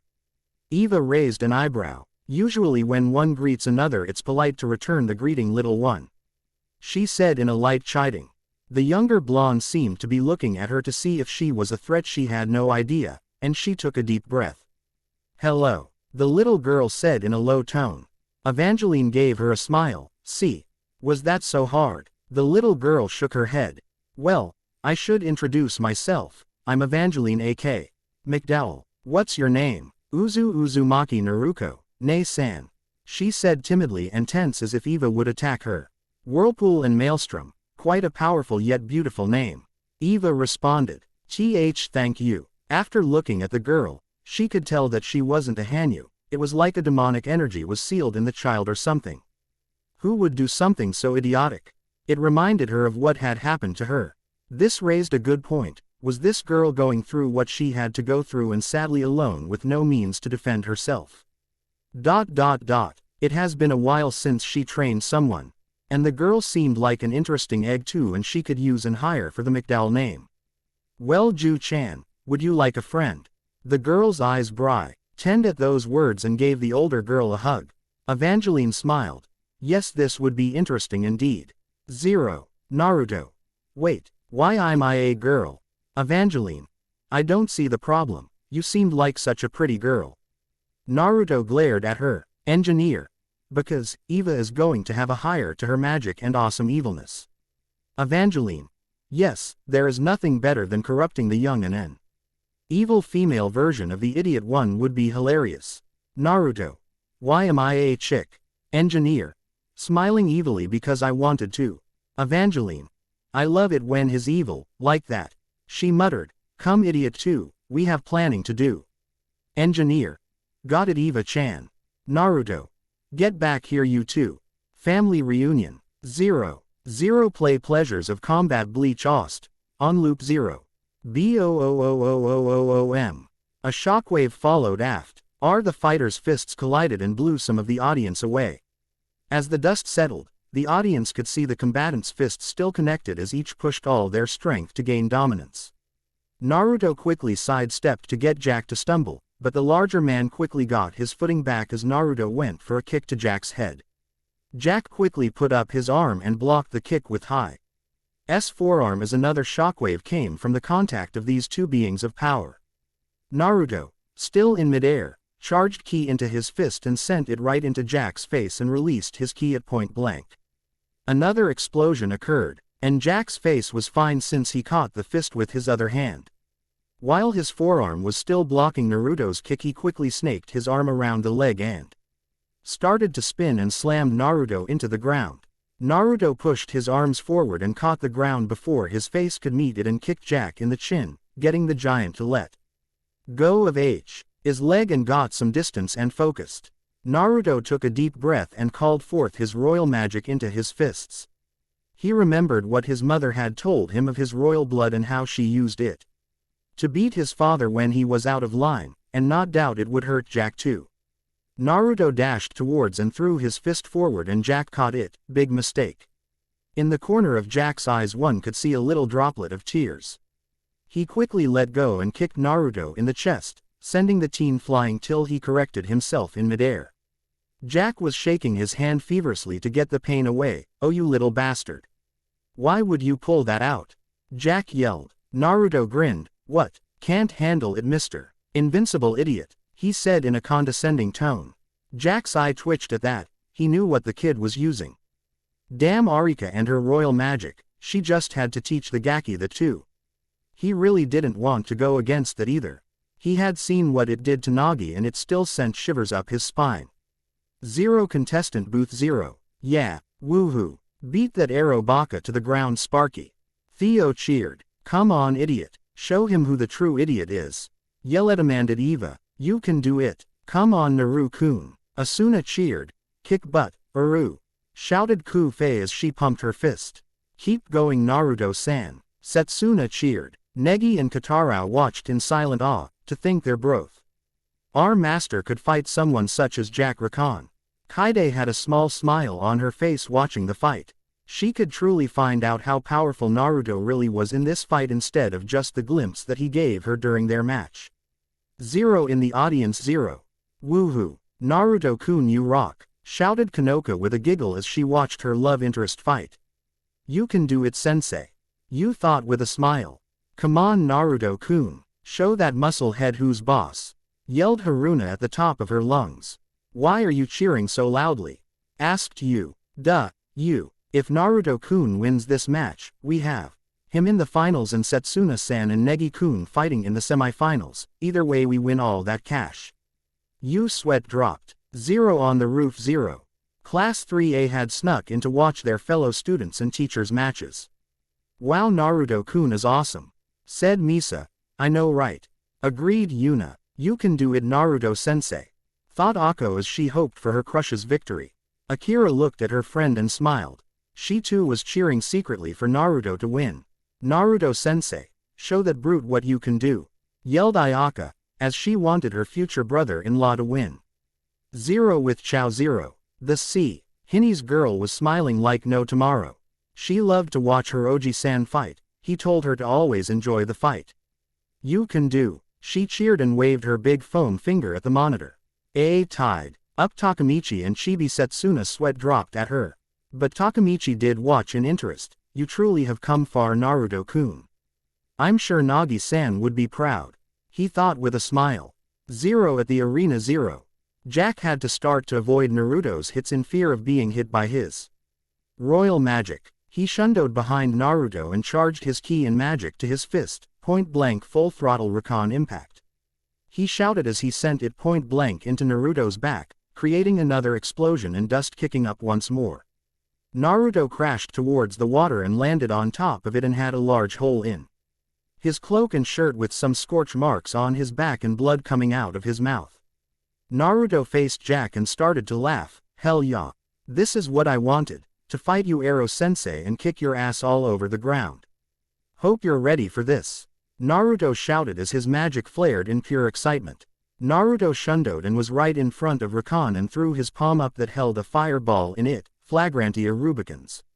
He shouted as he launched the unenchanted mid-level fire spell at point blank just as Jack did to him moments ago. Jack on instinct, sent a large amount of ki to cover his front and then felt a presence behind him. Rasengan, the voice said from behind. Jack felt the grinding of the technique breaking through the ki protecting his back and knew it would get through in a few seconds. So he had to think fast. Rakan for the hell of it, right hand punch. He shouted as he punched the ground under him and caused another explosion, destroying, it seemed, a Ka. Ge Bunshin Naruto and sent the Naruto behind him flying. Naruto landed on the still remaining part of the arena and said another spell, Iaculatio Fulguris. And Naruto threw the lightning spear at Rakan. Jack caught the spear with both hands as it was aimed at his stomach and broke it. He quickly ducked as Naruto was already behind him with a two-fingered Jigokuzuki aimed at Rakan's back. Ya. CK then grabs Naruto by his head and slams him into the ground and follows up by kneeing the teen in the back. Naruto gave a grunt of pain and bit back a scream. Jack was going for another knee strike when Naruto countered. Chidori Nagashi. He roared as he sent electric currents through his body and had it hit Jack, causing the larger Mont's arm that was holding him to loosen and Naruto slipped from the grip. Naruto quickly kicked Jack into the air and went for a finishing blow. He jumped and started to punch Jack repeatedly, Morning Peacock. The speed he was punch at started to increase. Ace and his strikes started to look like they were on fire. Behind Jack, it looked like a peacock-like fan. Naruto finished it by punching Jack to the ground with a large amount of royal magic. Jack's landing caused an explosion. Naruto landed and started to pant a bit until he heard a laughing sound. The smoke cleared and he saw Jack standing and covered in blood with a maddening smile. Nice one, Gaki. Was that a killing blow? Naruto grinned. Yep, it's the only thing that could affect you really. Jack spit a glob of blood out of his mouth and took a thinking position and nodded his head as blood squirted out of him. Yep, got to agree with you on that. The audience was sweat dropping at the casual conversation while one was bleeding at lethal levels. No more holding back then, Gaki. Jack roared. Bring it. Naruto roared in return. Rakan had gotten into Naruto's guard and went for an uppercut and followed with a roundhouse kick to the teen's stomach. Naruto blocked the kick at the last second and focused a large amount of ki to his elbow and brought it down on Jack's shin, aiming to break it. Sadly, Jack avoided it at the last second. Each continued their bout as they ended up in the air flying. Naruto set up his final move that he could pull out and it would exhaust him. He built up air pressure in his fist and added ki to it. He then formed a hand sign that resembled a tiger. And final launched the attack as it formed in the shape of a tiger, at Jack. Daytime Tiger. The attack reached Jack and Naruto released the air pressure and a large explosion rippled throughout the sky. Zero End Pleasures of Combat Bleach Ost. On Loop 0. Naruto landed on his back roughly from the explosion and started to laugh as Jack landed on his back right next to him. Ow. Cough. Damn it, Gaki. Cough. That really, cough, hurt, you know. Jack roared from his position. Ow ow ow. Shut it, Ero-sensei. That move takes a lot out of me if I use it late in a fight. Usually that's a one-hit killer move. You should be lucky that you lived through it. How the hell is that lucky? Jack shouted. Naruto laughed. If you lived the real you could take it too. Oh, you little bastard, Jack said as he cursed the blonde. Hey, guess what? Naruto said in a happy tone. What? Jack asked with a snort. Naruto grinned. Time's up. And just like that, Jack was replaced by Al. Al looked over his godson. You look like shit, Naruto-kun. Naruto snorted. Your skill at observation is amazing. I beat Ero-sensei, so I don't really care now. There was a bit of silence between the two till Al spoke up. You want to cry, don't you? The healer asked with a grin. I can't feel my ribs. Naruto said in a low tone. Well, get you patched up. Al said in a causal tone. Thank you. I'm going to pass out now. Naruto said and promptly did so. Zero Infirmary 0. Ow. Anyone see the license plate of that warship that hit me? Naruto asked as he stood up from his bed. Naru-kun, Sparky idiot, Naruto-kun. Said some voices and Naruto looked who it was. He saw Asuna and Theo smiling at him and Eva grinning. What he didn't anticipate, a brunette blur tackle hugging him and causing him to yelp in pain. Sorry, Naruto-kun, apologized Konoka as she continued to hug him. Ah, how cute. It looks like you have your own little harem, Naruto-kun. Nagi would be so proud. Said the irritating voice of his godfather.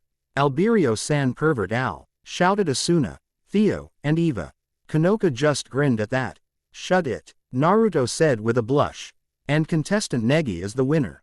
Everyone turned to hear the cheering going on. It seems the Booyah has won. Eva commented. Well, I guess that's my cue. Al said as he disappeared. Naruto stood up and put his clothes back on. Naru-kun, you should rest. Asuna said with concern. Naruto shook his head at that. No can do, Asu-chan. Negi is going to be fighting the one person he has always wanted to fight and I can't miss that. The person he wants to fight most? Konoka asked cutely. Well, aside from Kono-chan, we all know him as our favorite, aka Baka.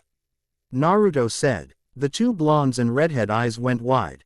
He's going to use Nagi, shouted Eva. Yep. The male blonde nodded. Move, idiot. We are not missing this match or a chance to speak to the bastard. Eva ordered. Yay, Eva-chan, take a chill pill. Naruto waved her off as he exited the medical station with the others. Zero Arena 0. At last, the final battle of the Mahora Academy Budokai Martial Arts Tournament is here. The crowd roared. Who will be the one to claim to be the title of Mahora's strongest? In this corner we have the ever-mysterious Kunal Sanders, Kazumi said as she pointed to Kunal. And in the other corner the infamous Negi Springfield, Kazumi said as she pointed to Negi. Ready, fight, Kazumi shouted. Naruto just had arrived and saw Al pull out his Pactio card and activated it. It seems that Nel is using whatever technique that he used to defeat contestant Naruto. You made it to the finals, Negi-kun, well done. Al said, my name is Alberio Ima, friend of the Thousand Master, Nagi S. Springfield and the godfather of Naruto-kun. Negi gasped at that. That aside, I would appreciate it if you'd address me as you have been, Kunal Sanders. Al said, oh okay. Negi stuttered. Now then, as promised, your reward.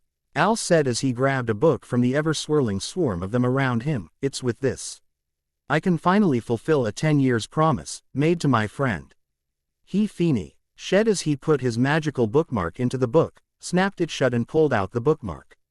As the light from the move died down, Al had taken the form of Gato Kagura Vandenberg, Takamichi's master. Gato had jumped into the air to launch a heavy Kenka attack, causing a fog-like cloud that covered the stage.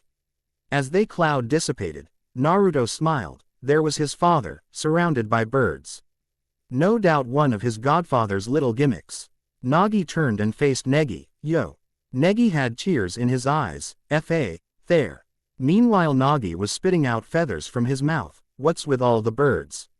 Not another one of Al's gaudy spectacles, I hope. He muttered. Father. Negi shouted as he ran to Nagi. The crowd was in awe as they saw the resemblance the two had. What Negi didn't see as he was running to Nagi was that the father had his finger ready to flick Negi. Just as Negi approached Nagi, the boy was sent tumbling from a hit to his forehead. The crowd was in utter silence except for one blonde who was laughing his ass off. Nagi turned to the laughter and saw a familiar blonde. Yo, Naruto, is that you? Nagi asked. Naruto stopped his laughing and grinned at his father. Who else? Naruto said. Nagi grinned at his oldest. You look like shit. Naruto snorted. Al sent Arrow Sensei out. Nagi nodded. Ah, that's reasonable. You did win, right? He questioned. Of course, I am a Springfield after all. Naruto retorted. Nagi smiled and gave him a thumb up. That's my boy. While this was happening, the audience and Negi, who got back up moments ago, watched the interaction between father and first child. Nagi turned his attention to Negi. Oh, you're up. That's good. He looked around. Mahora Budokai Finals, He does understand presentation, I'll give him that much. He turned to Negi once more and saw him crying. Hey. Is that any way for a son of mine to? Is that all it takes to make you cry? Nagi asked his youngest. Negi gasped at him. What do you mean, all? Anyone would cry at a time like this. Negi retorted. Well, you shouldn't, it isn't manly. You want to be manly, don't you? Nagi asked. Be you, but I've been looking for you for a really long time. Negi said, and as he continued, Nagi started to stretch out his checks. Ha, look at you. You're a mess. That's far too serious a face of any child of mine. Where's the shit-eating grin? Nagi asked. Negi swatted his father's hands away. Will you stop with the squeezing? Negi shouted with tears. Ah ha, made you cry. Nagi said in a taunting tone. Father, that is, Negi said, trying to find his words. Nagi just ruffled Negi's hair. There isn't much time, he said as he shundowed back a few feet. I'm not much of a talker. That was more Naruto, and your mother's department, since I was never any good at it. Also, since we're on a stage, at least let's train, if only for a little bit. Nagi said as he got into a fighting position. You made it to the finals. You can hold your own, yes? Nagi asked. This is about all I can do for you, come. He said. Ready, father, Negi said in determination as he got into his stance. Ho, interesting stance. I'm guessing Chinese martial arts, Nagi said as he observed Negi's stance. Why yes, stammered Negi, shocked at how his father figured out his stance so quickly. Now make this last, or it will be over before you know it, Nagi said seriously. Negi charged and went for a punch, which Nagi caught with ease. While still caught, Negi went for a knee strike which Nagi Isel. Y caught again and he kneed Negi in the stomach and then was punched on the cheek. Negi recovered and dodged a few lightning arrows from his father and then shundoed behind him and went for a light Ning enhanced punch to his father's back. Nagi easily caught it and shocked Negi and hit him with a Dios Tukos on Negi, sending the child airborne. Nagi Koku shundoed mid-air shundo right in front of Negi and kicked him further in the air. Nagi then charged up a large Stagata Magica of lightning and shot it at Negi. Negi did the same, only a smaller level of it, and used the recoil to dodge the blast. While in freefall, Negi called for his staff and charged at his father with a lightning-enhanced fist, but was taken down. Kazumi started the count. You made it last quite a while, Negi. Nagi complimented. You'll, need to get that flying thing down or it'll be tough on you later on. Though, using the Sagitta Magica recoil to avoid my attack was clever. You'll need the Koku. Mid-air, Shundo too, of course. When I was your age, I could do both and Naruto could do them when he was 8. Nagi lectured. Heh, you are strong, aren't you, father? Just like Ni-san said. Negi said. Ha, well. Good to hear. Just hope that Brad didn't say anything too bad about me. Nagi muttered. Here, he said as he stretched out his hand to help Negi up. 10. Contestant Kunal Sanders is the winner. Kazumi announced. Nagi looked at the sky. Well, time is almost up. He said and looked at Negi's arm. You alright? He said as he pointed to the wounded arm of his youngest. Said Negi and then he looked at his arm. Yeah. Have Al fix that up for you. Nagi started looking around. Well, since I'm here, I must be dead. Sorry, I couldn't do anything for you. But I know Naruto's taken good care of you. I've no real right to say this, but, grow up happy, huh? Negi gasped. Well then, Nagi said. Why father wait, please I need to tell you something. You're not dead, you're still alive. 6 years ago you and Ni-san saved me on that snowy day. What? Nagi said in confusion. Nagi turned to see Naruto, Asuna, Eva, and Theodora walking onto the stage. Ni-san, Master, Asuna-san, Theodora-san. Negi said in surprise. Nagi. Asuna cheered as she jumped the older Springfield and gave him a hug. Nagi looked surprised at the red-headed bundle of energy. Little Princess Chan, look at you, all grown up and beautiful I see. Nagi said in happiness and he turned to grin at Naruto. Told you that you would see her again. Nagi said to his oldest. Yep, Naruto said as he returned to grin. Hey aka Baka. Theodora said with a smile. Well, if it isn't the tomboy princess. Nagi said with earned him a flying kick to the head which he caught. Don't call me, only Sparky can call me that. Theo yelled at him. Nagi immediately turned to his oldest and placed his hands on the teen's shoulders. You are truly my son. To have not one, but 2 girls to love, a chip off the old block. Nagi said with fake tears. Naruto gained a tick mark on his head and called forth his royal magic and slapped his father just as his mother did. Nagi was sent spiraling into the ground next to Eva, who kicked him in the stomach for further pain. Nagi looked up and had a childish pout. Why'd you hit me like your mother? She's done enough of it by herself. I don't need you doing it, too. Naruto shrugged his shoulders. Felt like it. He said plainly. Hello Nagi. Eva said, finally getting her turn. Nagi Ned his head and saw Eva standing by him. Evangeline, how are you? He said in a chipper tone. Eva just bitch slapped him. What the hell? Is it? Beat Nagi-sama, day or something? He shouted. No you dolt. You forgot about my curse. The chibi said. Nagi looked dumbfounded till he punched his palm. Right, the curse, you mean I haven't taken care of that yet? He asked, earning him a punch to the head. Ow, seriously this needs to stop. Nagi said as he held the forming bump on his head. That idiot firstborn of yours is getting rid of it later this week. Also, I've moved on. She said to him. Nagi was quiet as he looked at Eva seriously and then took a quick glance at Naruto, then back to Eva. I see. Good, he said with a smile. You know what we need.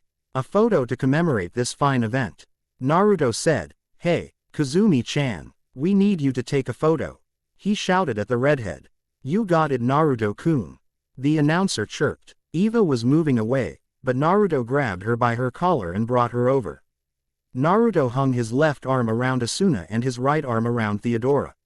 Nagi went to Naruto's right and stood behind Theo, and Negi stood in front between Yuto and Asuna, as Eva stood next to him between Naruto and Theo.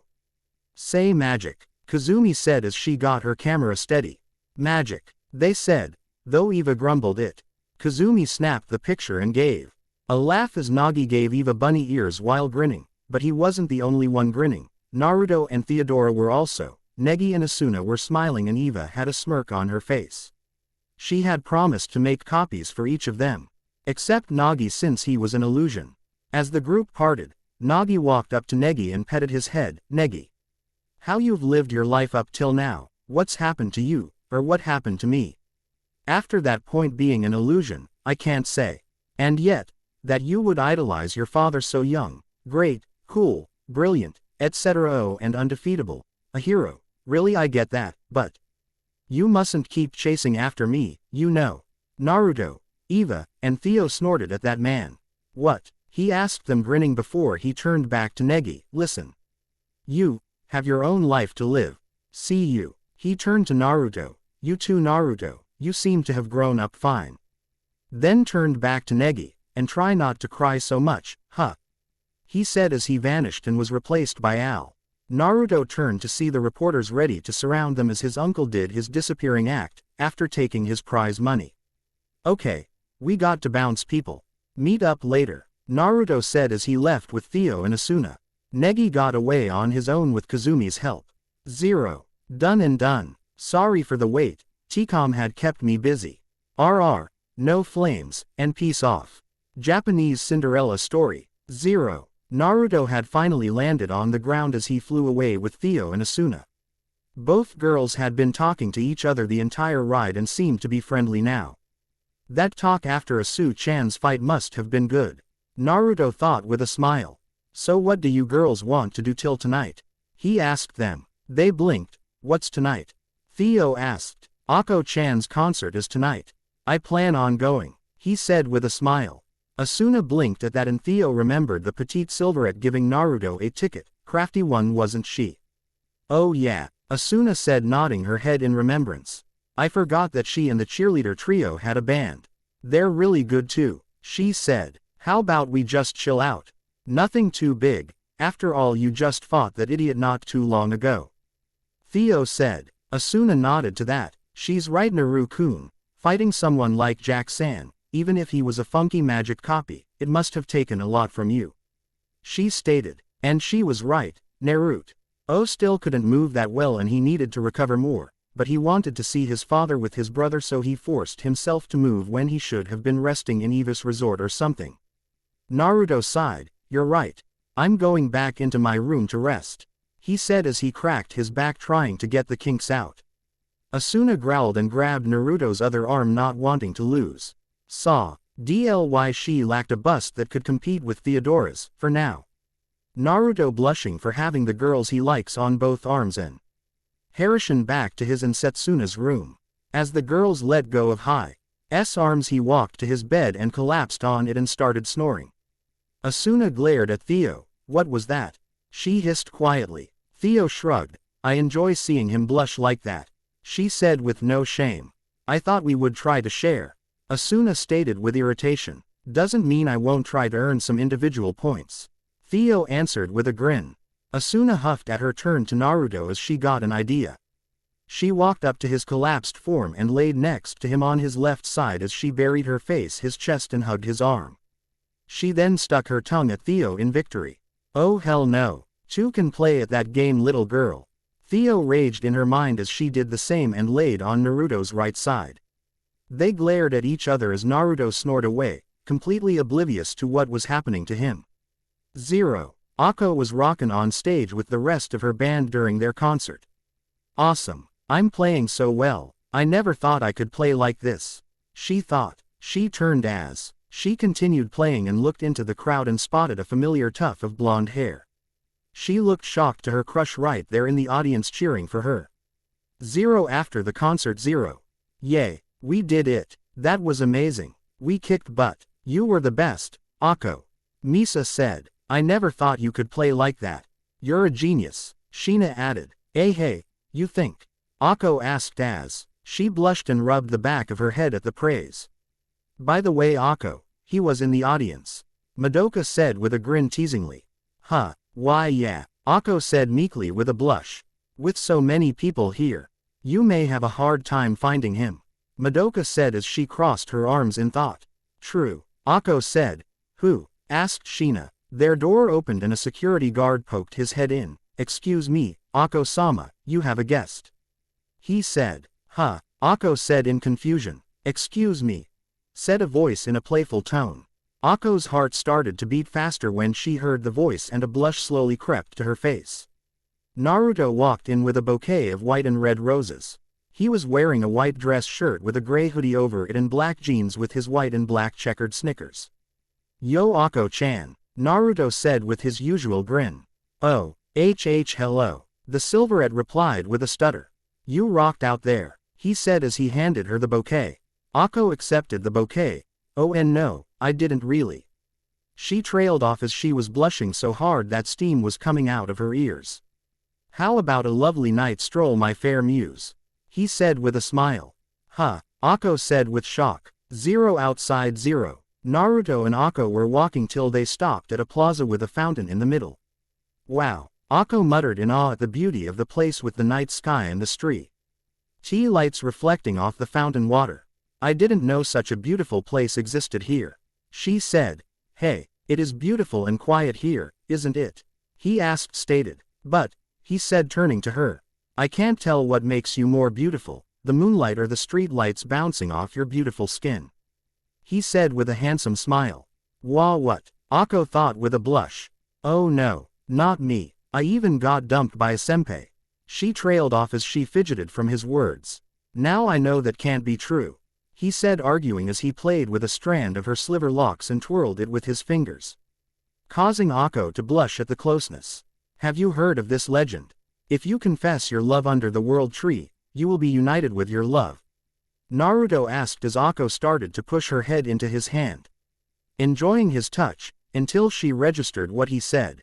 Huh, what, huh, she thought with a shock. Akko-chan, even since you first collided with me in the hallway. Akko flushed with embarrassment from that.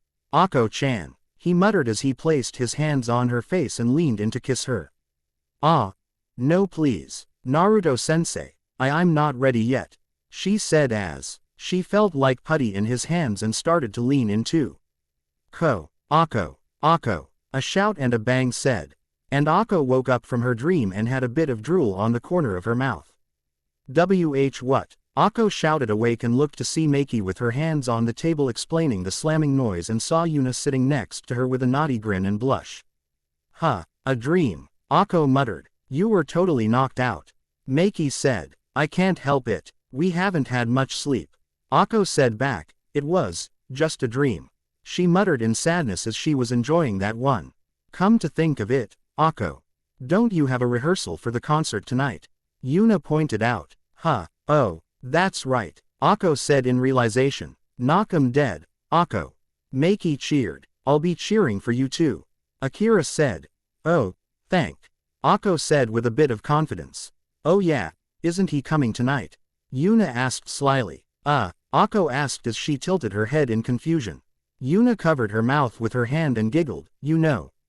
Naruto-kun, the one you talking about in your sleep, Yuna said as she made a sleeping position by placing her hands under her tilted head to look like she was sleeping. And no please Naruto-sensei. And not there, Yuna said, imitating Akko's voice. I didn't say that. Why are you listening while I sleep? Akko asked in fury. Your voice was so loud. Yuna answered back. Naruto-kun. Maki asked. Yuna moved closer to Akko's ear. Easy there Akko, don't think you're getting ahead like that. If we are going to do that, we're doing it together like we agreed to, got it? Yuna asked and Akko nodded with a fierce blush. 0 at the concert hall 0. Akko sat on the bleachers with a glass of water in hand as she was done up in her cloths for the concert. That's right, Naruto-sensei is going to show up. She thought about her crush on the blonde sensei and blushed red remembering the dream she had. Dwa. What am I thinking about? Dummy, dummy, dummy. She remembered how she played so well in her dream. There's no way I could play that well.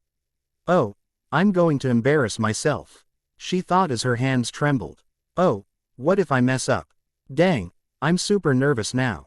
Akko looked at the rest of her band. They're so incredible, compared to me, she thought with some sadness. Akko, Madoka said. Wah-ha, Akko said as she dropped her glass of water on the floor and was shaking from absolute nervousness. Whoa, you all right, Akko? Madoka said with concern. I'm just really worked up.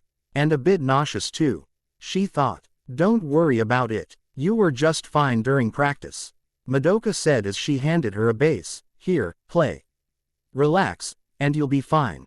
Akko, still shaking, started playing at a very fast pace. What the? Madoka said in shock. You're playing too fast, she said. That's not it. I'm trembling so much that I can't stop. Akko exclaimed. I can't do this. I knew it. I just can't. It's impossible, Akko said as she was freaking out big time. Mommy, take a chill pill, Madoka shouted. Akko was pleading for Madoka to get a replacement for her, but Madoka calmed her down. Kujimaya, do you think this outfit will work? Akko asked shyly as she rubbed her arm. Well, you know, my scar. Akko muttered as she raised her arm and a small scar was shown as she continued to extend it from her tank top shirt. Oh, but you're gonna be on stage. It'll be fine, Madoka said reassuringly. But, he might see it. Akko muttered as she fidgeted with her fingers. No problem. Change into the short sleeve version of that outfit. It's in the dressing room, Madoka said in understanding, and while you're there, have some tea and relax. Thanks Kugiman, I owe you one, Akko said as she rushed to the changing room. There's plenty of time Akko, Madoka shouted back, and don't call me Kugiman either, she thought with a small smile. Zero changing room 0. Akko removed her shirt and turned around to show her back to the mirror in the room. On her back was a large scar. I'm average in every way except for this, she thought in sadness. Suddenly a knock came from the door. Excuse me, but heard that Izumi Akko-chan might be in here, said the voice of Naruto as he knocked on the door and opened it and saw Akko in the middle of changing. Ah, Akko shouted seeing Naruto. He cursed Jiraiya for his Eki misfortune. Half an hour earlier. Naruto had woken up and saw both Asuna and Theo sleeping next to him. He smiled at them and gave each a kiss on the forehead, causing them to wake up. I need to get going, he whispered to them, but Theo held him tightly. No, stay and cuddle, she demanded childishly and then yawned cutely. Naruto rolled his eyes at her somewhat spoiled nature, but chalked it up due to her royal upbringing. He still loved her for it though, as it was amusing at times. Asuna looked at her with half-lidded eyes. Let him go, she said as she pulled Naruto away from Theo and she let him get up. Thanks Asu-chan, he said as he kissed her on the lips. Asuna blushed a little and fell back asleep and unconsciously cuddled to the warmest thing on the bed, which just so happened to be Theodora. Theo, who was half asleep also, cuddled with Asuna and placed her head in her bust. Naruto put his fist in his mouth to stop himself from laughing at T. He sighed and took a quick picture with his phone. Best blackmail material ever. He got dressed and was wearing a white dress shirt with a gray hoodie over it and black jeans with his white and black checkered sneakers. He walked to the concert hall and saw Yuna, Akira, and Maki out of the concert hall. Hey girls, he said cheerfully. Yuna had blush on her face and walked up to him faster than the others and glomped him. Hey Naruto-kun, she said in her usual sunny personality. Hey and Naruto-kun, Naruto-sensei. Maki cheered and Akira nodded. Hey girls, do you know where Akko-chan is? I wanted to see her before the concert, he said smiling as he showed no problems from having Yuna hanging off him. Akko should be rehearsing or in the dressing room, Akira said. Thanks Akira-chan, he said as he picked Yuna off him by her collar and placed her on the ground as he walked away. Damn, Naruto-kun knows how to dress, Yuna said with a dreamy sigh. Naruto walked into the concert hall and headed to the changing rooms. Why are my Eki senses tingling? He wondered as he knocked on the door and opened it. Back to our current predicament. Kyaaa. Akko screamed. Oh bollocks, Naruto muttered and closed his eyes and ran out of the room. Akko covered her chest with her arms and turned around. What's he doing here? Oh no. Did he see my back? Shish. He thought in fears as tears welled up in her eyes at the thought. Fuck. Naruto cursed in his mind. What's going on here? Shouted a voice. She quickly whirled around and glared at Naruto as she slapped him across the face. Him being a teacher be damned. Naruto took the slap as he clearly deserved it. I know nothing I say will make up for this, but I'm sorry. Naruto said with his eyes still closed. Sorry. I don't care if you are a teacher, but if you, Madoka shouted as was about to continue, but Akko grabbed her arm and stopped her. She now had her shirt on.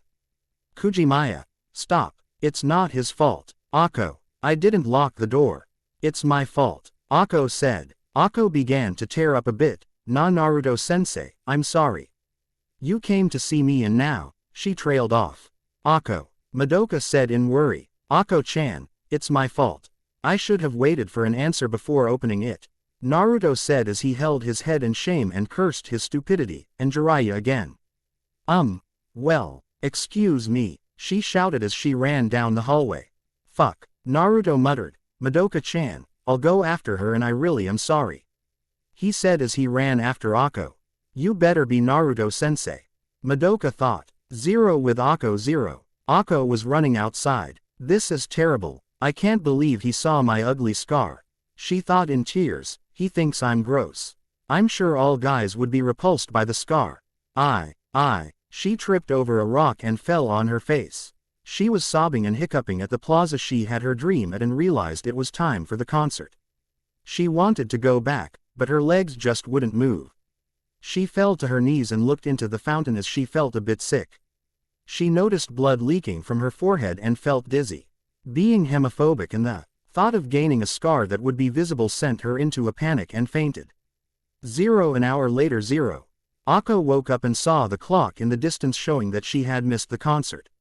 She cried, as she failed her friends by missing the concert. Now Akko-chan, a pretty girl like you shouldn't cry.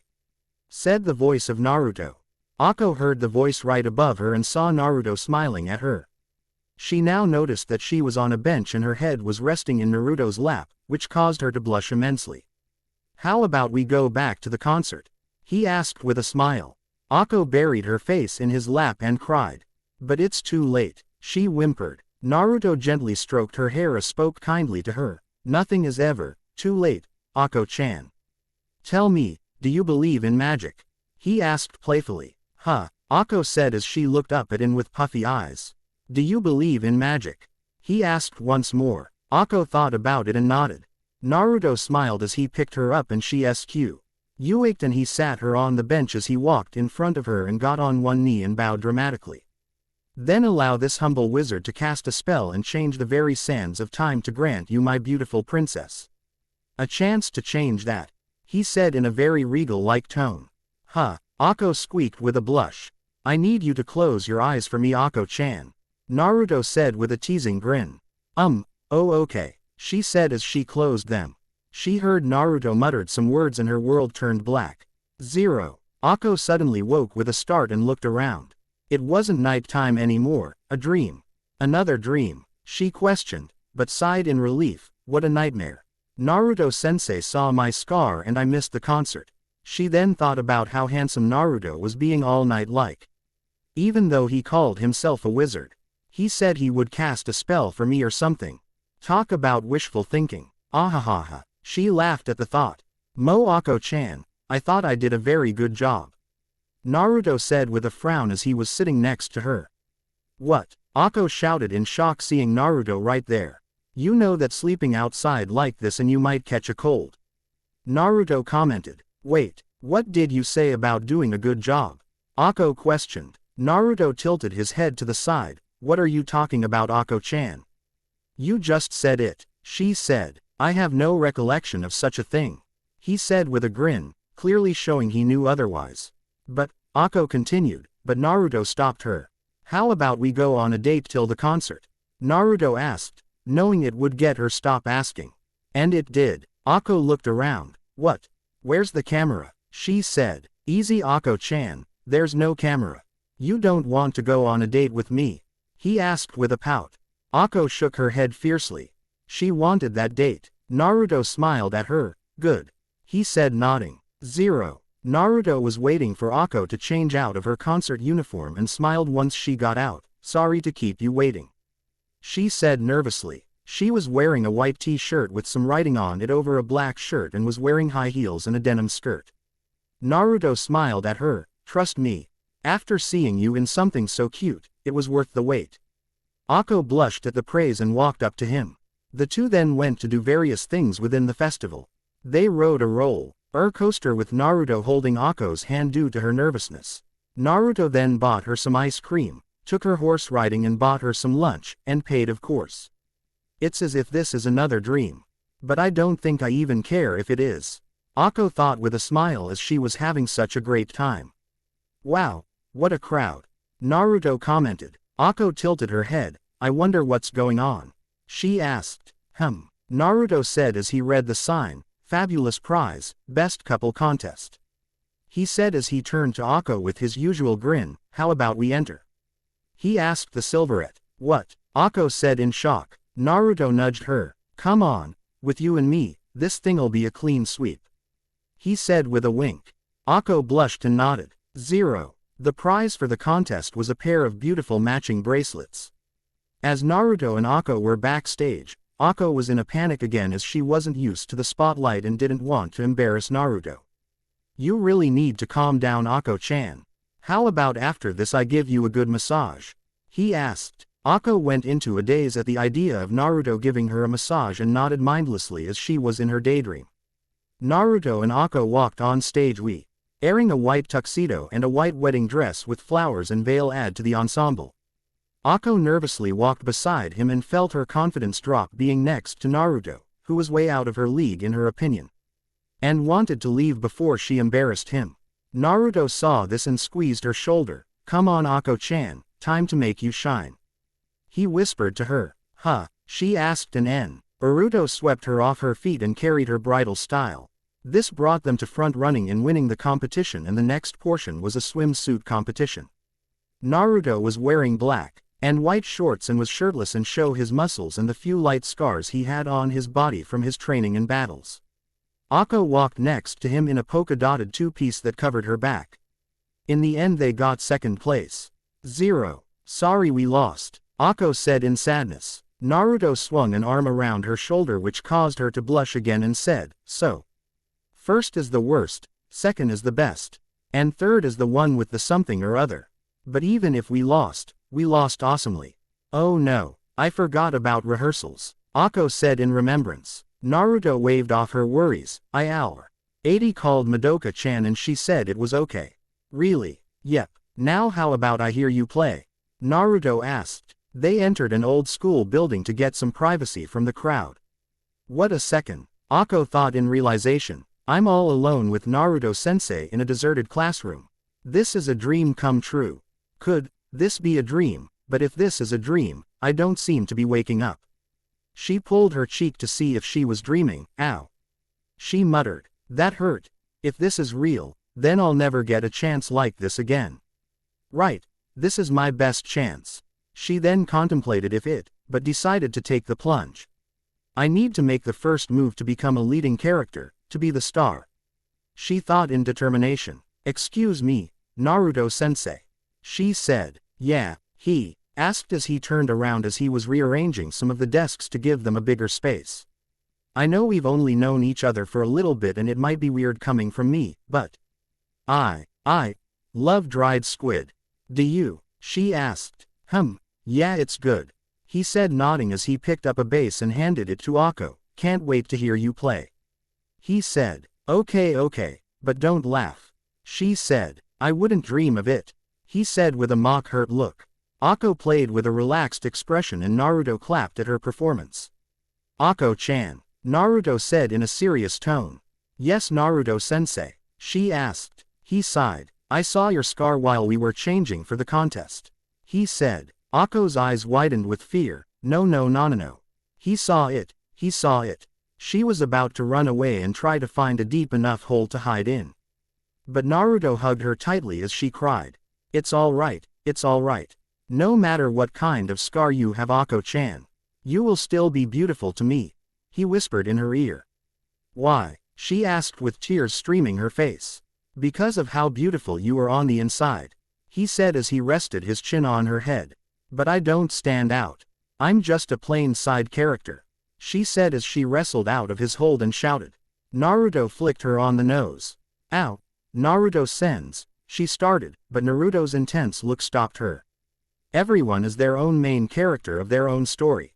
The spotlight shines on you and you alone in your story and no one else, he said as he grabbed her hand and walked outside where the sunset was shining at them. Even if you say you're a side character, which you aren't, I won't let you, he proclaimed loudly. Ako blushed at that and shed a single tear in happiness knowing she picked the right guy to fall for. Naruto walked her to the concert hall. Zero backstage 0. Knock 'em dead, Ako-chan, he said as he kissed her forehead and walked to the bleachers. Madoka walked up right next to the girl in her current bliss. Seems Naruto-sensei really knows how to make a girl smile, she thought. Seems like something good happened, huh? Madoka asked in a teasing smile.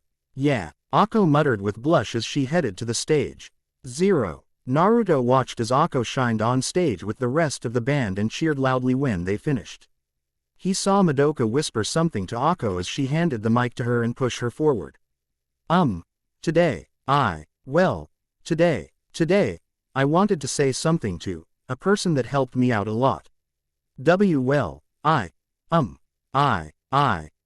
I really had a great time today and hope we can do it again soon, she proclaimed. Naruto wiped his brow in relief as she didn't confess. He stood up and shouted, sure.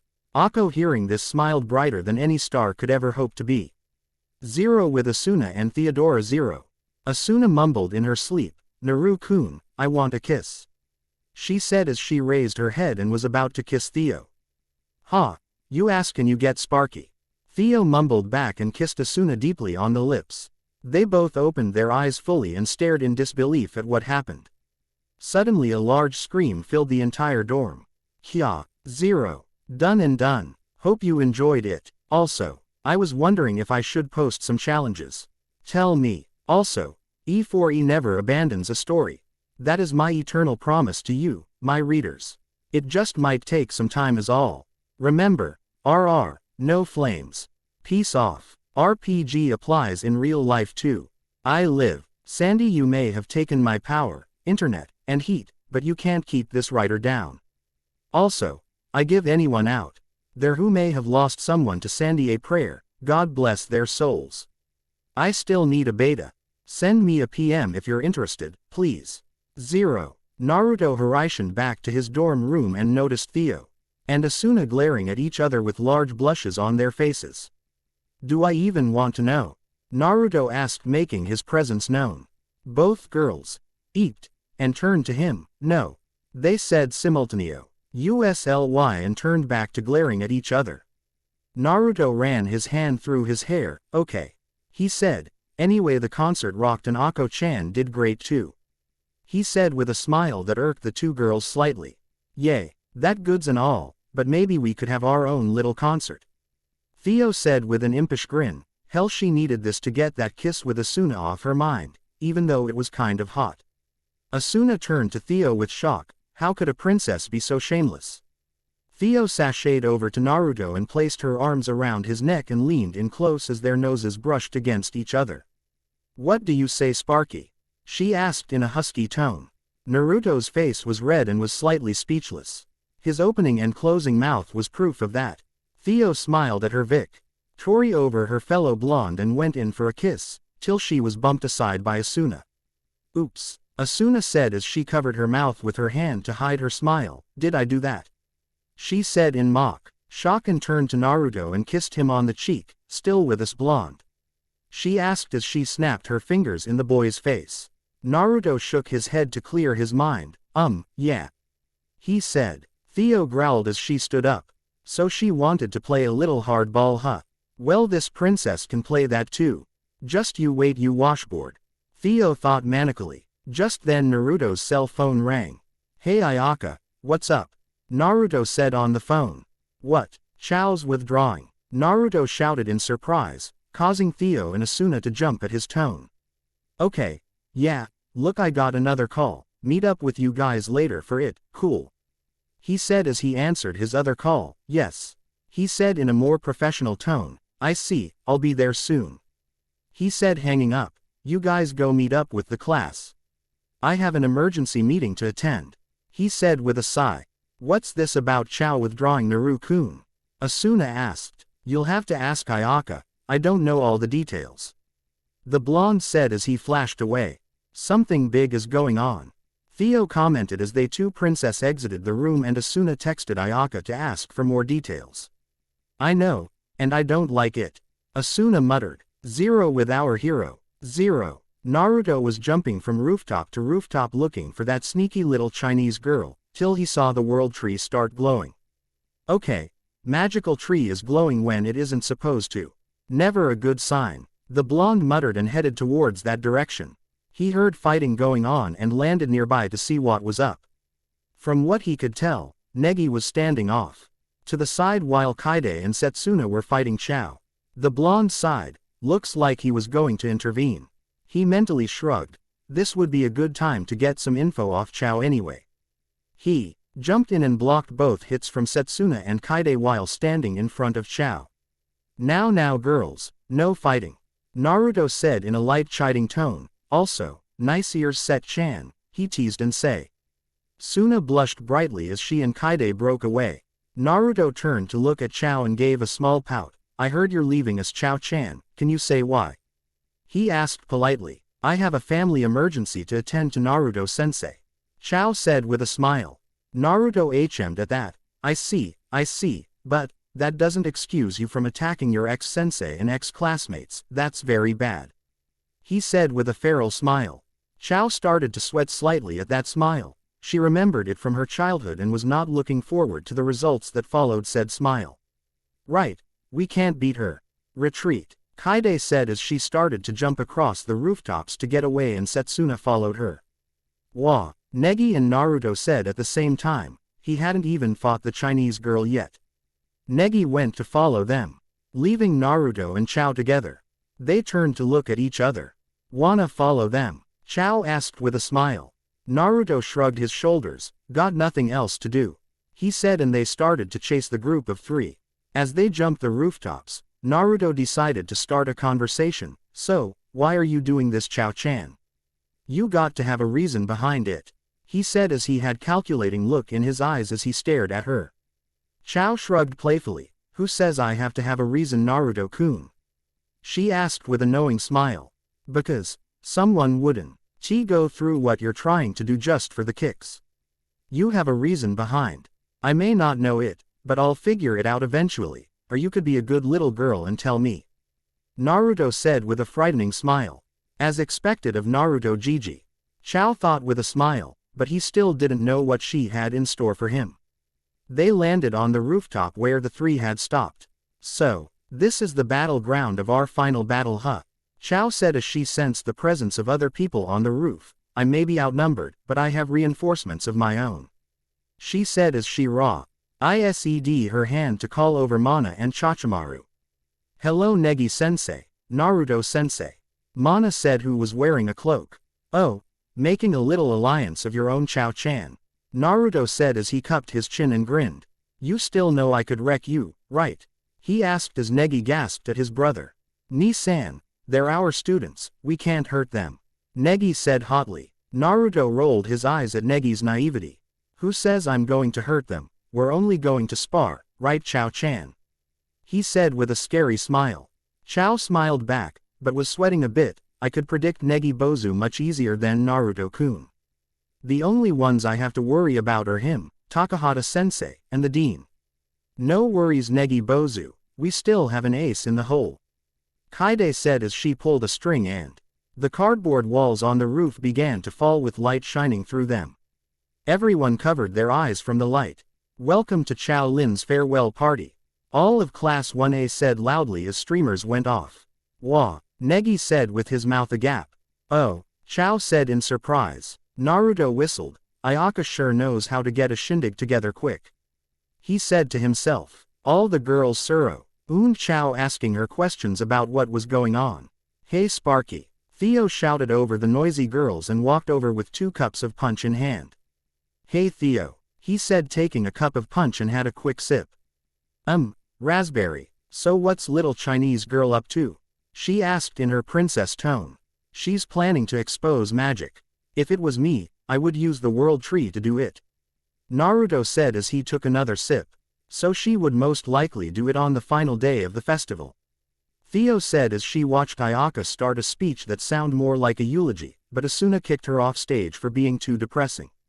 Pretty much. Naruto grumbled as how he was going to stop this as he watched the girls all give personal gifts to Chao. A sweet gesture in his opinion. Theo slapped on the back when he took a sip, causing him to sip out his drink. Hey, he said as he used his arm to wipe his mouth. Theo grinned at him. You're Naruto freaking Entheofushia Springfield. If anyone can figure this out, it's you. She said in a soft tone. Naruto smiled at her. Thanks Theo-chan, I need a boost like that every once in a while. No duh, you're good Sparky, but you're not Superman. Even you need to take it easy every now and then. The princess said in a lecturing tone. Naruto gave her a mock bow. By your orders my princess, he said with a teasing smile as the girls started to tickle Chao to tears in the background. Come on Ku Fei, Haruna said as Fu walked up to Chao holding something wrapped and long. Chao, Fu said and Chao turned to see her friend in surprise. Ku, the Chinese girl said. I have present for you, too. Here, Ku said as she extended it to Chao. This sword was given to me by my master. You have it, Chao. That's too much. I can't Ku, Chao said as she tried to deny the thoughtful gift. Your home is very far away. We can teach each other much, yes. If so, then this for you. Ku said. Chao gave a small smile. I see, all right. Chao said as she took the sword. I'm sorry I tell everyone your secret. Ku said with an awkward laugh. I know Chao no like farewell parties. Well, I was pleasantly surprised. Thank you Ku, Chao said with a big smile. Everyone clapped and asked Chao to give some final words. All right, Chao said as he hopped on stage as the world tree began to glow, getting all the girls excited. I'll be honest, when I first came here, I thought my classmates were a bunch of happy idiots. I had great fun with everyone during my 2 years here. Thanks for such a great party, I was really touched. Chao said as she touched her chest. Thank you everyone. I have to leave, but I hope everyone graduates happy and healthy. She finished with a smile. Everyone clapped and cheered as they started to clean up. Hey, Ku Fei said your home was far away and you won't be able to see us again. What did she mean? Meiki asked. Everyone nodded in agreement since they were wondering that also. You wanna know about my home? Well, that would be revealing a really big secret about myself. Chao said with a smile. This got Naruto's attention. The girls nodded eagerly. Do you really want to know? Chao teased. Yes, they all said. Chao closed her eyes. The truth is, believe it or not, I'm a Martian from Mars. She said and every slapped on the back of the head. Lair, some of the girls said. Seriously, Martian don't lie. In the next century, Mars will become inhabitable. Naruto and Theo's eyes widened at that. There was no way she knew that. I'm a descendant of Naruto-kun and Negi Bozu. I've come back from the future. Chao announced proudly. That smile when she gave him the watch, he knew it looked familiar, but it wasn't possible, was it? Naruto thought as he tried to debunk it in his mind. Everyone started to laugh at Chao saying she was crazy. The class continued to party for the rest of the night. Sometime later, Yon was tuckered out from the constant partying and were all asleep. Negi jumped up to Chao and Naruto followed suit. Negi was silent for a few moments till he spoke up. What you said earlier, was that? He trailed off trying to make heads or tails of the information in his head. Chao let out a fit of laughter. I guess it was too outlandish for anyone to believe me, she said with a smile.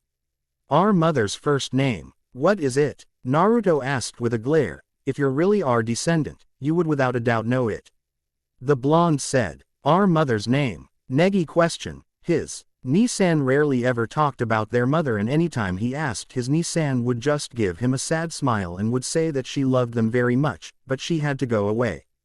Arika, you're like a male version of her, except your hair sets more after your father Nagi. Chao said with a smile of all-knowing. Naruto's hand twitched slightly. What's your goal? He asked quietly. For me, your future is my past. So I came here to change history. That is my true purpose. Chao said. Change history? Negi blurted out in shock. The world tree, Naruto said as he figured out her plan.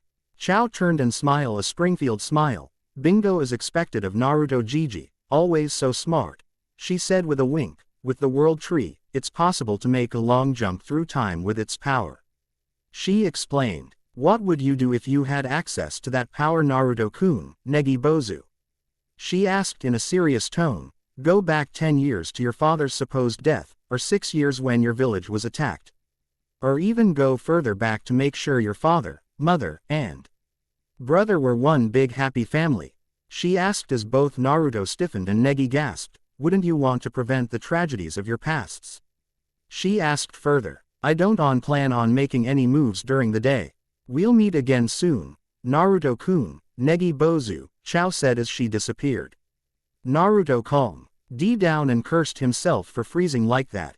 Zero Evis Resort 0. Negi, Naruto asked calmly in a pair of white swim shorts with blank lines going down the sides. Yes, Ni-san. Negi asked. Who W? As wearing the same swimsuit but had orange lines going down the sides with a purple short-sleeve hoodie on. Why are Haruna and Chisame here? Naruto asked as his hand began to twitch and he watched as the girls played in the pool.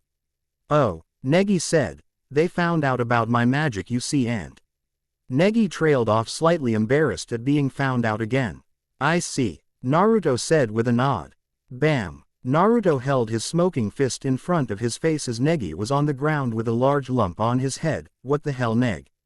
Naruto said at the top of his lungs with a tick mark on his head as he performed the head enlargement spell to make his head bigger to show his anger even more. Are you that stupid?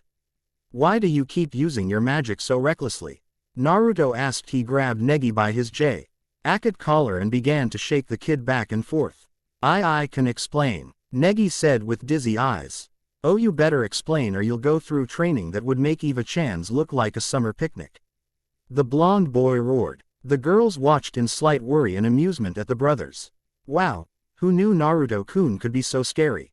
Haruna said with a grin and turned to Asuna. Is your boyfriend always like this, Asuna? She said as she wiggled her eyebrows. Asuna blushed prettily at that and Kanoka glomped her. Asuna, did you move ahead without me and Set-chan? The healer asked with a pout. Haruna pushed up her glasses and they gained a glint. Oho, going with the harem route, huh? Nice choice, Asuna. Naruto-kun seems to be too much man for one woman anyway. Wah, hey, it's not like that, it's Asuna said, trying to argue with an atomic blush on her face. Hey, don't get ahead of yourself, Kono. Theo said as she was wearing a white two-piece that complemented her caramel skin and showed off her large bust. Kanoka glared childishly at Princess. Oh, you're still here? She asked cutely. Ooh, a love pentagon with a love alliance, now this is interesting. Haruna said as she pulled out her notepad to take some notes. Naruto finished berating Negi and dropped him to the ground. Kota, who was wearing a pair of black swim shorts that had white and gray yin-yang signs all over it, was poking Negi's down form. Sucks to you at times, Negi. The dog boy said with a wolfish grin. But anyway, Haruna said as she put her notes away, I mean, a Martian. This is so awesome, she said with a smile. The most brilliant mind in Mahora Academy, but in reality an alien invader from the future bent on changing history. Oh, such horror that our classmate is the leader behind this insidious plot.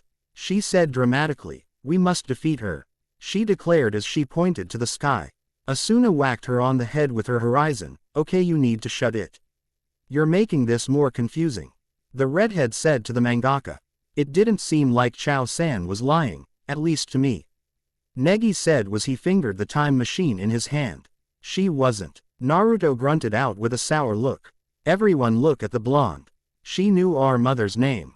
Only those of all Arubra, along with Theo and me, know that.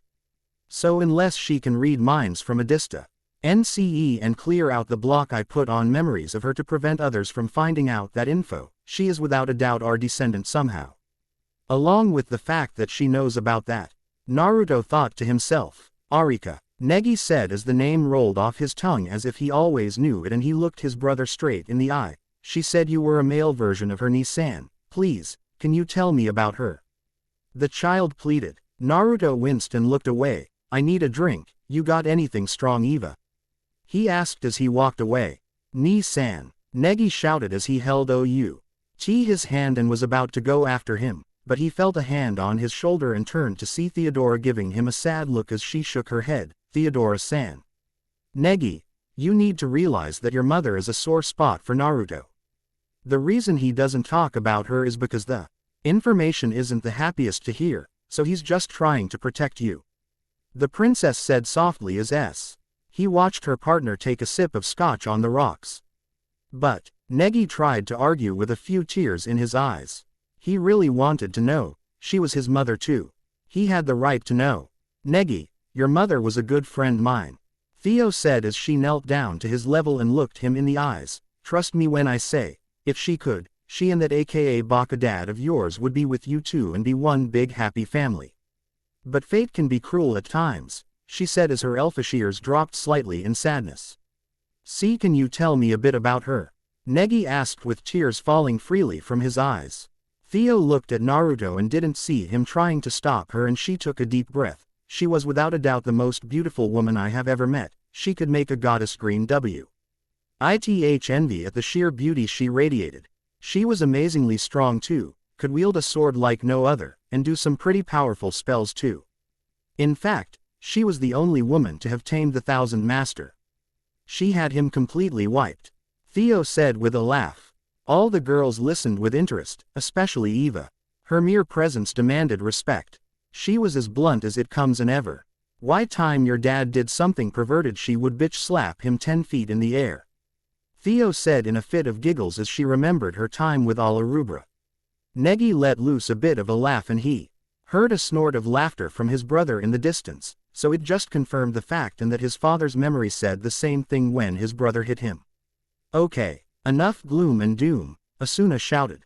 As much as she wanted to hear about Arika, they had a wacky time traveler to stop. And Naru-kun, stop drinking. She shouted at her love interest with her hands on her hips and her pigtails standing up straight. Naruto pouted at her. Eva had some good stuff. Okay, time for a serious strategy session people. Kanoka, get us some drinks. Asuna ordered. Gotcha, the bubbly brunette said. I'll help Kanoka-san. Nodoka said. Kanoka, get me some wine. Eva said. No alcoholic drinks for anyone. Asuna shouted. Little bit later. Let's rock it you. Haruna said. Oh okay. You said. Adit. They both said, and the two activated their new artifacts. Haruna's was an apron on with a beret that had a feather in it and held a quill and sketchbook that a string at the end of it held a small bottle of ink in her hands. You had on a witch's hat, cloak, and broom, with a magic book. They got a bunch of ooh and ahs at their new look. Till something hit Asuna. Hey, wait a minute. How'd you two get probationary contracts? The redhead demanded. Haruna gave her a thumbs up and stuck her tongue out a bit. I got a smooch a little while ago. I'm sorry, you said as she repeatedly bowed apologetically. We'll figure out what your artifacts do later. Right now it's important that we strengthen our forces. Chamo said. You can count on me. Haruna cheered loudly. However, you started. Even if the story is true, 2 points remain unclear. First is how to reveal magic to the world as a part of changing history. The second is the reason why Cho-san traveled back in time in the first place. The chibi philosopher said. The first part is easy. Naruto said. What magical object can be used to make wishes? He asked everyone. The world tree. Everyone who knew about the tree said loudly. Exactly. Naruto said with a nod. She will most likely do it on the last day, where the tree is at its strongest. As for the second part, every time travel movie I've seen where someone goes back in the past. Either a bad guy jumped into the past and she is here to capture the bad guy, but since she wants to change history, we can guess that something bad may had happened in the future and she wishes to do just as she said and change it. The blonde male concluded, and you along with everyone else nodded as it made sense. So Chao-san may not be a bad guy after all, Negi said as he cupped his chin. But she's trying to reveal magic, doesn't that make her the bad guy? She even beat you up pretty bad too, Asuna stated. Negi faltered a bit. Why yes. That may be true, but... Negi tried to argue. Either way, there's no doubt that Chao's going to be up to something on the third day of the festival. Chamo said. Well, it doesn't matter, Asuna said as she whipped out her sword and planted it into the ground. I don't care what Chao-san is planning. I'm going to use my sword to stop her from hurting Naru-kun or Negi.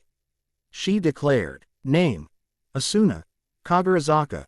Vesperina Theodonasia and Theofushia class. Magic deflecting swordsman. Artifact. Ensi's Exorcisans, Turbo Tutor. Ability. Kenka. Setsuna trained swordsmanship, Naruto's combat training, magic cancel. Asuna-san. Negi said in awe. Name. Negi Springfield class. Combat mage. Ability. Western magic, Chinese martial arts. Naru-kun. Haruna asked with a giggle and Asuna blushed. We may not be able to figure much out by thinking about it. Best thing to do is prepare for the worst that Chao can throw at us. Luckily, it looks like everyone wants to help out. Chamo said, but I can't endanger my students. Negi said to the ermine. Don't you worry Negi-kun, Kanoka said with a wink, if you get hurt, I'll patch you up. Name. Kanoka Kono class, apprentice mage. Artifact. Flabellum Yuri, Flabellum Astrali, Medicinalis Dei Puer. Ability.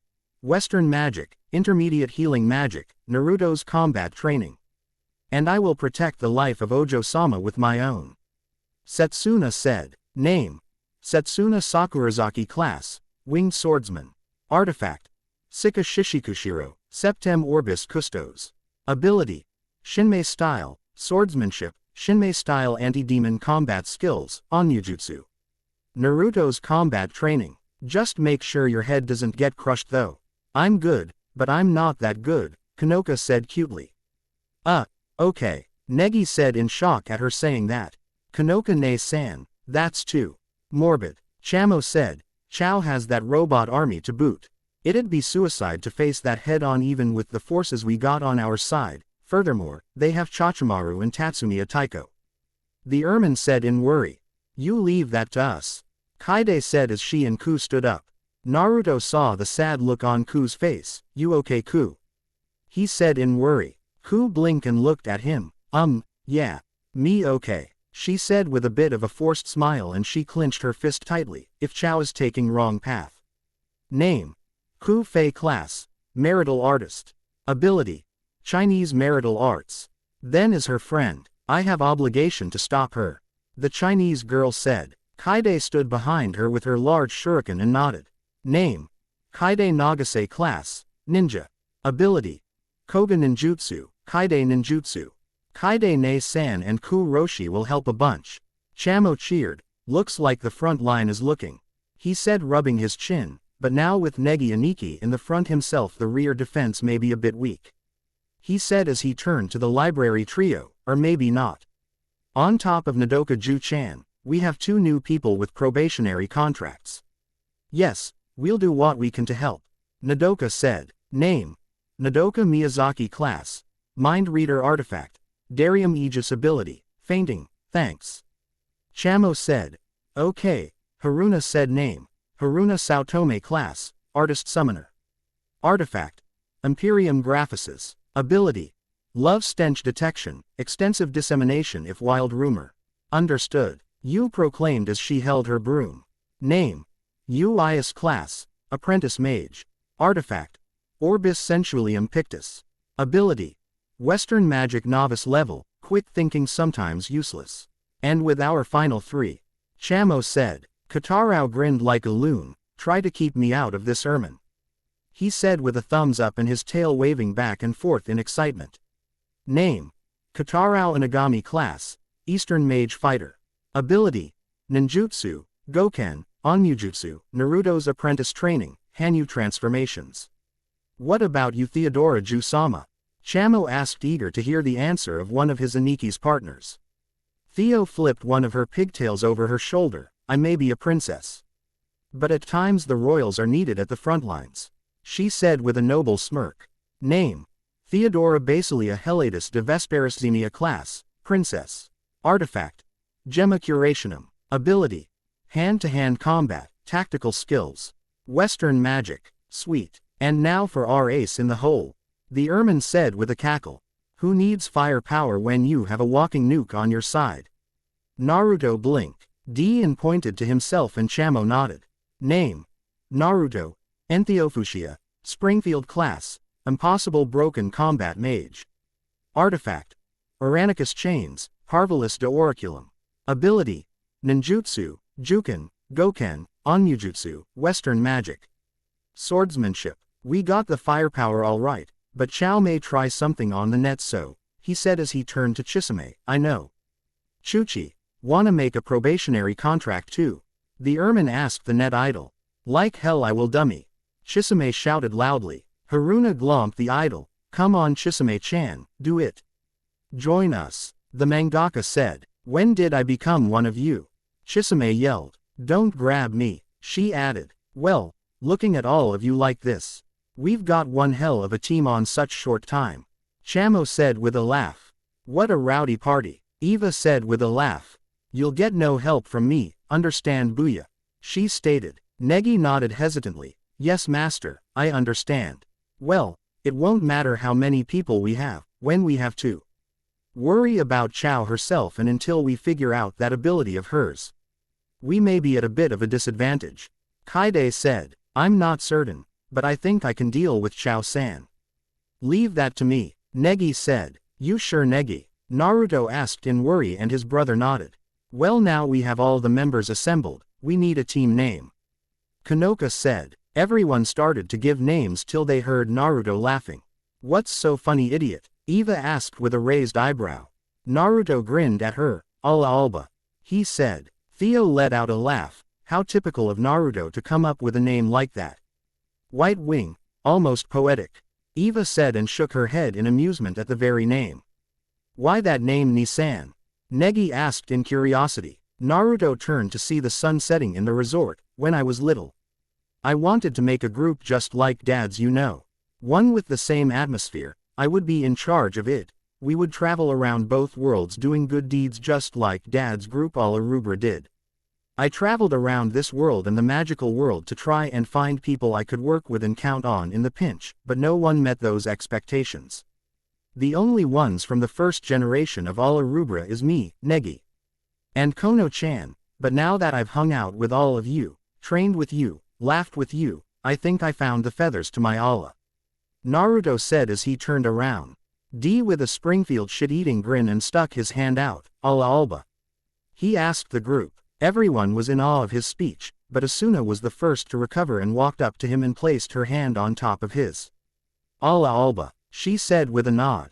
Theo was next and placed her hand on theirs. Allah Alba, she said loud and proud. Kanoka was next as she giggled and grabbed Setsuna's hand. Come on Set-chan. White Wing just like you.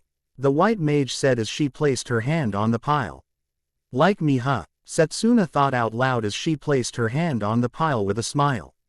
Katarao was next as he slapped his hand on the pile. Where you go master, I go. The Hanyu said, showing his loyalty to his teacher. Alla Alba de Gozaru, Kaide said as she was the next to enter the pile up. Alla Alba Uru, Hu exclaimed as she put her hand in too. Hey, don't forget about us.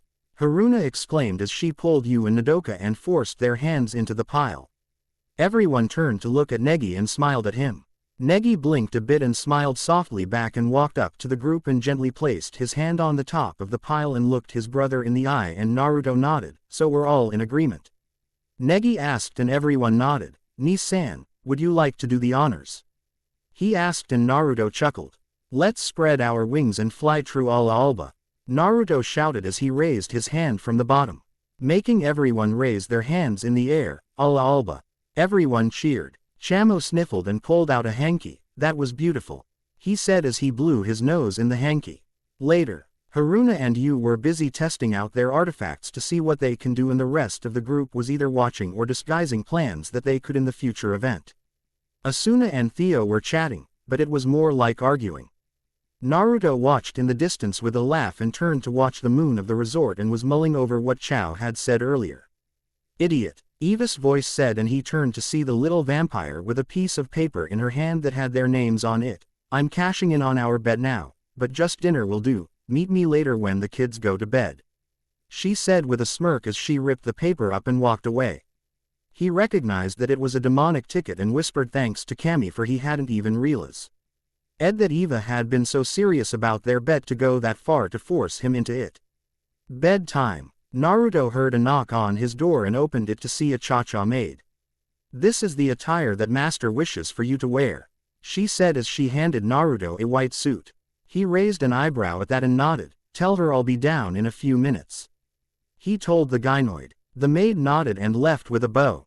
He put the suit on, but blanched at the tie. He always hated them, but put it on anyway. He cuffed his sleeves and ran his hand through his unruly hair to at least try and make it neat, but failed utterly. He sighed and left the room and headed downstairs. He arrived at a room that had a candlelit dinner, and Eva entered in her adult form while wearing a revealing black dress that left little to the imagine of her adult form's figure, along with a classy necklace. Gawking at something you like, idiot? She asked with an amused smile on her graceful face. Naruto smiled back as he pulled her seat to allow her to seat. Just something the world was denied naturally, he commented honestly. Her form may be hot to him, but it was truly beautiful. Eva gave him a bit of a stare to see if he was insulting her, but dismissed it and sat down as he pushed her in and went to his seat and placed his napkin on his lap as the food was delivered and began to cut up the meat at a moderate pace and gave a small bite. He hummed in approval and Eva gave a laugh chuckle at him as she sipped a bit of wine. So, Eva said as she swirled her wine a bit, how long till the seal is removed? She asked as she took another sip. Naruto finished chewing and swallowed. It's done, he said as he dabbed his lip with his napkin. Eva blinked completely and surprised at him and nearly dropped her wineglass. Then when are you taking it off? She asked carefully. The boy held her fate in his hands. It was like treading on thin ice. One wrong move and the idiot may very well make her stay here. Midnight of the third day of the festival. You were always one for theatrics, Evangeline, Naruto said with a chuckle. The princess released from her tower at midnight under a starry sky when the festival draws its closing curtains. He said with a smile. I don't go back on my promises if that's what's worrying you, he said softly. Eva turned her head to the side with a huff and took a swig of wine, as if idiot. If you did, I would drain you of every drop of blood you have and then go after the Booyah to spit you further and end that father of yours line for good, she said in a low tone like she didn't really mean it. Naruto smiled at her. Eva would always be Eva, it seemed. Eva turned her eye to him. What are you smiling at? She asked as a small blush dusted her cheeks in the candlelight. Naruto shook his head. Just thinking about how you'll never change and be a bit honest, he said with a grin. Eva gave him a small pout. I'm an evil mage, why should I ever be honest? She asked rhetorically, getting Naruto to laugh a bit. Their food was completely forgotten as they continued to chat over wine. Now Naruto was by no means a lightweight, but he was feeling a bit tipsy. Eva gave a toothy smile. Feeling heavy-headed, idiot? She asked with a chuckle. No, Naruto said as he loosened his tie around his neck. Evangeline may have forgotten to mention it, but she had picked a strong wine to loosen the idiot up a bit. He was acting way too serious from his usual idiot self during this whole World Tree event. Eva continued to give him more wine and chat about some of the things they had done in the magical world.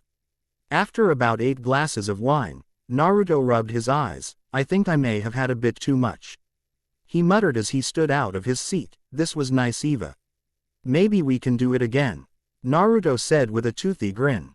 Eva stood up as well. Let me walk you to your room, idiot. You might fall asleep on your feet, she said in a slightly eager tone that Naruto didn't notice. She led him back to his room and opened his door. They entered the room as Eva locked it behind them and further locked it with a bit of magic. Naruto began to take off his clothes, thinking that Eva had left, and turned to see Eva looking at his well-toned chest appraising Ly. What are you doing? He asked in tipsy surprise with a bit of a squeak in his voice. Eva rolled her eyes as she sashayed over to him. You really are an idiot, she said with a laugh and pulled him into a deep kiss. Their tongues danced in their make-out and she threw him on the bed. Naruto gulped at the glint in the vampire's eyes as she pounced at him and slowly crawled up his body as her long hair cooled her face as she hovered over his face. "Looks like I got what I always wanted," she said breathlessly. "And what's that?" Naruto asked with interest. Eva smirked haughty at him. "Why, a Springfield sharing a bed with me, of course," she said as she kissed him even deeper than before. Naruto only knew one thing at this moment.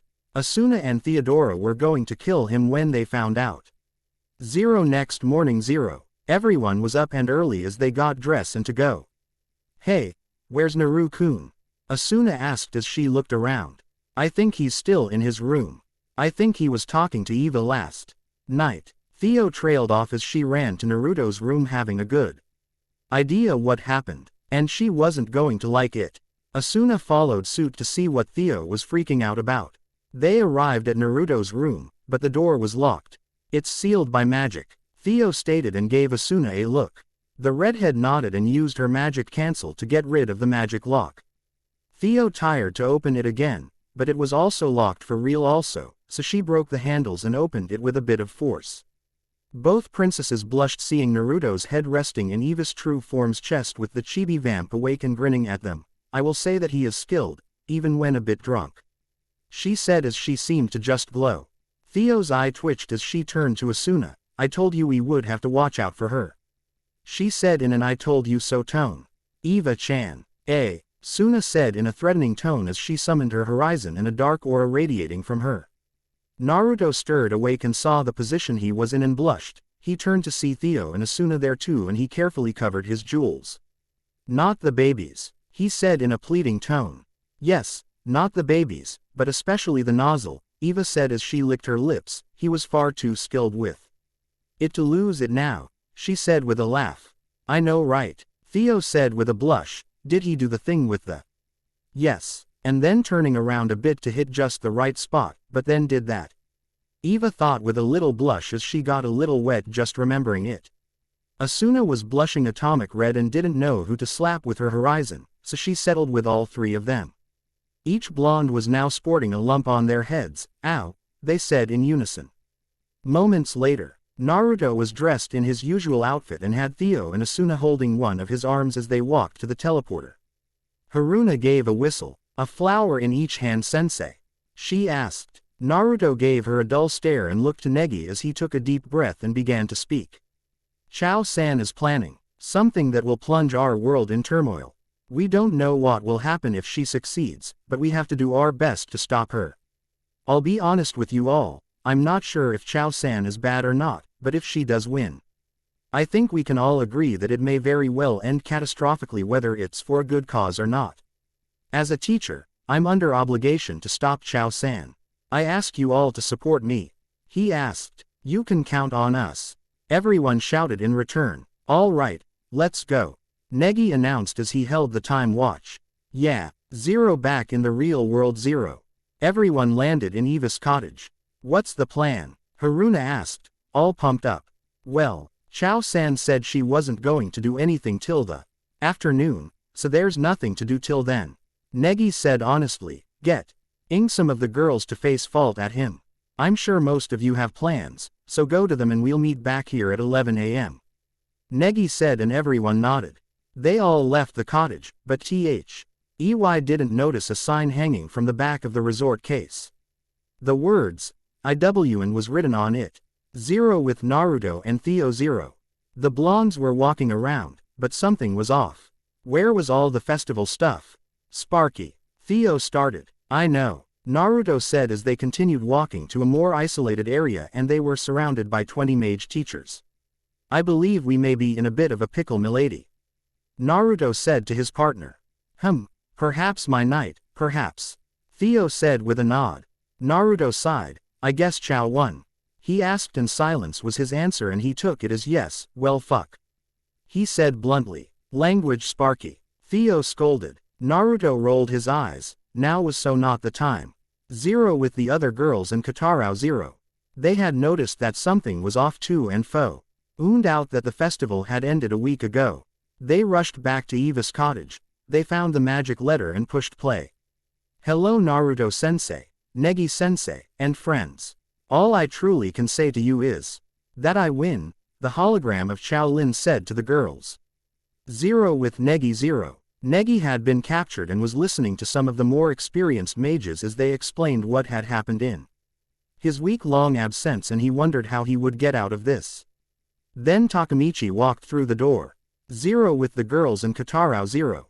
Welcome to my new world, Chao said at the end of her message, and Chamo had announced that Negi was going to be turned into an ermine, but before they could worry about Negi, they were going to have to deal with the two people that had come to the cottage to round them up.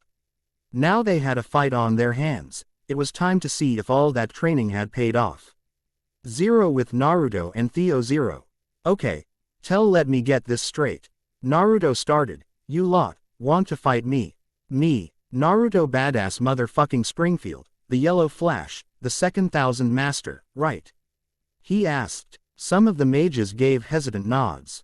Well, now I think you lot were born just plain stupid as hell. Naruto said with a maddening smile as his magic roared to life, but who am I to deny you guys an ass-kicking of the highest magnitude? He finished with a playful shrug. Theo whipped out her Pactio. Adit, she shouted, and she was wearing a pair of biker shorts with her imperial outfit on and a pair of leather gloves and thin combat boots and a green diamond on her forehead. I'll show you guys why I'm not just a pretty face, she said as she crackled her knuckles menacingly along with a grin on her face as she casted Melodia Belix on herself. Prep, are for the might of some of the deadliest blondes around people, causing we're going to rock your very world. Naruto said as he and Theo sped off to show these mages what Ala Alba can do. Zero. Done and done. Man, it has been a while since I did this, but I was in such a grove with some of my other stories and I have had school to worry about too, but no worries my people, I will be finishing this story to the end. Finally, I'm thinking of putting up some challenges, would you guys like that? Because I have way too much story ideas going around in my noggin, so you guys doing some of them for me would rock and be a nice change of pace lol. RR, no flames, peace off. The battle begins. Betted by Final Black Getsuga. Wow, we finally hit 300 reviews. I can feel the love guys, thanks. I mean, this was my first FIC ever. The one I felt the most insecure about and felt would be hated with flames and such. Instead, I am greeted with kind reviews by people who liked my first project idea. I admit, I was a crappy writer at first, but after trial and error, lots of trial and error, I think I became a better writer because of it. I still think I'm a novice compared to some other authors on this site and other sites. But as long as you guys continue to enjoy my work, it makes the fact I've spent hours typing it worth it. So, all I have to say is thank you bows to the readers. Zero. Stop hitting yourself. Stop hitting yourself. Stop hitting yourself. Naruto kept telling the mage in his grasp as he kept using the guy's fist to punch him in the face repeatedly. The guy finally lost consciousness and Naruto dropped him like a sack of potatoes. The score was Naruto 12 and Theodora 8. I win, Naruto teased and Theo pouted at him, but she still walked over to him and kissed him on the cheek. This time Sparky. This time, Theo said with a wag of her finger. Naruto pulled out his Asuna Pactio card and pressed it to his forehead. Ring ring ring, ring ring ring, phone. Phone call, Naruto said through the card. Naru-kun, Asuna shouted, it's terrible. We missed the festival, we were stuck at the cottage, but Setsuna-san and Kaide-san stayed behind to buy us time. We just fought that Takane and Mei girl, who were with another girl. We beat them, we as in Kanoka, the pup, and I did. Kanoka was a bit scary Naru-kun, she was smiling the entire time. She whispered in fear, easy Asu-chan, and really, Kono-chan, man, that girl has a mean streak in her lately. Naruto said to himself, anyway, what are you guys doing now? He asked. We found out here Negi is and we're going to bust him out. Asuna proclaimed over the card, meet us at the school's underground magical HQ, got it Naru-kun? She asked. I got ya Asu-chan, stay safe. He whispered to her. You could technically hear the smirk on Asuna's face. I'm your second in command for a reason Naru-kun. Chew, she said as she made a kissing sound over the line and hung up. Naruto smiled. ND pocketed the card as he turned to Theo. Well, Asu-chan is really taking charge, I guess my lessons paid off. He said as he picked up Theo bridal style. Theo squeaked. Hey, she said with a blush. You know you like it. He said as he started to run across the rooftops ignoring her sputtering. It took a few minutes, but they made it to the church, where they stopped and looked at the ground readying themselves. Okay, time for an entrance, the teen said as his hand was being empowered by ki and he slammed it into the ground causing it to cave in and both blondes fell through the hole. They landed on the ground with a thud and turned to see the girls with Negi and Kotarou. Yo, Naruto said with a wave of his hand. Naruto-sensei Naru Kunaruto Kuni-san master. Everyone said in cheers. What's the plan, guys? Naruto asked in a serious tone. Naruto Aniki, we got one chance and it's right here underground. Chamo said, we're going to the deepest roots of the world tree. And use its lingering magic from the festival to jump back 1 week in the past. The Ermine said explaining the plan. Chamo, you little genius. Naruto said with a grin, truly the Ermine had his moments. And when he had them they were amazing. Let's go people. Chamo shouted and everyone started to run while he reeled in the praise, he was so underappreciated at times. Right, everyone sighed as they started to run down the tunnel towards the roots of the world tree. I think I know a spell that may help, Naruto said in a serious tone. Everyone looked at him as they ran. Really Ni-san? Negi said in an excited tone. Yeah, it was one of Dad's original spells. It was so powerful that he could only do it in the magical world, because if he used it in this world, magic would no doubt be known worldwide. Everyone gulped at that. Was it really that powerful? Naruto Aniki, if it can help us, do it man. Chamo said and Naruto nodded as he focused on his magic. Tempestas of Meus Pectus Pectoris, Abracadabra. Bibbidi bobbidi boo, give me the world view. Naruto shouted as thousands of magic communication windows opened up around him. What kind of spell is that? Everyone shouted in anger and disbelief. But Naruto simply ignored them. Greetings to both the old and new world. This is the one and only, Naruto Springfield Sama coming to you live from the roots of the world tree at Mahora Academy in Japan. He said grinning like a fool. Don't give them our location. Everyone shouted. Now most of you are wondering, how can such a handsome devil show up on Gia NT monitors that are floating in the sky? Well, as the world has learned, magic exists, you just happen to be lucky enough to see one of the most powerful, handsome, and badass mages in the both worlds. Now me and my team of elite specialists, he said, but Asuna interrupted him. Elite specialists? We're middle school girls, Asuna shouted. Naruto waved her off. Yeah, me and my team of light middle school girls are right at this moment about to go back in time to fix this whole mess. Time travel, I know I can't believe it either, but it exists. Now I have a few things to get off my chest. First, the Megalomacembria Senate. Go fuck yourselves, you wrinkled up assholes, go fuck yourselves hard. He said as he gave them the finger, with both hands. Theodora laughed out loud at that, while the others looked utterly clueless and confused. In the magical world, a super perverted Hellas idiot was laughing up a storm in the bar he was in and bought everyone a drink claiming that the blonde was his student. We're going back in time Peru, it's not like she could. Asuna said in anger and smacked the girl across the head. Naruto was hers, damn it, or, well, it was complicated. I'll just find it myself. The mangaka said with a pervy giggle as she rubbed the bump on her head.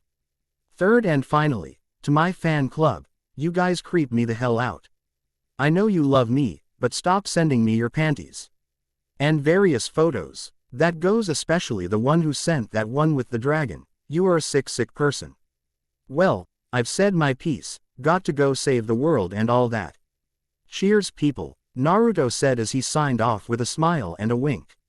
Everyone just stared at him as if Naruto was officially the craziest person in the group now, which he kinda was. Ni-san, how was that supposed to help us? Negi asked calmly. I said may help. You guys were the ones who got your hopes up. Naruto said without a care. Forget about that. From our research, we deduce that there is a 50 chance that the magic is still there, so we got to hurry. Chamo said. The hallway they were running down suddenly started to glow. Take a look, you said. The roots are shimmering. Asuna said in awe. Great. Haruna cheered. Jackpot. There's still some magic left. Chamo cheered from the top of Yu's hat. Negi Aniki, check the Cassiopeia. Negi nodded and pulled out the watch and saw it was working. It's moving, we can use it. Negi said, and Naruto checked his own and saw his working too. Looks like the hard part is over. Asuna said with a grin. We just have to wait for the other two. Negi Aniki, contact Setsuna Ne-san. Chamo said, and Negi nodded. The girls let out sighs of relief at finally getting to their first goal in the plan, but noticed that the magic of the tree started to recede. The watch stopped moving. Negi said in shock, just before he was about to contact Setsuna. Crud, the magic is fading fast. We got to chase the light. Amo exclaimed as he turned to the rest of the girls. Come on folks, we got to move or we can't go back. He said, but the girls still didn't move. Hey, stop standing around. Chamo yelled in anger at being ignored. Then a large claw stepped in their path and a dragon entered the corridor with steam coming out of its nostrils. Negi was about to give the order to retreat, but Naruto stepped forward. Renji, sit. Naruto commanded, and the dragon did as commanded. Good boy. Naruto cooed as he rubbed the dragon's snout. Everyone just gaped at the sight of Naruto treating a dragon as if it was a dog. Do me a favor, boy, and make sure no one comes down here, and no eating them. Naruto stressed the no eating part. Renji had a habit of doing that. The dragon nodded with a growl and flew down the hallway. Naruto turned to everyone and raised an eyebrow. Come on people, we got stuff to do. He said as he started to run, and everyone shook out of their stupor and followed him. Okay, we're almost there. Naruto shouted as he pulled out his Setsuna Pactio card. I'm summoning Set-chan. He said as he activated the magic circle, and Setsuna landed next to Naruto and smiled at him. Nice timing, Naruto-kun. She said as they made it to the giant chamber that held the very core of the world tree. Wah, Asuna said. This place is huge. No time to admire Asuna Ne. Kotarou said, as he continued to run to the center of the room with the others. Negi Aniki, the Cassiopeia. Chamo said, it's good to go. Negi shouted, alright, hit the button and let's go. Haruna said, but Kaide-san. Negi said, here. Kaide said as she landed next to them. Perfect timing, Kaide-chan. Naruto said, everyone grab onto Negi. He ordered. Roger. Everyone formed a circle and held each other. Return to the past, now. Negi exclaimed as he pushed the button. 03rd day of the festival 0. Everyone opened their eyes to see that they were airborne. Negi. Location, location, location. Naruto shouted as everyone started to scream while they plummeted to the ground. Naruto pumped his magic into his hand and casted a cushioning spell as they all landed on a roof safely. We're alive, Haruna shouted. I thought I was going to pee myself. Kanoka confessed, while you looked embarrassed about that. Chisame rushed to the railing on the roof and pointed, look, the parade. She shouted as she looked at the floats passing by. Yeah, you're right, we made it. We're back, yay, we traveled over a week back in time. You concluded, feels about right. Naruto commented, all right, time to prepare our counterattack. Haruna said with a grin. Setsuna turned around and gasped, Negi-sensei. She shouted as she rushed to the collapsed boy. Sensei. The girls shouted. Crap. Naruto muttered as he rushed to his brother's side and held him. 0 Mahora Library 0. I don't think anyone will come here. All library-related events are happening on Library Island. Nodoka said as she locked the door. How's Sensei? She asked. No worries, Nodoka-chan. The brat here used up all his magic for the extended jump. Give him a few hours and he'll be as right as rain. Naruto said as he examined the notes Negi had gotten from the magical teachers from the future with Chamo. I'm sorry. This is such an important time. Negi muttered. Kota rolled his eyes. Oi Negi, relax would ya? Just rest up and we'll handle the rest for now. The Hanyu said as he playfully bopped Negi on the head. Negi gave a tired laugh as Asuna put a blanket over him. Yeah. I mean Chow isn't doing anything till the afternoon, so we got time right. We'll been fine. Asuna commented with an encouraging wink. You did us a favor, Negi Aniki. I was planning a bunch of short jumps. But you saved us time with this long one instead. Chamo said on top of Yu's hat and jumped on to the desk where everyone was huddled around. All right gals and guys, time to come up with a strategy against Chow, the Ermine said as he pumped his paw. Yeah, everyone cheered. Now let's give our leader the floor, Chamo said as everyone turned to Naruto. Naruto coughed in his hand. All right team, this is what we got. From the info Negi got from the magical teachers, at 7 p.m. Chow took over 6 magical hotspots with a robot army of 2,506 gigantic tanks. Next, she creates a large magical circle with a diameter of 3 kilometers, he said. Her plan is to do a forced recognition spell on the entire world using the magical circle. Chamo shouted. 2,500 robots. Asuna muttered with an owlish expression. Quote. That's a lot. Setsuna said with the same expression. Meh, that's peanuts compared to some of the stuff I've done and what Alba will be doing, so I guess this is a good prep job. Naruto stated with a shrug. Everyone's heads, except Theo, whipped around to face Naruto in jaw-dropping shock. Naru-kun, Asuna shouted with her hands in the air, her pigtails following. What kind of things are you even planning for us to do? She shouted. PR prep job, Setsuna muttered. Fighting an army of 2,500 as a prep job. Awesome, Katarao shouted as he pumped his fists in the air. Naruto waved them off. You guys should be happy like the pup here. Trust me, it is so awesome to do. A bit of Asuna's mind broke at that. Why was she in love with a battle maniac again? And that's only the defensive part of the operation. Naruto added with a big smile. Even with a nuke like Naruto and Ikki, we're seriously outnumbered. We need a major plan of attack, Chamo said as he rubbed his chin and turned to Yuiki. He said, pointing to her. Yu nodded. Gotcha, she said as she pulled out her artifact, this large-scale spell that will court the entire world can't be casted without an enormous magic circle.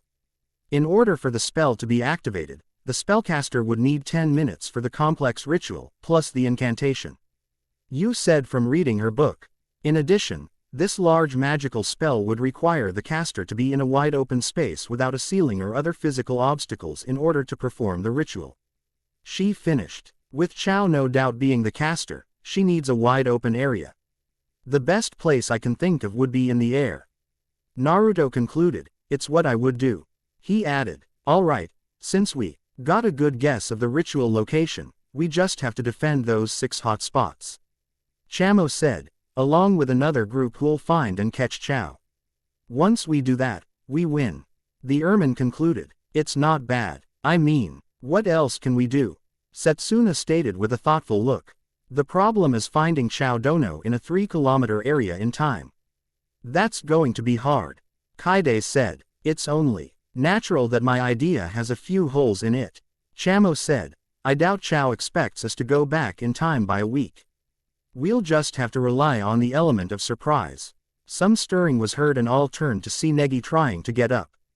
Naruto walked over and pushed him back down. Rest kiddo, we got this. He offered with a smile. Negi returned it and turned his head to Chamo. I think Chamo-kun's plan is good. But I don't think that'll be enough, Negi said with labored breath. Naruto raised an eyebrow. Oh. And what has your noggin thought up little bro?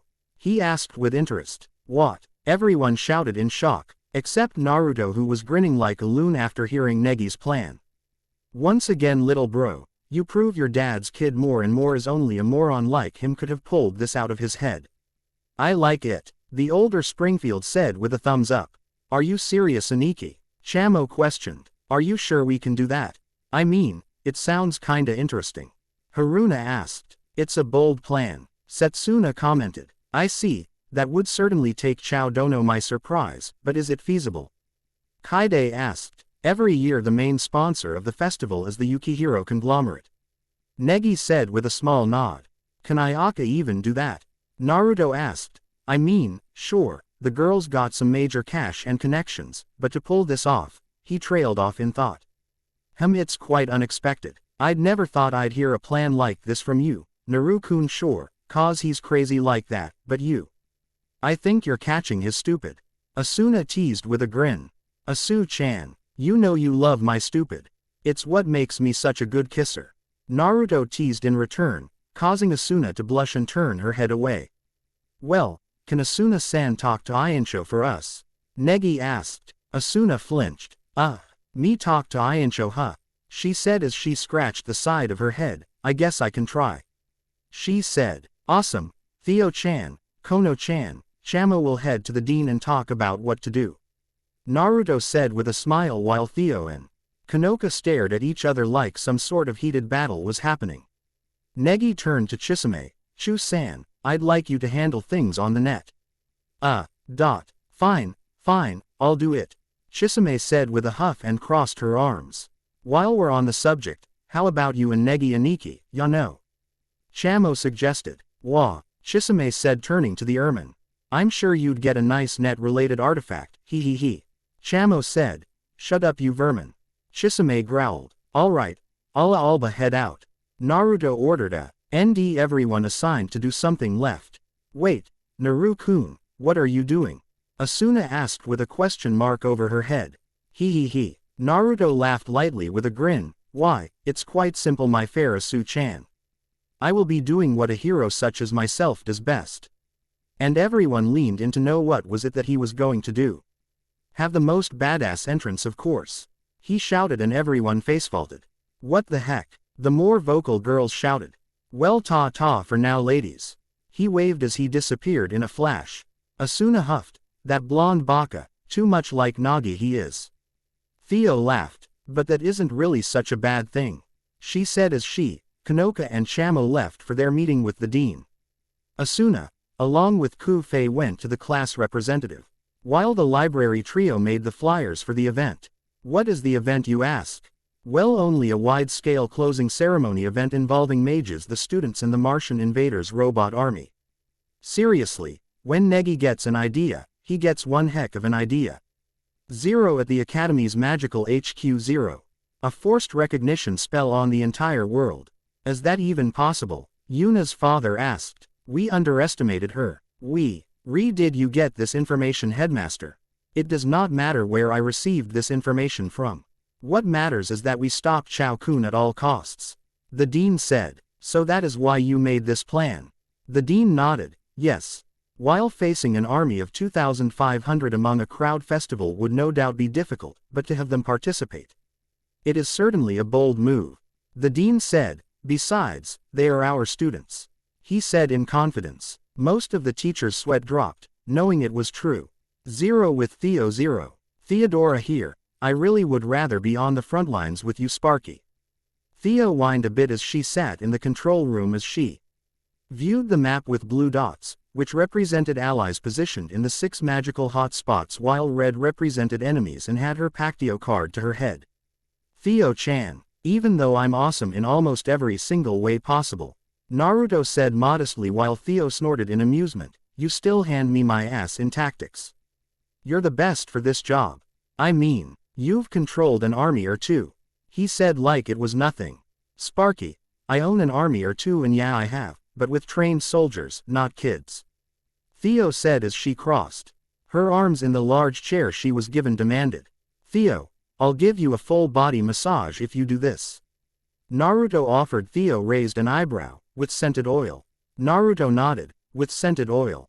Edible scented oil. Theo asked further. Yes, with edible scented oil. Oh, you are just a vixen.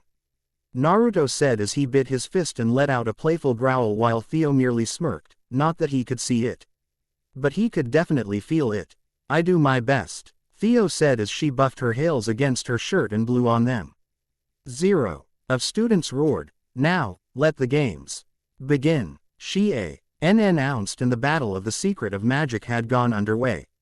Kasumi-chan sure knows how to get the crowd going.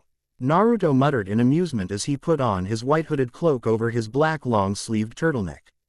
He fixed his black jeans and tapped the toe of his right black boot against the ground.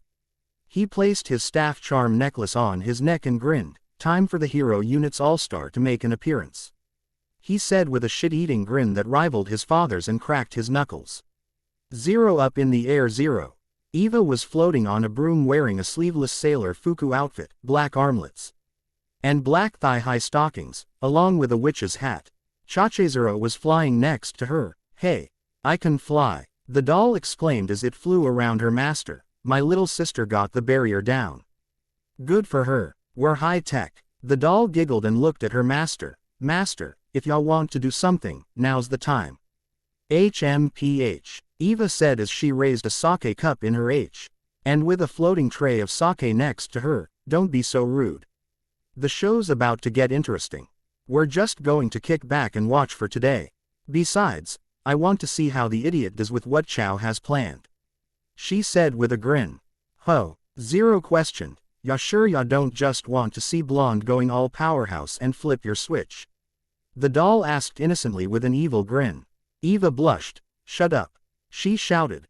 Then why are ya so flustered? It's the sake. Zero. As the battle raged on, contestants seemed to have started vanishing from the game via a black sphere that randomly appeared. In truth, it turns out that Chow had made special bullets that send people 3 hours into the future at the end of the game. 5 out of the 6 magical hot spot areas, were taken over by the gigantic robots, suddenly began to glow. This is bad. I mean extremely bad. We're in a tight spot. Reports have stated that all other defensive positions have been taken over. If we lose this final defensive position, it is game over. We lose. The end. Kasumi shouted. Will the mage order lose to the invading army? This is what happens when you have a bunch of kids instead of trained soldiers. I'm so totally going back to playing Total War after this. I think I'm rusty. Theo muttered in the central control room as people started freaking out about magic being leaked onto the net. Good thing she wasn't a computer person, she thought as she sipped her coffee. Good old coffee. What's Asakura talking about? We've taken out most of the robots in this area. Yuna cheered along with the rest of the students in the area. We can't give up hope. We can still turn this around, Kasumi said as a cheer with Chow's face on it with a price tag of 10,000 points. Find and capture the leader of the opposition. Chow Lingshan before the plaza falls to the enemy. Chow is the final boss and is hiding somewhere in the game. Anyone who succeeds in locating her capturing her will be rewarded a prize larger than last year's prize. We ask everyone to cooperate. Even non-participants may take part in the search. Everyone cheered at the thought of getting a big prize. Yuna, a big one is heading here. The cheerleading trio shouted. Yuna looked and was shocked. Wow. It's enormous. Come on people, we have to hold the line or we lose. Yuna shouted, rallying the troops. The group began to fire their magic guns, but it held no effect. The robot charged another laser and Yuna closed her eyes. Is this it? She thought. Well, time for a Springfield-worthy entrance. A voice said as a blonde blur shundowed above the gigantic tank and slammed a key-infused fist onto its head, hard. The impacted crushed the head of the machine and Naruto jumped up and started to chant. Tempestas of Meus Pectus. He stood on the burning ground where the machine used to be and waved to the crowd. Yo! He said in a casual tone. The magical teachers cheered at having one of their best out on the field while the students looked on in awe. Naruto walked over where he saw some of his students with a stride in his step. Naruto-kun. Yuna cheered as she glomped. The boy of her affections to the ground. That was amazing. How'd ya do it? The basketball player asked. CGI. The blonde said while doing the nice guy pose. We have visual confirmation. Chow Lingshan is in the air on a large blimp. A source called in. He, up in the air, how cliché wannabe villain-like. Naruto said as Negi flew by. Go get her little bro. He muttered and felt an ominous shift in the air. Yuna, stand back. Naruto ordered in a serious tone. Huh, what's up? The brunette asked. Trust me, Naruto said as he turned around and saw 6 figures approaching him. It isn't going to be fun. He said with a slight groan. There in front of him was a man with long black hair in red armor. A man with spiky white hair in blue armor with a fur collar. A brunette man, in black armor and helmet with a bow staff. A blonde-haired man in a white cloak with red flames licking the bottom. A woman with blonde hair put in twin tails with a large bust in a green outfit. And finally, a young teen with whisker marks on his face, wearing an orange and black outfit with a red cloak that had black flames licking the bottom of it. Quote. Chow-chan, if you can hear me, and I know you can.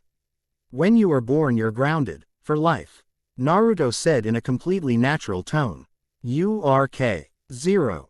Done and done. I know this is a short chapter, but I wanted to get this out so I can make a long battle next chapter with those 6 who I know you guys and gals know and end the festival arc. As for how they are there, you'll have to wait and see. Just to let you know, if you haven't already read on my profile page, I will be working on my Nanoa FIC non-stop to finish so I can have more time for my other fics.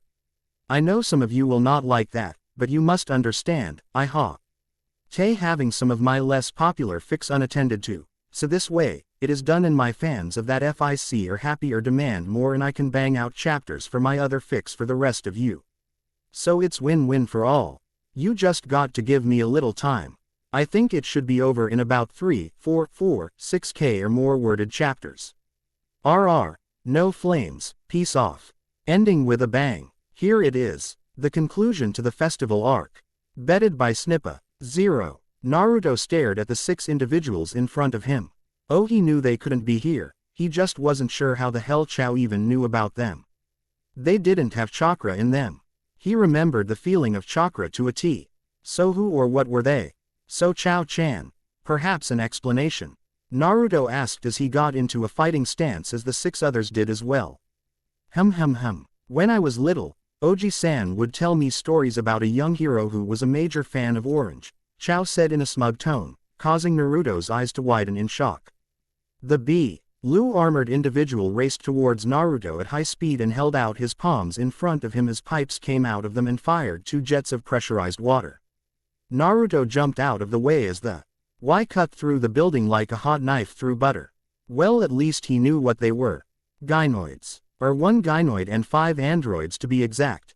And so I listened, I learned, and I pondered. Chao stated as Naruto ducked under the bow staff of the robotic sandame as it released 2 pipes from the end of its bow staff and spun it as he released a wheel of fire at Naruto, who countered it with his own fire spell. Flagrantia Rubicon's red blaze, and they cancelled each other out. Who are these great people, I asked. But you just gave a light laugh, ruffled my hair, and told me great people who could change a world. Chao continued. Naruto half listened as he jumped in the air as the gynoid Tsunade slammed her fist into the ground, creating a large crater. It looked up and fired a few dozen Senbon from her mouth to a similar fashion to a machine gun. Naruto used gravity magic to force the needles into the ground until the gynoid stopped and used a Koku Shundo to avoid his jet of HOT flames that shot from the pipe in the sandame's mouth. Naruto landed on the ground and finally got over his awe at the machine versions of the Hokages. He spoke. Okay. I must have told you a lot about this story. He said. Chao giggled. Oh, you did, and so much more. Well, Naruto Oji-san, it seems that Negi Bozu is here. Chat with you later, Nei, she said in a cheerful tone as she ended the communication with Naruto. So grounded. So very, very grounded. Naruto muttered to himself as he dodged a strike to his head from his replica, who he just noticed had the tint of orange around his eyes. The android's arm opened several vents that unleashed a pressurized wind that slammed into Naruto's face, sending him flying into a building, and it collapsed on him. After a few moments, Naruto's hand stuck out of the rubble. Okay, that hurt, he shouted as he got out of the rubble and activated his Raiden no Yoroi as he knew he was going to need it. He turned quickly to block a kick from the Yondaime and was about to punch its head in with a ki-infused fist, but as soon as his attack connected, the Yondaime disappeared. Greatly confused at what happened, he didn't even see another kick going into his back by the now appeared Yondaime. Naruto was sent tumbling down the street and flipped back onto his feet. Okay, what the hell? That was almost like the Hiraishin no Jutsu, but not at the same time. The blonde said in confusion as he noticed something on the Yondaime's chest, right where one's heart is. A Cassiopeia. He looked even closer and noticed that all of the Rob Otik Hokage had studded knuckles and fingers in the shape of bullets. They were those strange time-shifting bullets. He concluded as he too took out his Cassiopeia. Chao-chan, you are really not making this easy for me, are you? Naruto asked himself as he would have to dodge all of their punches, it seemed. The Shadaime jumped into the air and reached for his back as he pulled out 2 Fumashu Raikkonen and unfolded them as he threw them at Naruto.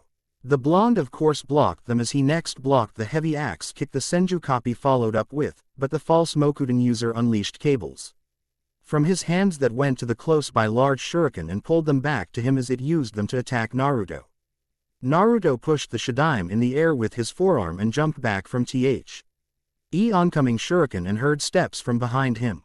Naruto turned his head to see the Yondaime coming at him with a ball of compressed wind in its hand and it thrusted forward. Naruto hardened his axe with as much ki as possible as he couldn't get a barrier up in time to block the attack and was sent flying forward. He saw his copy in front of him doing the same as his replica father and Naruto. Used another Koku Shundo to avoid the fake Rasengan as he vented some steam from his arms, a recharge perhaps. Son of A, these guys and girl are relentless. They cover each so well. But he did learn something so far. Each had strengths that played to their styles, but also weakness since they were machines and couldn't fully copy the real ones. The Shadaime seemed to use weaponry with those cables. As Naruto realized that without magic, the machine couldn't use wood magic to make itself a better copy and used his famed ability of weaponry as his main skill, at least that was what Naruto assumed if that large bastard sword that just came from its back was anything to go by. It was fast and powerful, no doubt the prototype of this ring of copies. Naruto would have to see more to discover its weaknesses. But the blonde would guess that powerful long range was what this unit didn't have like the real one would. Oh, how happy he was that this wasn't the real one. The Nadaime was fast and his water jets were powerful. But that was all he had going for him. The Sandaime had a balance of power and speed along with amazing skill with a bow staff and those fire pipes, but he would run out of gas to use the fire soon, leaving him open to a distant bombardment. The Yondaime was fast and had that bastardized version of the Hiraishin no Jutsu, but he lacked power if his K was anything to go by along with no long-range attacks. The Godaime had raw power and those Senbon launchers, which he concluded were no doubt poisoned, but lacked speed and harder-hitting range attacks. The Rokudaime had a balance of speed and power, along with bastardized Kawazu Kumite Frog Kata and a fake Rasengan, but seemed to have to store the wind and pressurize it again if Naruto's guess was correct. So it had a lag in its power usage. Rising Dragon by Flow. But enough analyzing. It was time for his counter-attack. Let's start a riot, Naruto said as he grinned that Springfield grinned viciously while flooding his body with ki and casted Melodia Ballex on himself. He shundoed into the middle of the regrouping group of machines while still grinning like a madman. Are you ready for the storm? Naruto rhetorically asked. He grabbed Sandaime by his arm and threw him into the Nadaime while grabbing his staff and butting the end of it into the Godaime. He snapped T in half and threw the broken bow staff at his copy, which dodged and went for a head-on attack. Naruto jumped over him and was clipped by the false Kawazu Kumite and quickly rolled in the air to land on his feet, but felt a jab in his back and turned his head to see the Yondaime before he was enveloped in a black sphere. He reappeared a second later with the Cassiopeia in hand. You didn't really think it would be that easy, did you? Naruto asked with an eye smile before he shundoed behind the Nadaime and grabbed his arm as he threw the android into the ground and ripped the arm off, ousing water to shoot out from the shoulder area, before using it as a club and smacking the Nadaime into the oncoming Sandaime, making them fall to the ground again.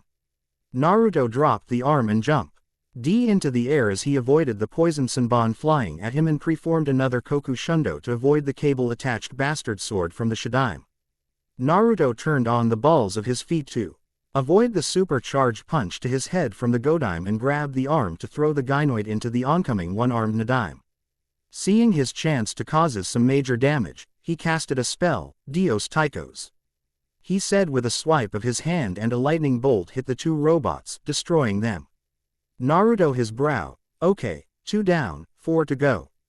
He said to himself and hated the fact that he had to hold back some of his bigger spells due to the fact he was in a populated area. Chao must have done that on purpose too.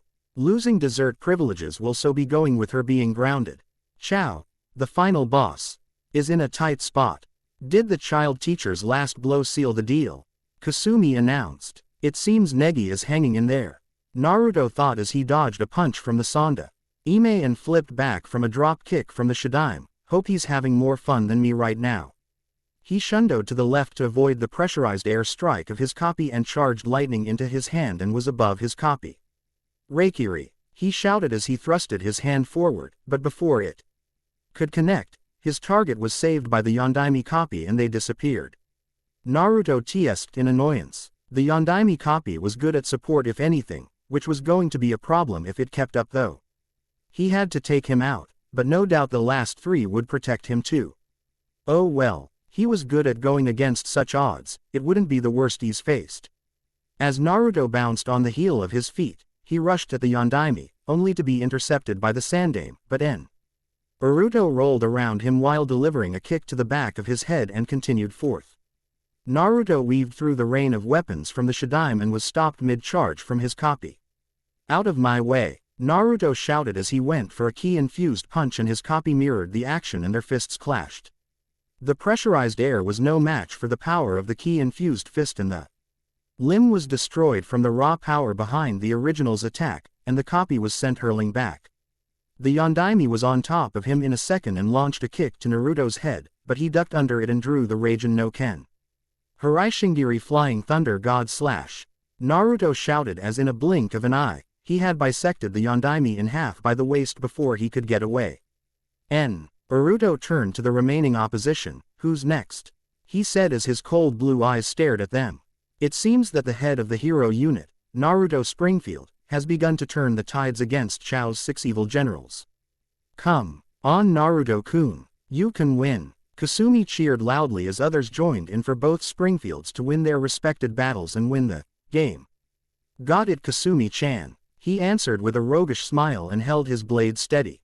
The Naruto copy flipped back up to its feet and got into a stance, even though it was missing an arm and the other two flanked its sides in a battle-ready stance as well. There was a small pause between the two opposing forces until the four vanished from pure speed. A clash of weapons were heard next as the Raijin no Ken cut through all the Shadaime's weapons with ease, making it defenseless other than its strength and speed. The Sandaime was right on him to cover the Shadaime and went for a knife strike with his unique fingers, but was blinked as he jabbed Naruto's cloak, who had taken it off, and it disappeared in a black sphere. Using the moment the Sandaime was blinded, Naruto was right next to him and let out a harsh kick, sending the android into a building. As the android went to get up, Naruto was once again over him and kicked him so hard that his foot went right through his chest and it was quickly followed up by beheading the android. Silencing it once and for all, Naruto dislodged his foot from the headless machine and turned to see the other two coming at him at top speed. Releasing a breath, Naruto ran at his opponents and pivoted to the left to dodge a punch to his face and jabbed the extended limb in the elbow that belonged to the Shadaime and snapped a kick to the chin as a follow-up. D used his forearm to block a punch of his copy, thus disappearing in a black sphere and reappeared once again thanks to the time-traveling device.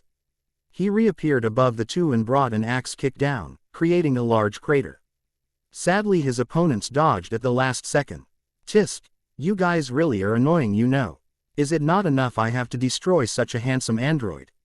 Naruto asked pointing to his copy and sighed. You make me weep Chao-chan, to make such an awesome android only for me to destroy, you are so evil. He said as he prepared to end the fight soon, it was getting a bit out of hand by now. He was pretty sure the dean was going to be complaining about the amount of paperwork that the blonde was giving him for all the destruction to the area. The blonde charged, and the two androids went into action and attack as well.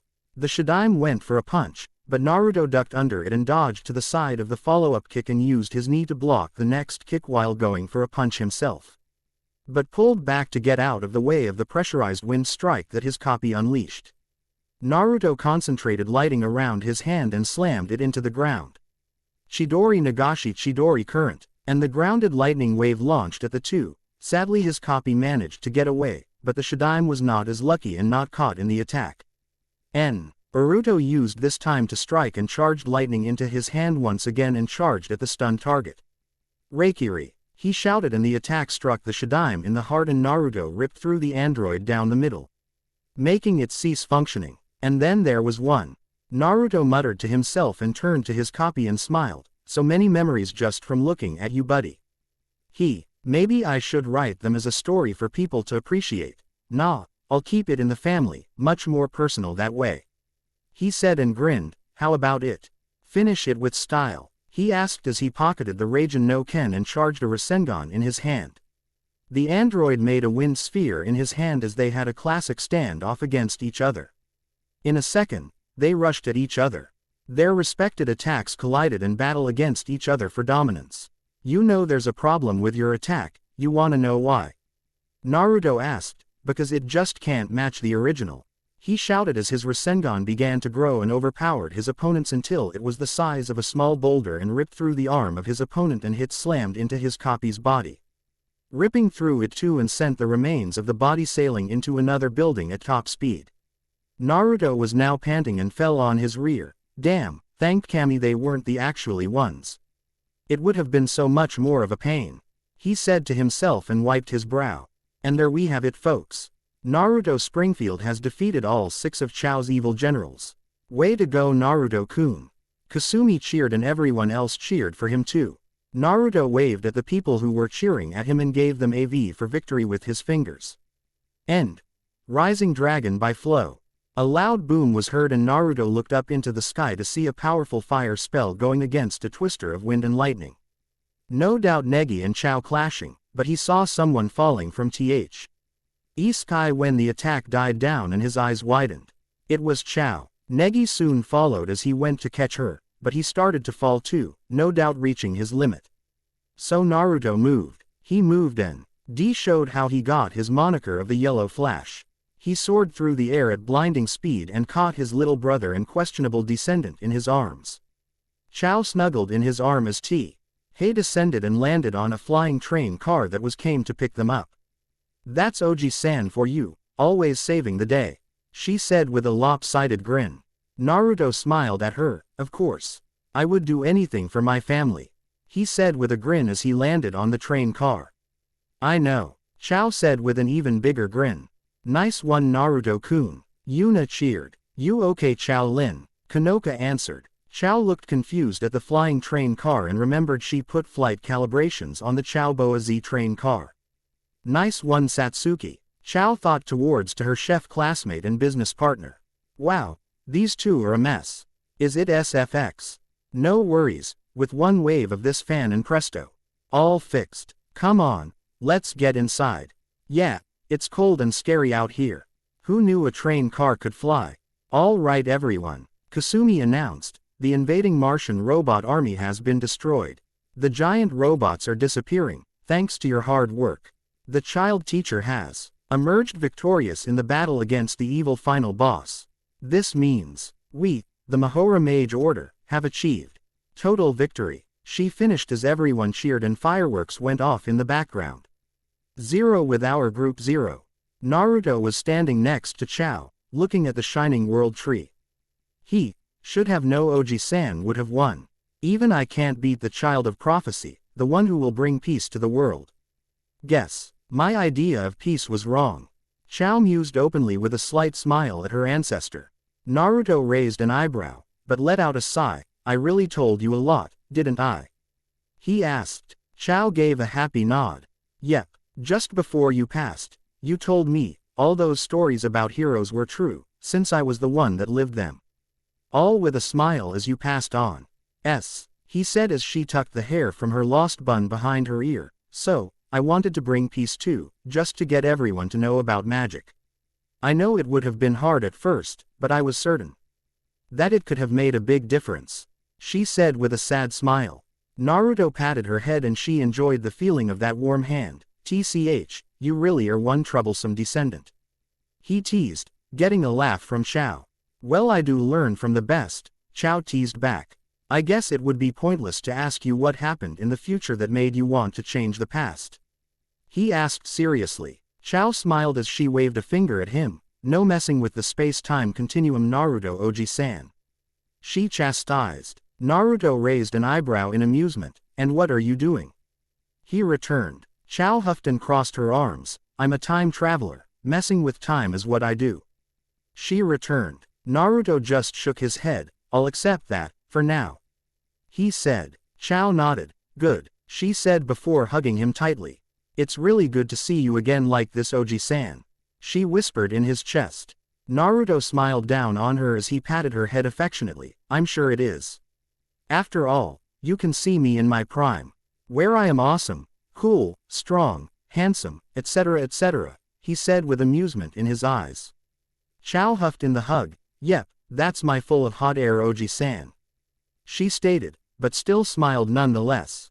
Just then, a black spiral appeared over them, and Naruto's somewhat tattered cloak floated down to him. Now that is good timing, he said with a grin as he grabbed it and covered Chow in it. You can keep that. Chow wrapped herself in the cloak. It felt so nice and warm. Yep, still the kind-hearted Oji-san she knew and loved, thanks. She muttered with a smile. Anytime, Naruto said with a smile. They heard some stirring and saw Negi wake up. The young boy blinked. Chow-san. He asked. Hey, a revolutionary should not fear death if her ideals are crushed. You've got good friends Negi Bozu. Haha, I give up. I can't defeat the girls of 3A, and Oji-san too, but that's something else entirely, she said in a teasing tone. After Eve, Ryon who had been hit by the special bullets started to arrive. The victory party started with fireworks in the background. With good cheer, food coupons, and laughter filling the air, the atmosphere. Was infectious to everyone as all were smiling. As the party raged on, Chow was standing on a pillar while Naruto stood on another one near her. Negi stared at Chow with a sad look. It's over, Negi Bozu, she said as she looked over her shoulder at him. Chow-san, he called out as he too jumped onto a pillar. Chow-san, are you still going to leaving? He asked her. Chow nodded. Yes, my plan, which meant the world to me, has failed. I don't have a reason to stay, she answered. Negi was silent for a moment. I would like to ask you something, he said, gaining Chow's interest. It's about the magical runes that were placed on your body, he said, gaining Naruto's interest as well. You didn't do that to yourself, right? He asked, but Chow gave no answer. Negi clenched his hands. I knew it. What you did was utter insanity. He shouted loudly. That spell can eat away at your flesh and soul, to generate magical power. It's madness. Who would do something like that to you? Why? He demanded. Naruto crossed his arms and stayed silent. What Chow did to herself was her own business. As long as she did it for a goal she wanted to achieve, then so be it. In his opinion anyway, he was sure Negi would do stupid things to get stronger. Chow-san, what happened to you in your past? Negi asked further. Is your past the reason you proceed with your plans? Chow giggled. I can't tell you about the future. If I did, the Time Patrol would arrest me for violation of temporal law. Kidding, she said with a smile. Naruto nodded sagely with crossed arms. She's right about that, Neg. Those guys mean serious business. Chow-san, Ni-san. Negi shouted at how carefree they were about such a serious matter. Negi Bozu, she shouted back, to quiet him down. Kane. Owing a person's past doesn't mean you'll understand them, she chastised. If you want to know about me, go read a history textbook or watch the latest news. My past is no different from the Council's tragedies that are going on in the world. Chow-san, Negi said in a small voice. Chow closed her eyes. You won. That should be enough, she said as she held out a Cassiopeia in front of her. Didn't I tell you? We have nothing more to talk about. Now, with this, goodbye to you both, she said as Negi's eyes widened and he shundowed right next to her and grabbed the watch and Chow's other hand by its wrist. Naruto let out a low inaudible whistle. That was a good one for a kid that just learned it. No, you can't, Chow-san. I won't let you, Negi shouted. Chow's cheeks dusted a light pink at the closeness, though Naruto didn't see it. That shundo was amazing. Almost a shukuchi, Chow said in praise. Don't change the subject, Negi shouted in comedic anger. A thud mad. All three of their heads turned to see Kufei and Satsuki, who was carried by Kufei, on another pillar. Chow, who said? Chow-san, said Hakase, who was being carried by a flying Chachimaru. Everyone, Chow murmured in surprise. Negi looked down. Chow-san, you lied when you said that your plan was everything to you. I'm sure it's not a faraway dream, he said as he looked up to Chow with a smile. Chow-san, would you consider becoming a Magister Magi with me? He asked, and live in this time? He asked further with hope in his tone. if you're will to stay and strive to change the future, then I won't let anyone speak against you," he declared. Naruto held back a snicker at what Negi was asking, the teasing he was going to do later. "Strive to become a magister with you." Chao mused out loud with her eyes closed. "Yes, that's not a bad future," she said with a smile. Negi looked happy. Then Chao-san, you'll remain here and graduate with the oath," he started but was cut off by Chao. "Nope, I'm going home," Chao declared with her arms crossed. This caused all of Alba face fault, Negi to look shocked, and Naruto to laugh out loud. "Chao," who muttered with a slight frown. "Oh, Chao-san, why?" Negi questioned. "Ha ha ha, did you really mean what you said? You practically confessed your love to me," Chao said with a giggle. "Huh, love?" Negi questioned with a sweat drop. Asuna questioned with a sweat drop as well. Chao cupped Negi's cheeks and pulled his face close to her while she wore a grin. In the world of mages, asking someone to be a magister magi together is like asking someone to be your life partner. That's not kosher to say to a blood relative. Don't you think, Negi Bozu? She teased. Negi stammered. Ahahaha, nice Chao-chan. Oh, this is hilarious, Naruto said as he held his stomach, while everyone else besides Theo looked shocked. Hey, Chao, Asuna yelled in anger. What the heck are you talking about? Haruna demanded while pointing at the Chinese girl. Ahahaha, don't get angry, I'm only kidding. Chao laughed off as she held her finger to her chin. Besides, she said as she shundowed next to Naruto and hugged him by the waist. I'm more of the wild boy kinda girl, she said with a teasing grin and a blush on her face. This got the reaction she wanted as all the girls after Naruto burst into further anger. Back off. Theo and Asuna raged together. Chao giggled. Naruto sweat dropped. Well, at least they were getting along better, heh. Chao-san, I was being totally serious. Negi shouted and Chao shundowed back to Negi and bonked him on the head. That's even worse, Negi Bozu. I'll pretend I didn't hear that. Save it for someone important to you. Chao answered with finality. Chao-san, why do you have to be so stubborn? Negi questioned and Naruto was next to him and bonked him on the head this time. TCH, you're calling her stubborn. Where the hell do you think she gets it from, huh? Stop being a brat, Neg, and let Chao-chan do what she wants. Naruto said in an annoyed tone. Seriously, Negi just had to stop doing things like this. Chao nodded. Oji-san knows what I'm talking about, but if we have to settle this with force, then so be it. She said in a serious tone, causing everyone to get on their guard. I'll use my secret weapon, she said with a devious smile. It's the greatest weapon I have against you. I could have used it for our final showdown and won. It was too dangerous, so I decided to seal it away. Hey, the ultimate psychological weapon from the future that will surely destroy the bond you have with your comrades.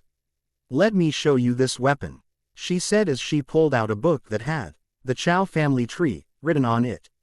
Silence hung over the field.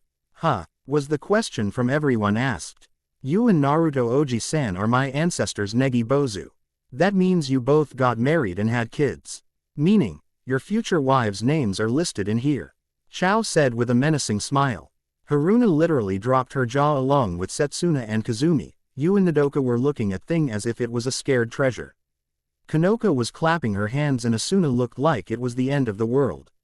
Not only that, but Chachimaru, Kufei, Ayaka, and Meiki all heard it too. It really is the ultimate weapon. All the girls thought. This bad. Get that book, Negi-kun. Kazumi shouted, but before anyone could do anything, Haruna swooped in on one of her summoned pictures that was in the shape of a bird and took it.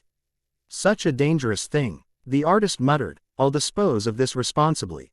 By the way, inside that thing contains not only Negi Bozu's and Naruto Oji-san's marriage partners, but also details, such as when they will be married and the number of kids they'll have. Chao told them with a smile on her face. Everyone present at the moment was trembling from anxiety. And so, the battle of the book took place, leading to the total defeat of the Alba party in approximately 57 seconds. I think I'd better get going, Chao said to her ancestors.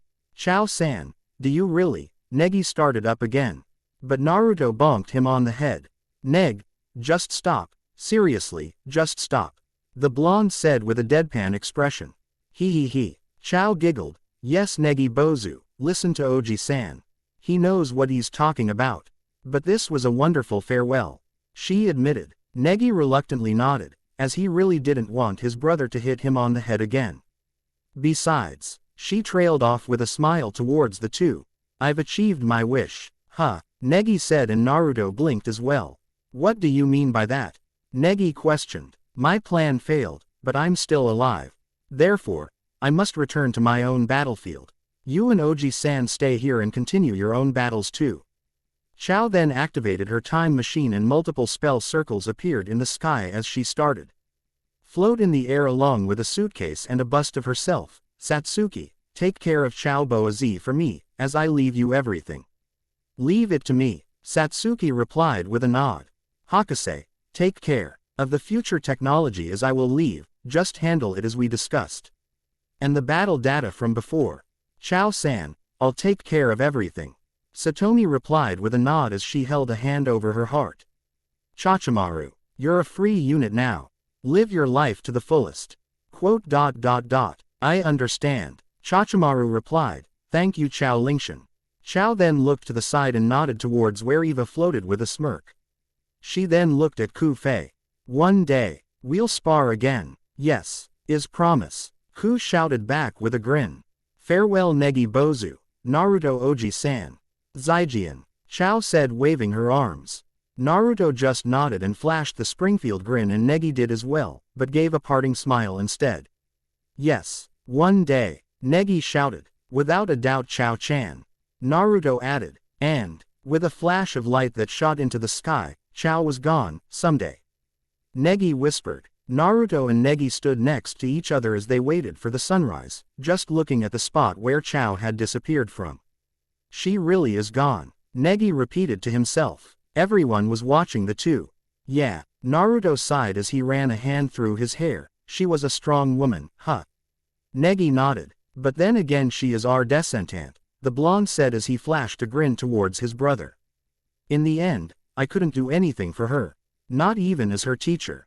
That is no true. At the end, she smiling. No worries Negi Bozu, Ku Fei said with a beaming smile. Yeah, Negi said with a small nod. Time to go home Gaki. Naruto told Negi, I got some ramen with my name on it. He said as he stretched his arms. Naru-kun's right. Let's head home and rest ya brat. Asuna said with a grin as she rubbed Negi's hair and looped her arm around Naruto's. The three smiled at each other and headed home to rest. Of course everyone wanted to throw a victory party of their own. Such party animals these girls are. Naruto thought with an amused smile and looked towards the sky. You watching over us, Chow-chan? He asked in his mind. 0. Done and done. Not very long like usual, I know, but I felt this was a good spot to end it at. Now that the festival arc is done, next I will be working on ROTK King.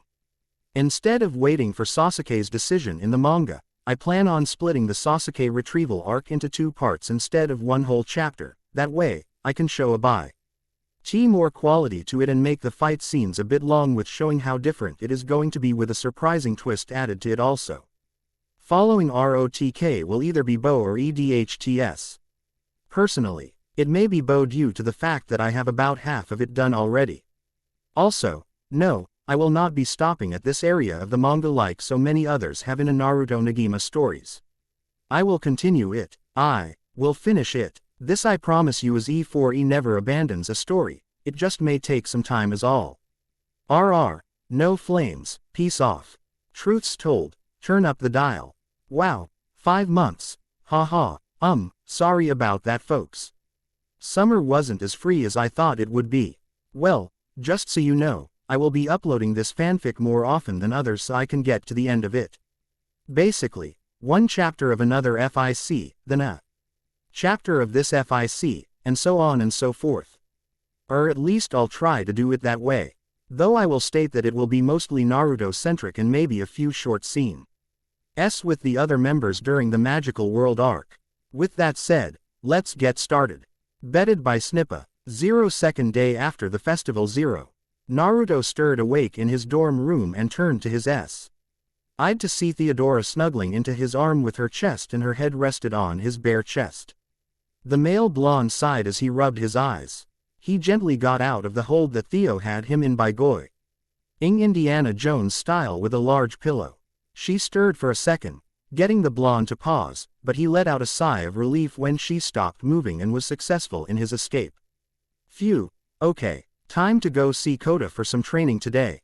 I swear, he muttered when he looked at the sleeping Theo, who by the way was looking so adorably right now, so clingy. Not that it's a bad thing though, he said with a stupid grin as he remembered the make-out session from last night. He snuck past Setsuna, who was also out of it, and silently went out the door, making his way towards the woods where Eva was settled. 0 in the resort. 0. 297, 298, 299, 300. Kotarou shouted as he was doing one-fingered push-ups on the point of a kunai while using his ki to protect his finger. He pushed himself in the air and landed on his feet while rolling his arm. Man, that is getting easier every time. He muttered as was covered in sweat from his 8th repetition of the day. Both he and Naruto were in the resort for a little extra morning training. Hey, true, maybe I should start adding more weight to your training, Pooch, Naruto said while grinning at his student. Kotarou paled. Not yet, let me get a bit more comfortable. Ya no, he said in a panicking voice while waving his hand in front of his face. Naruto's grin turned darker. Who says I want ya comfortable, Kota? He asked as the evil just rolled off of him. I could always start throwing stuff at you to make you evade as you do them. Maybe I could ask Chibi-chan. She knows good training, yeah. Kota left off an awkward chuckle as he put his arms behind his head. Nah, she's busy with Negi, you wanna show her up, right? Ya don't wanna go begging for advice, right? The Hanyu tried reasoning. Naruto rubbed his chin. True. Can't have that over my head, he muttered as he gave Kota an appraising look. Nice job talking me out of that, Kota. You get another technique today for it. The blonde said with a smile. Kota grinned and nodded, playing it cool, but was jumping for joy on the inside for another awesome move to learn. So far since the tournament, his teacher had decided to push his limits further with more speed training and finally got into the technique aspect of the training. Thankfully from the resort, they used the first day after the festival to train for half-T. He day from the outside while in the resort. While all the physical conditioning and fighting style was good to set his foundation further than Negi's without a magical stat boost, the moves that gave him a bigger edge just got him hyped up to 11. The first move he was taught was known as Suga or Passing Fang. It was a piercing attack that user spins at a ferocious speed in a drill-like fashion and delivers many powerful beast-like attacks when contact is made with the target. Next was the Tenga or Rotating Fang. The user unrolls at a ferocious speed in a buzzsaw-like shape, and deliver many powerful beast-like attacks when contact is made with the target. Frankly, he loved them. It just felt right to him using these moves. He had of course not mastered these moves yet, but they were battle-ready. Plus he used his ki to make them even stronger. Okay.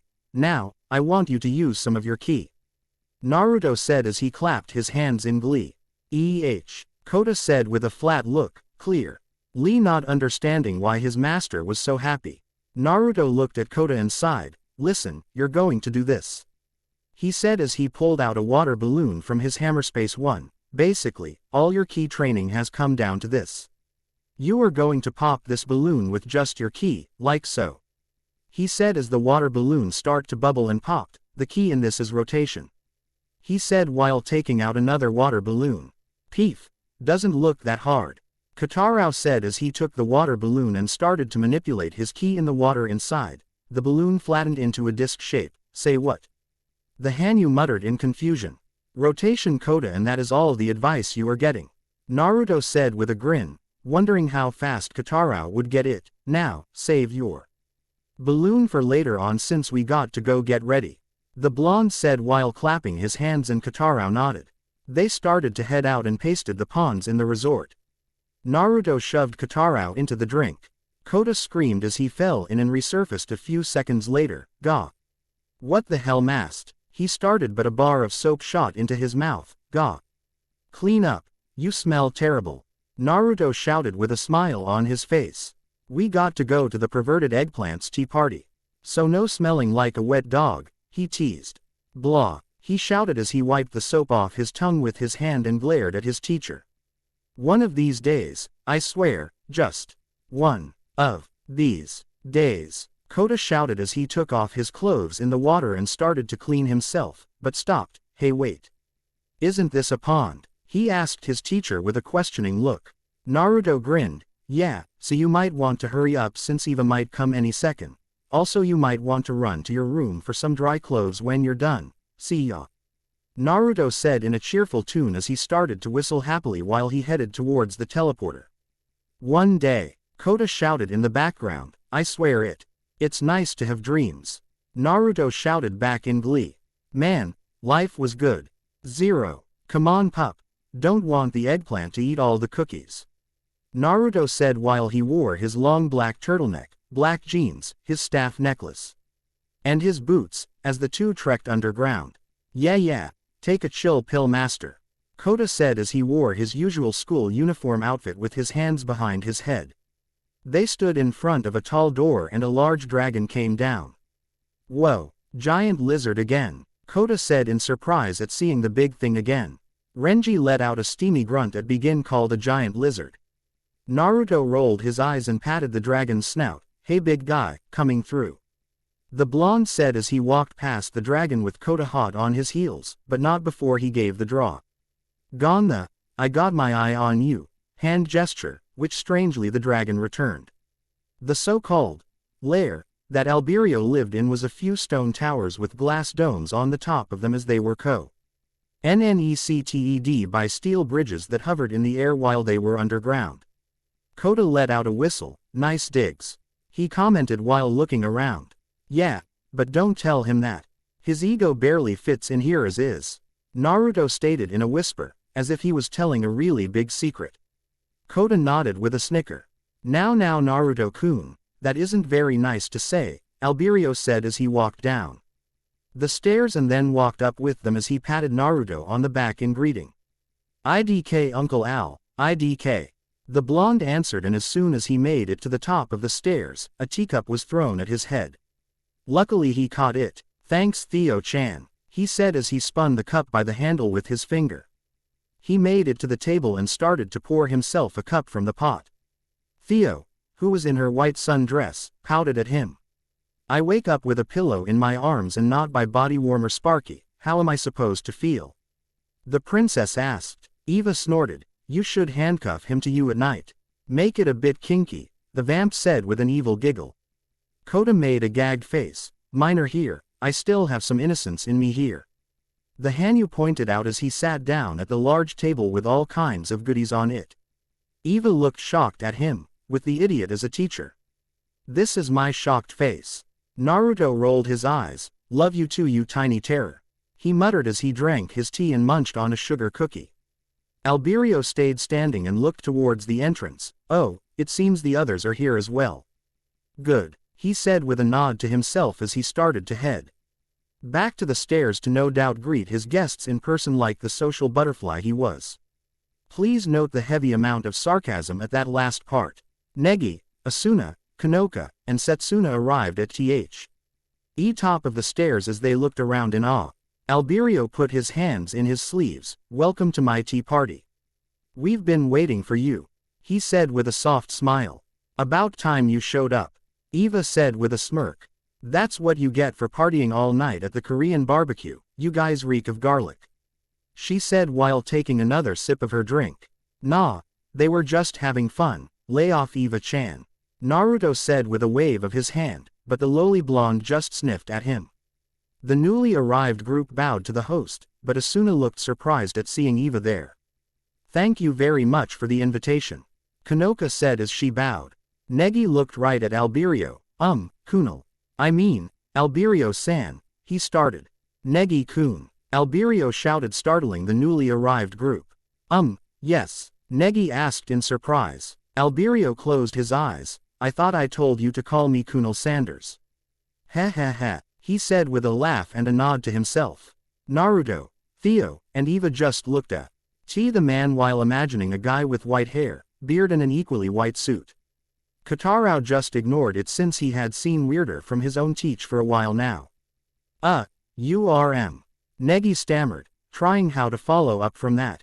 Take a chill pill, Neg, he's always like that. Naruto said with a sigh and munching a cookie.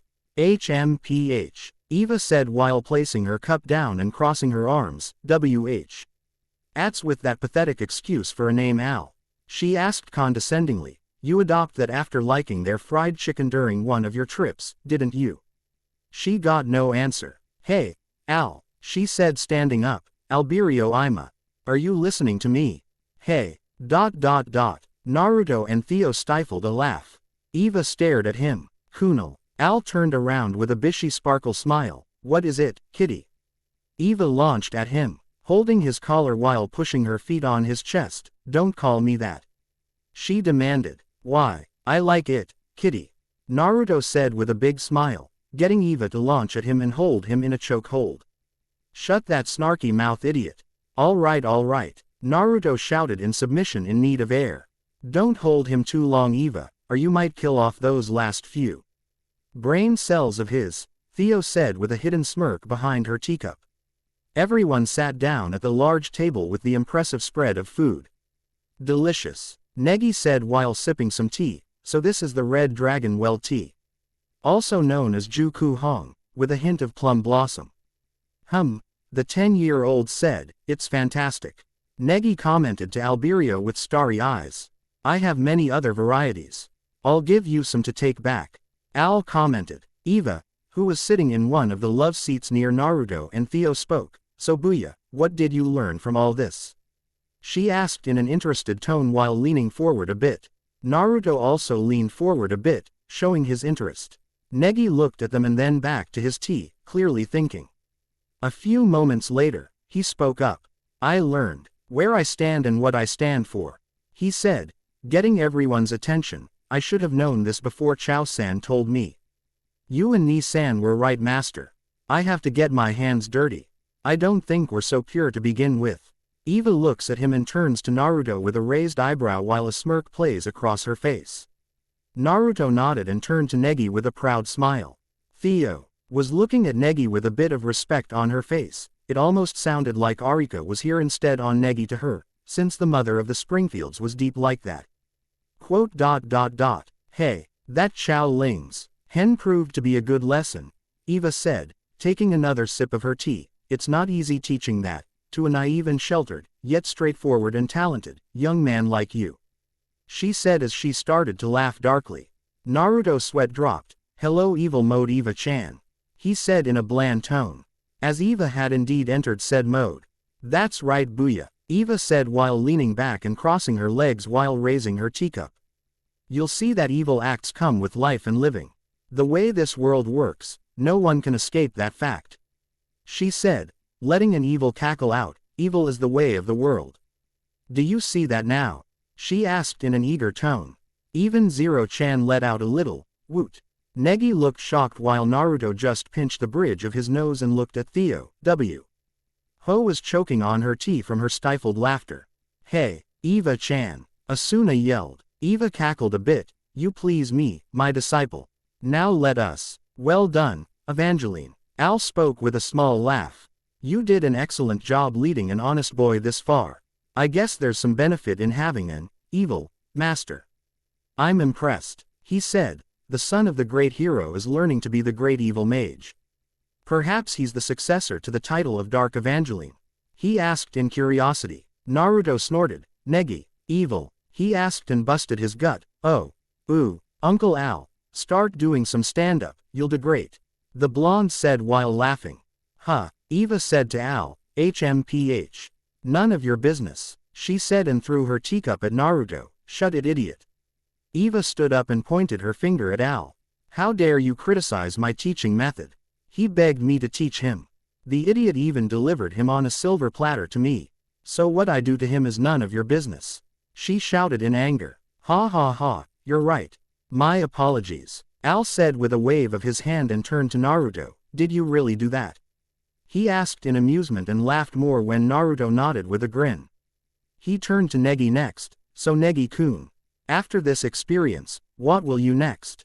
He asked. Negi stammered at the attention. I still want to become a Magister Magi. He stated, now that I've stopped Chao San's plan. I can't falter or stop now. He said while looking down, I may not be taking the same path as father or Ni-san, but I want to become a respectable mage. I still want to help as many people as I can. He announced and turned his head towards Al. Am I weird? He asked with some insecurity. Al let out a chortle. No, it's an honorable answer. He answered, I agree. It's what I do, and it would be great to do that with you, Negi. Naruto said with a reassuring smile, and Negi beamed from that. HMPH. Just as I thought. Pathetic. Eva thought with a huff. Well then, if that is how you feel, you should become my disciple. Negi-kun. Al said, causing Eva to do a spit take. Naruto blinked at that while rubbing his chin. That does sound interesting. He stated aloud. Your disciple? Negi asked in surprise. Yes. Al answered. Eva growled. Hold on a second, Alberio Ima. Just between you and me, that Evangeline, she's not good for you. If you street Yudi under her for too long, you'll be wasting your life. What did you say, Al? Eva roared. Naruto smiled. Tea in a show. Man, this is a good day. He commented while sipping said tea with a grin. Agreed. Theo said as she continued to watch as the group of kids watched on in shock at this development. I can teach you the 1,000 Masters fighting style better than she can in Naruto's as well. Al stated. Oh. Eva turned to surprise. Hey Booyah. What's with the... Oh. Evangeline's spells are ice-based. She's not a good match to teach wind-based spells. He muttered loudly to Negi. Negi said with a nod. Eva turned to shock. I can hear you, Alberio Ima. Come on, Al. What about gravity-based spells? They are quite versatile, you know. You've seen what Naruto-kun can do with them, G-gravity, Negi thought aloud. Eva turned to trembling anger. Kunal. She shouted. Al turned to her in a second. What is it, kitty? He asked with a sparkling smile. Eva jumped and grabbed his collar. My, I had no idea you were so in love with Negi-kun. Though from a strictly physical standpoint, I guess you two would do well height-wise. I wonder how Naruto-kun would take it. He asked as Naruto chalked on his tea and glared at the man. How the hell did he find out about that? Stop jabbering, you lecherous idiot. What are you after? Why the hell would you want Negi as a disciple? Why? Al asked. To see you all flustered, of course. Ha. He said with glee. Die. Eva shouted and started to attack Al with unbridled rage. It is quite a treat to see you in a jealous rage. I am not in a jealous rage. Again? Negi asked in surprise. They never grow up. Zero-chan said from Negi's arms, since he pulled her away from the fight. He's totally toying with Eva-chan. Asuna said in shock. They're natural enemies, Setsuna said. Kanoka smiled. It's like a little boy picking on the girl he likes. This is the best. Theo said while taking another cookie. Oh yeah, I mean, I knew they didn't like one another, or at least Eva-chan hates him, but this. Priceless. Naruto said with a grin. Is it scary that I'm used to this? Katarao asked. Nope. Naruto and Theo answered in a beat. I'll have every right to criticize your methods if Negi-kun becomes my disciple. Al said. Enough of your crap. Booyah. You're next. Eva shouted. What? Negi screamed. A few minutes later. Kunal-san. Negi asked. I know for a fact that father is alive, since that is what Ni-san told me, but what I want to know is if you have any leads. He asked in earnest. Al hummed. Nothing at the moment. If you want to find out more about him, you should probably return to Wales. He answered. Wales? Negi asked with a tilt of his head. There's the Mundus Magicus, the gateway to the magical world. Al answered. Mundus Magicus. Negi trailed off as wind started to build up around him as he ched his fist as a smile spread across his face. Hey Negi, kill the tornado already. Asuna yelled over the winds. Naruto and Al smiled at this while Eva and Theo let out a huff in amusement at the kid. Negi clenched his fist again. Okay, he said while turning around. Okay, I'm off. He proclaimed and got only a foot before he was kicked in the head by Naruto and face planted. OWW, Ni-san, that hurt. He shouted at his brother. Naruto just looked at him as if he was stupid and turned to Eva. You talk, you teach him. I just had to do that. So quick to react. The blonde mutt teared at the end while cradling his head. Are you dumb? Eva shouted while standing up. Do you even know where you're going? She asked. You don't think a place like that will let you just waltz right in? They would for me, Theo said cheekily with a matching grin. Asuna joined Eva, but not before shooting a glare at Theo. That's right. You always get like this when it involves Nagi. You're obsessed. I just can't bear to wait. Maybe I can go for a little while. Negi asked. Asuna pointed her finger viciously at him. Of course not. What are you going to do with class? Leave us behind and neglect your duties? She asked him. You're a teacher, remember. You've still got final exams to deal with. Negi looked down. Awoo, you're right. Ha ha, you'll just have to wait till graduation or summer break. Al said with an amused look. Kunal-san, can you tell me a bit more about father? Ni-san only tells me about embarrassing things. I want to know about his cool side please. He asked to the white mage. Naruto laughed. Come on, you laughed at those so hard Negi. I got a few more, he asked with a teasing grin. Al rubbed his chin. Well I could. Naruto-kun I'd just embarrass him further if it was up to him. He asked while ignoring the, oi, from Naruto and dodged a teacup to the head. Hello, shouted Peru as she and the rest of the Ala Alba entered the area. Thanks for the invite, Kazumi said in a sing-song way. I forgot I invited them. Al said and turned to Negi as it got louder. Well, it doesn't seem we'll find a quiet place here now. Rain check, he asked while Negi pouted. 0 Wales, England 0. Nikane Springfield looked at the letter she got from her brothers and opened it. How are you Nikane Ne-chan? It's been nearly 6 months since I've come to Japan. With Ni-san coming in at about 5 months now haha. I've included some pictures with this letter. How thoughtful, Nikane said with a smile as Naruto entered the recording frame of the letter. Hey Nikane, I'm doing good. Just keeping the brat here in line. Naruto said while ruffling Negi's hair as the boy whined at his brother for doing so. A heads up, I'm coming back soon, with Theodora, yeah. She decided to crash the party you could say. I hope no international incidents happened while she was gone.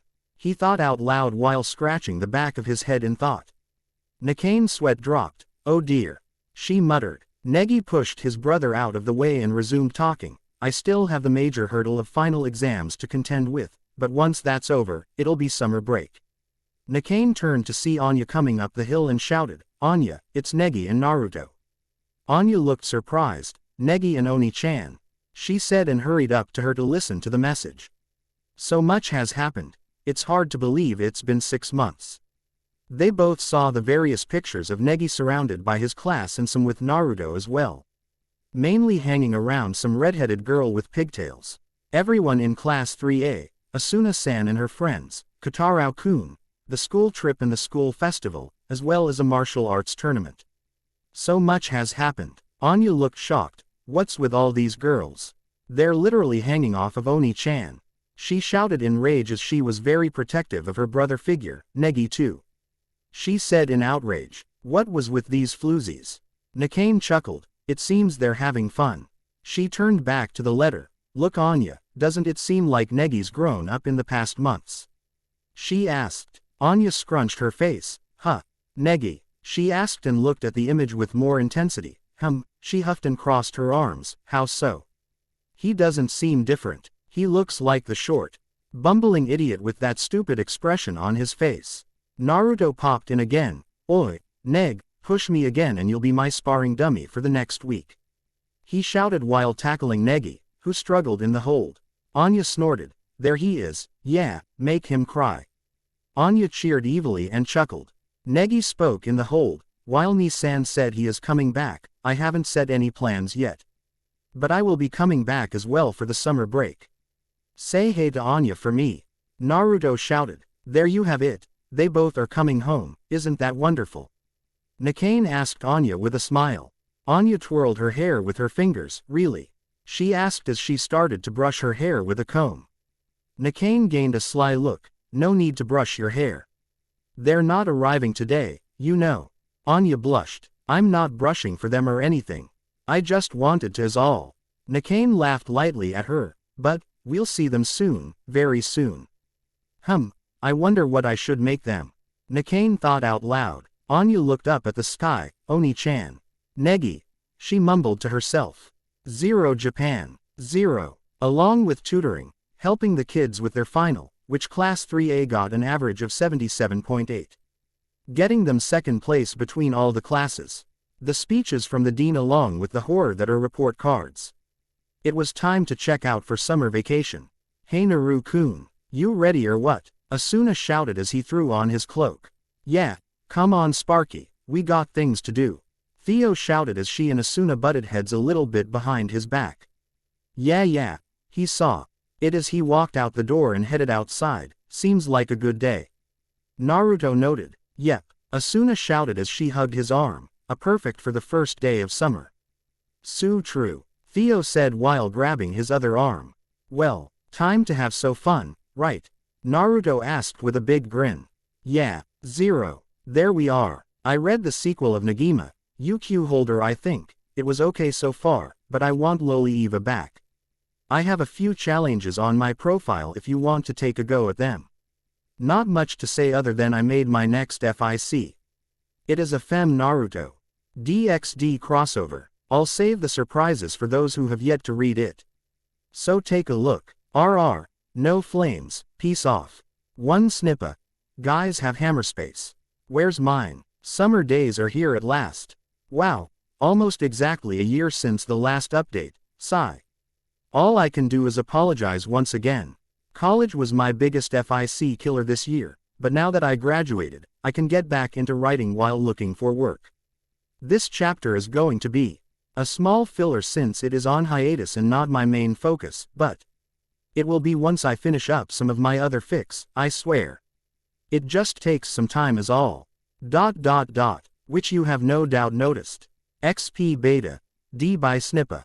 0. Asuna stirred in her sleep, legs resting under her blanket before she shot up, panting with some sweat dripped her brow. Wow, that, she muttered. Her dream was like a lot of her recent ones. The moments of her past that had been sealed away. This one had been when she first met Nagi and a smile came to her face as her dual-colored eyes glimmered with happiness. Naruto, that big handsome dork. He was a lot cuter as a kid. Asuna ran her hand through her orange hair and looked around. She said, her head zooming one direction to the other. Negi. Ero Chamo. Kanoka. Setsuna-san. Naruto. Where is everyone? She exclaimed as she looked through the whole room. She dashed out her room, still wearing her jammies, and went to Setsuna and Naruto's room. Hey, guys, you in here WHAA? Asuna exclaimed, her hair standing up in surprise at what she was seeing. Setsuna and Kanoka were inside a Pactio circle that Chamo, who was sitting on a cabinet, had set up for them. Sorry to interrupt, Asuna said, heading for the door, until Setsuna grabbed her leg in a tight hold, making Asuna drag her. It's not what you think, Asuna-san. It's for a pack. I mean, I always suspected, but... What did you suspect? Kanoka, chipper as always, said, Asuna, what's all the fuss about? Chamo sighed, why do people always get interrupted at times like this? He mumbled, ah well. Guess we'll have to do the Pactio some other time. I think I forgot. Asuna smiled with a sheepish laugh. I mean, seeing something like that first thing in the morning. Setsuna's face lit up and she stammered, I said it was only a pact. Asuna then blinked and made an "oh" with her mouth. Hey, where's Naruto anyway? She questioned Kanoka. The mage pursed her lips. With Princess Prissy herself. She pouted with crossed arms. The magic canceller exclaimed, what do ya mean he's with her? She questioned in shock. Setsuna was the one who answered. Naruto-san said it was about some magical affair nonsense. She quoted dutifully, but still left with Theodora-sama to see to it. Asuna snapped her fingers. Damn her, I bet it's nothing but a rouse to be with him. She grumbled, as expected of royalty. Kanoka nodded with crossed arms. Asuna clicked her tongue, and I have that thing I have to do, she wins this time. She admitted, I got to go get ready. See ya guys. Quote, bye Asuna-san. The two girls waved off. Kanoka turned to Setsuna and smiled, so, should we continue? She teased, getting her protector to go red in the face. Ojo-sama. Zero line break zero. I just don't see the point, Naruto told Theodora as he paid for their coffee and moved to sit at a table. The princess rolled her eyes. He wants to find your dumb dad. You know him, he doesn't. Simple. I just think he shouldn't chase a ghost. Naruto argued plainly as he leaned back into his chair. Pot, meat kettle. Theo told him after a sip of her coffee and pointed at him. I remember a certain blonde searching for another blonde woman when he was younger. Quote. That was different. Theodora snorted and took another sip. No. It isn't. Only difference you stopped after a certain age. I had a brother, sister, and cousin to take care of. The blonde told her, I couldn't just skip and leave every time I might have had a hint. Besides, that trail's been cold for years. The Springfield sighed, running a hand through his spiky hair. Yet, you would still look. Just like Negi wants to find your dad. Naruto looked up to his sky. Seeing the clouds with his dual-colored eyes, well, sometimes you might not like what you find at the end of the road, seeing that you wasted your time chasing a ghost. Theodora frowned and moved closer to him, grabbing his hand.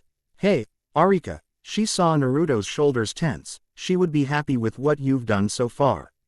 Yes, you haven't found her but raising your brother.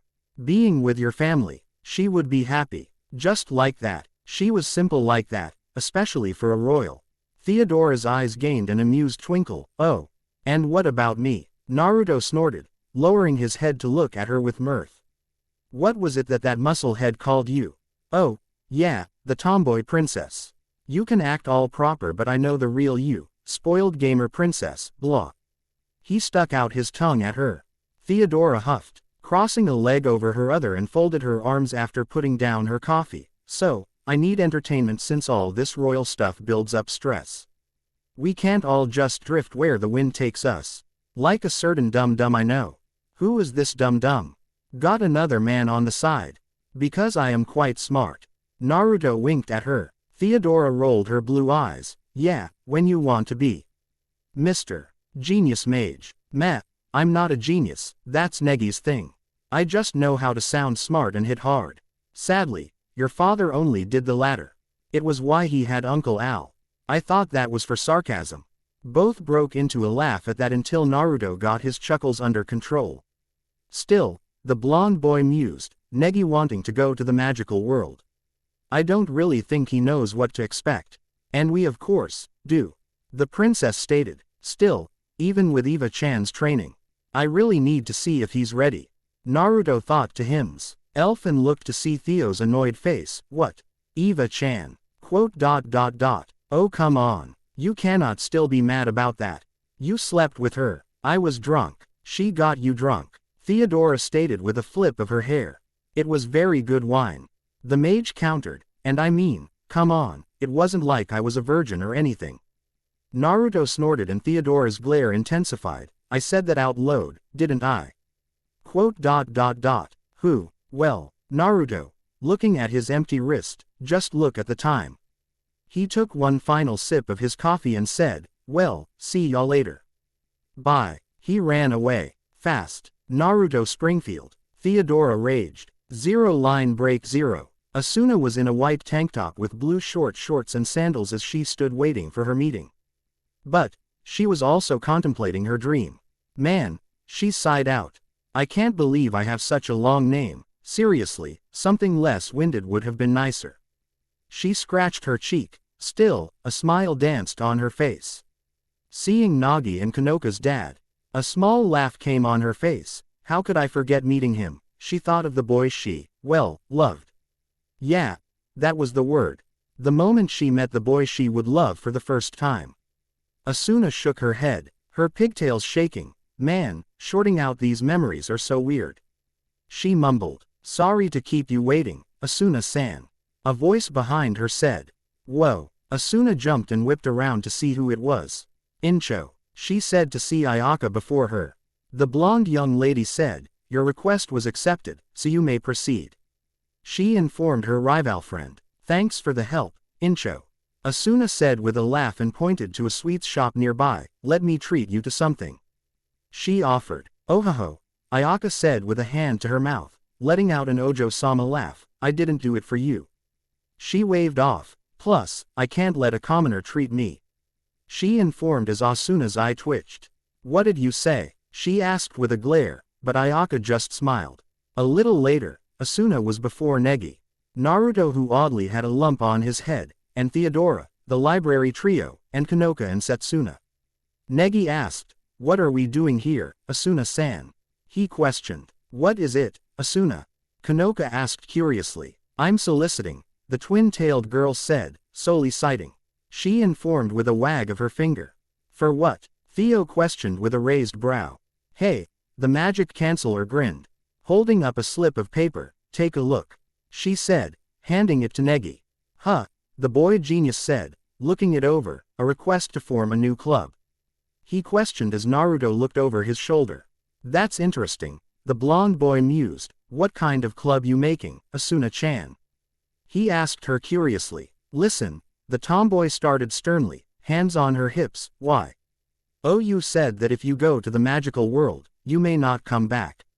I think that's just exaggerating. Naruto stated to her, but Asuna pointed a finger at him. Hush, Blondie, I'm trying to have a moment here. She said in a duh tone before returning to Negi. You said that, right? Negi gave a quick nodded. It's like another world, An-san, Chamo said, scurrying out of Negi's shirt, EV. And if there isn't a direct threat against it, it's like trying to sneak into Europe during the Cold War or something. Exactly, Asuna shouted, that means you might not come back. But ya see, that's no good. She declared, point right at Negi, you're our teacher, you have to come back. So, she shrugged, I guess you'll need some backup, it would be cruel of me to let you go without it. Naruto turned to Theodora with a pout. What am I then? He questioned. Theo just patted him on the head. There. She cooed, somewhat mockingly. Naruto just gave her a dull glare with his dual-colored eyes. Your whole point of going there is to find your dad, right? The tomboy said, I even got Incho to help. She informed. Huh, the boy gaped. Let's just say, Asuna smirked with confidence, that the purpose of this club is to find one Nagi Springfield. She declared, and make sure Negi Springfield returns to school. We are currently asking for club names, but you, Negi, are out faculty supervisor. You got a problem with that? She questioned sternly, eyes narrowed. Naruto clapped. Okay, that was awesome. He complimented, getting a cheeky grin from Asuna. It was okay. Theo muttered with crossed arms, I guess. He huffed as everyone else was looking at Asuna in awe of her idea. Zero line break zero. Huh, said Evangeline in a frilly white Lolita dress, umbrella and a little top hat, Club Nagima. She questioned the temporary name. What a stupid name, is it a club for yakitori eaters? She mocked. Asuna, who huffed at her with crossed arms as Haruna, Kufei. And Kaide joined her in chatting with Eva. It's a club to help Negi find his father, Nagi, who is a mage. Got a problem with that? Haruna and Kufei disagreed, making Asuna glower at them to shut it. Eva on the other hand tilted her head, giving a dull blink as she already saw through Asuna's plan. You want to use the school's funds for a trip to Wales. Hey, the vampire turned her head to the side, ridiculous. She said, making Asuna pout. Come on, Eva-chan, don't be like that. She said to her kind of friend, you're looking for Nagi-san as well, right? But you're stuck here so we can look for him in your place. She said, pleading inward that he was still her focus instead of her idiot. She was still pissed that Eva did that with Naruto, to be honest. Eva silently twirled her umbrella in her hands, a contemplating look on her face before she said, fine, I guess I can be an honorary advisor.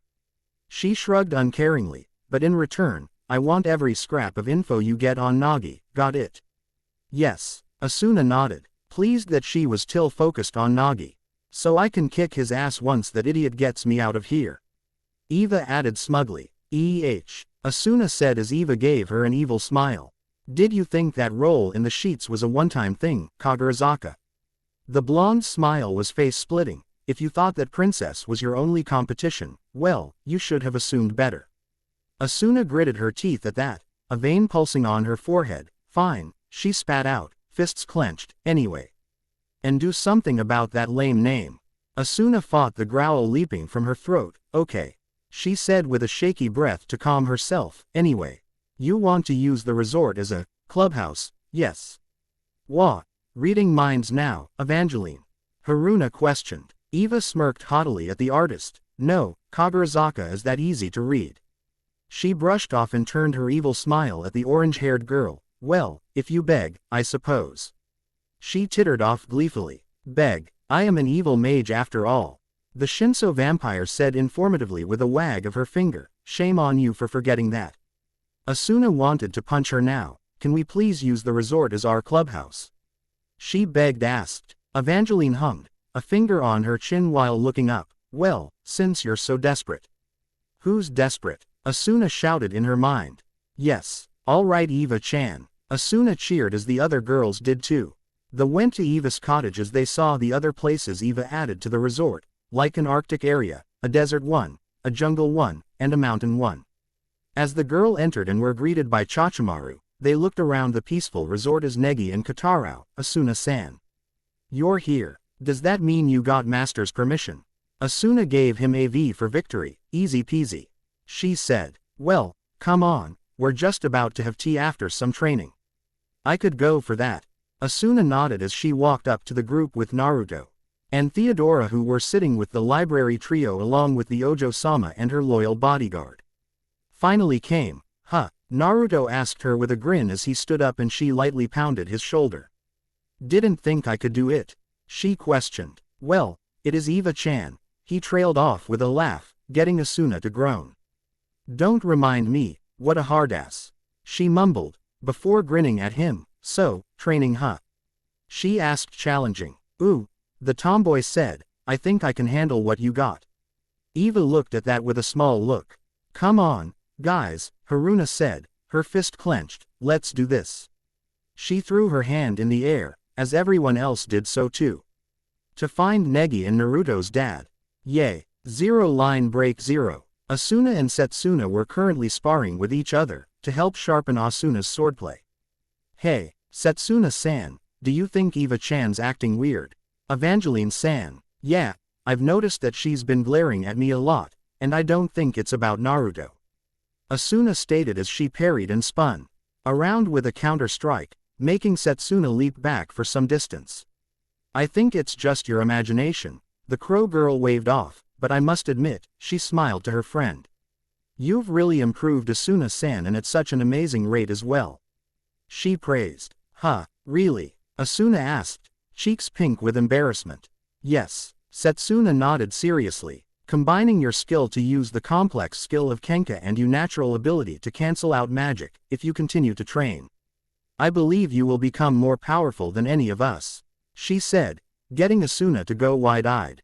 No way, come on. I'm serious. The Hanyu stated as she went for an overhead strike as Asuna pivoted to the side and went for a strike, but the black-haired girl blocked it. The same goes for this club. To create a club like this to act proactively. I've spent my whole life following orders, I would have never though of it. I'm impressed, she said, going F. Or a slash that Asuna block as they were in deadlock. I have a newfound respect for you. As they pushed away, Asuna, who let her guard down, said, Pulleys. Her face red. What's with you, Setsuna-san? You're gonna make me blush. She stated as she was bonked on the head. Gah. Asuna. Setsuna-san. Haruna shouted out as she, Konoha, you, and Nodoka walked towards them, all wearing Chachimaru's maid outfits. This clubhouse is amazing. Asuna rubbed the stinging bump on her head. What's with the outfits? She asked Haruna. Do I look cute, Set-chan? Konoha asked with a spin, making Setsuna flush. Why yes, but for you to dress like a servant, Ojo-sama, the protector trailed off. Aren't they rad? The artist asked. We borrowed them from Chachimaru's sisters. She went on about the hot spring, the sauna, the messages, and just the views the castle gave. Seriously, I could lounge around here all summer. She declared carefree like. You gave her own input. Evangeline-san certainly is amazing, isn't she? Considering she was once considered the most evil mage of her time, I kinda expected this of her. This is going to be the best summer ever. Haruna danced on, her feet in excitement and pointed at Asuna. Thanks, Asuna. This was an amazing idea. Plus, we're concentrating on getting all our homework done. You said, so we can achieve our goal. Konoha clapped her hands, an idea springing from her mind. Guy, we need to pick a club chairman. If so, Nodoka said softly, I think Asuna-san would be the best choice. Making you nod. The best choice. Yes, since it was her idea to make the club, Setsuna nodded, making the girl in question scratch the back of her head with flushed cheeks. I mean, with how she handled the school festival and her leadership skills, it's fitting. Well, someone's gaining popularity, huh, Miss Chairman? Geez, Asuna smiled lightly, looking embarrassed. Well, if that's what you all think. She said, going along with it. I guess I'm the chairman. Plus, she's dating Negi's older brother. Haruna giggled perversely. Wah, Asuna flushed. Well, I mean. Oh, I thought you guys were a thing. Wait, don't tell me Theodora got to him first. Of course not. Wait, the artist stopped, her nose bleeding a bit. Don't tell me you're sharing him. Doing this and that at night, shades closed, sinning in the night.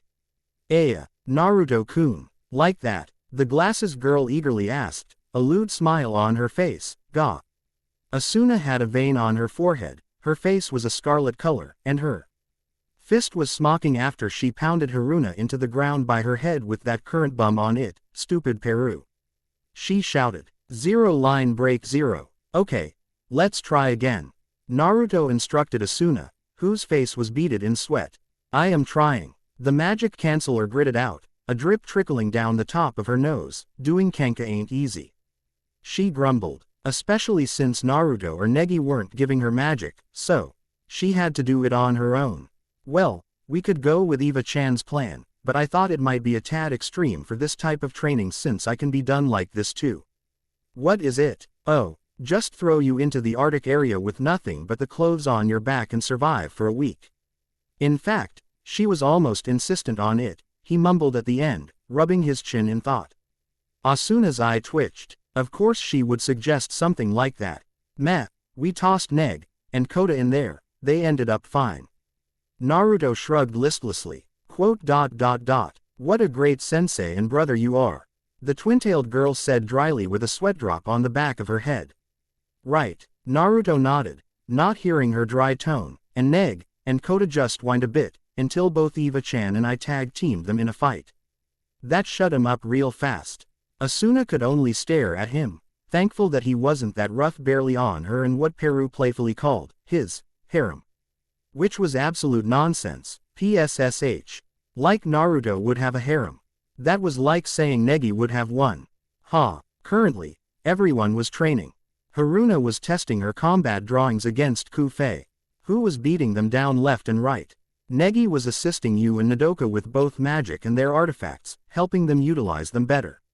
Setsuna was relaxing as she watched over Konoka as she healed some animals to better her healing magic skills, and convinced Setsuna to wear a maid costume. Naruto thought she looked cute, especially with her hair down. Kotarou was sparring with Kufei and Kaide, showing off some of his new moves.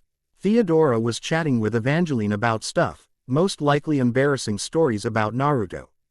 Things got really exciting when Asakura, Seo, and Chisame came around to the resort. Asuna, Naruto, Konoka waved over. Come on, we're going to party.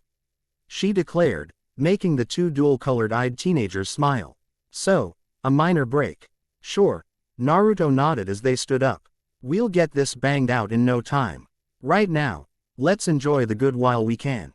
He winked. Whatever Blondie. Asuna smirked at him and dragged him by his arm to the party. Do I really have to be here? Chisame complained, as Asakura winked at her. Come on, Chu-chan, turn that frown upside down and have some fun. I was until you dragged me out of my room. The net idol told her blandly. But the reporter just waved her off. A toast, Haruna exclaimed, to the creation of the Negima Club. Cheers. I still say the name sucks. Oh, be quiet, Eva-chan. Mo. Asuna shouted. 0. Done and done. So, I will be doing small fillers until the magical word between my other works to show that this is not dead, just not my top priority. Now, the Mer part will have 2 more chapters to it. I actually have an interesting plan for it, so, please be patient with me. I feel like crying, you guys must hate me for delaying so long. Wah. Anyway, expect some more banter between Eva and Asuna, mainly about Naruto of course, and don't think Theo won't join the party either, that tomboy princess. RR. No flames I beg you XO, and peace off.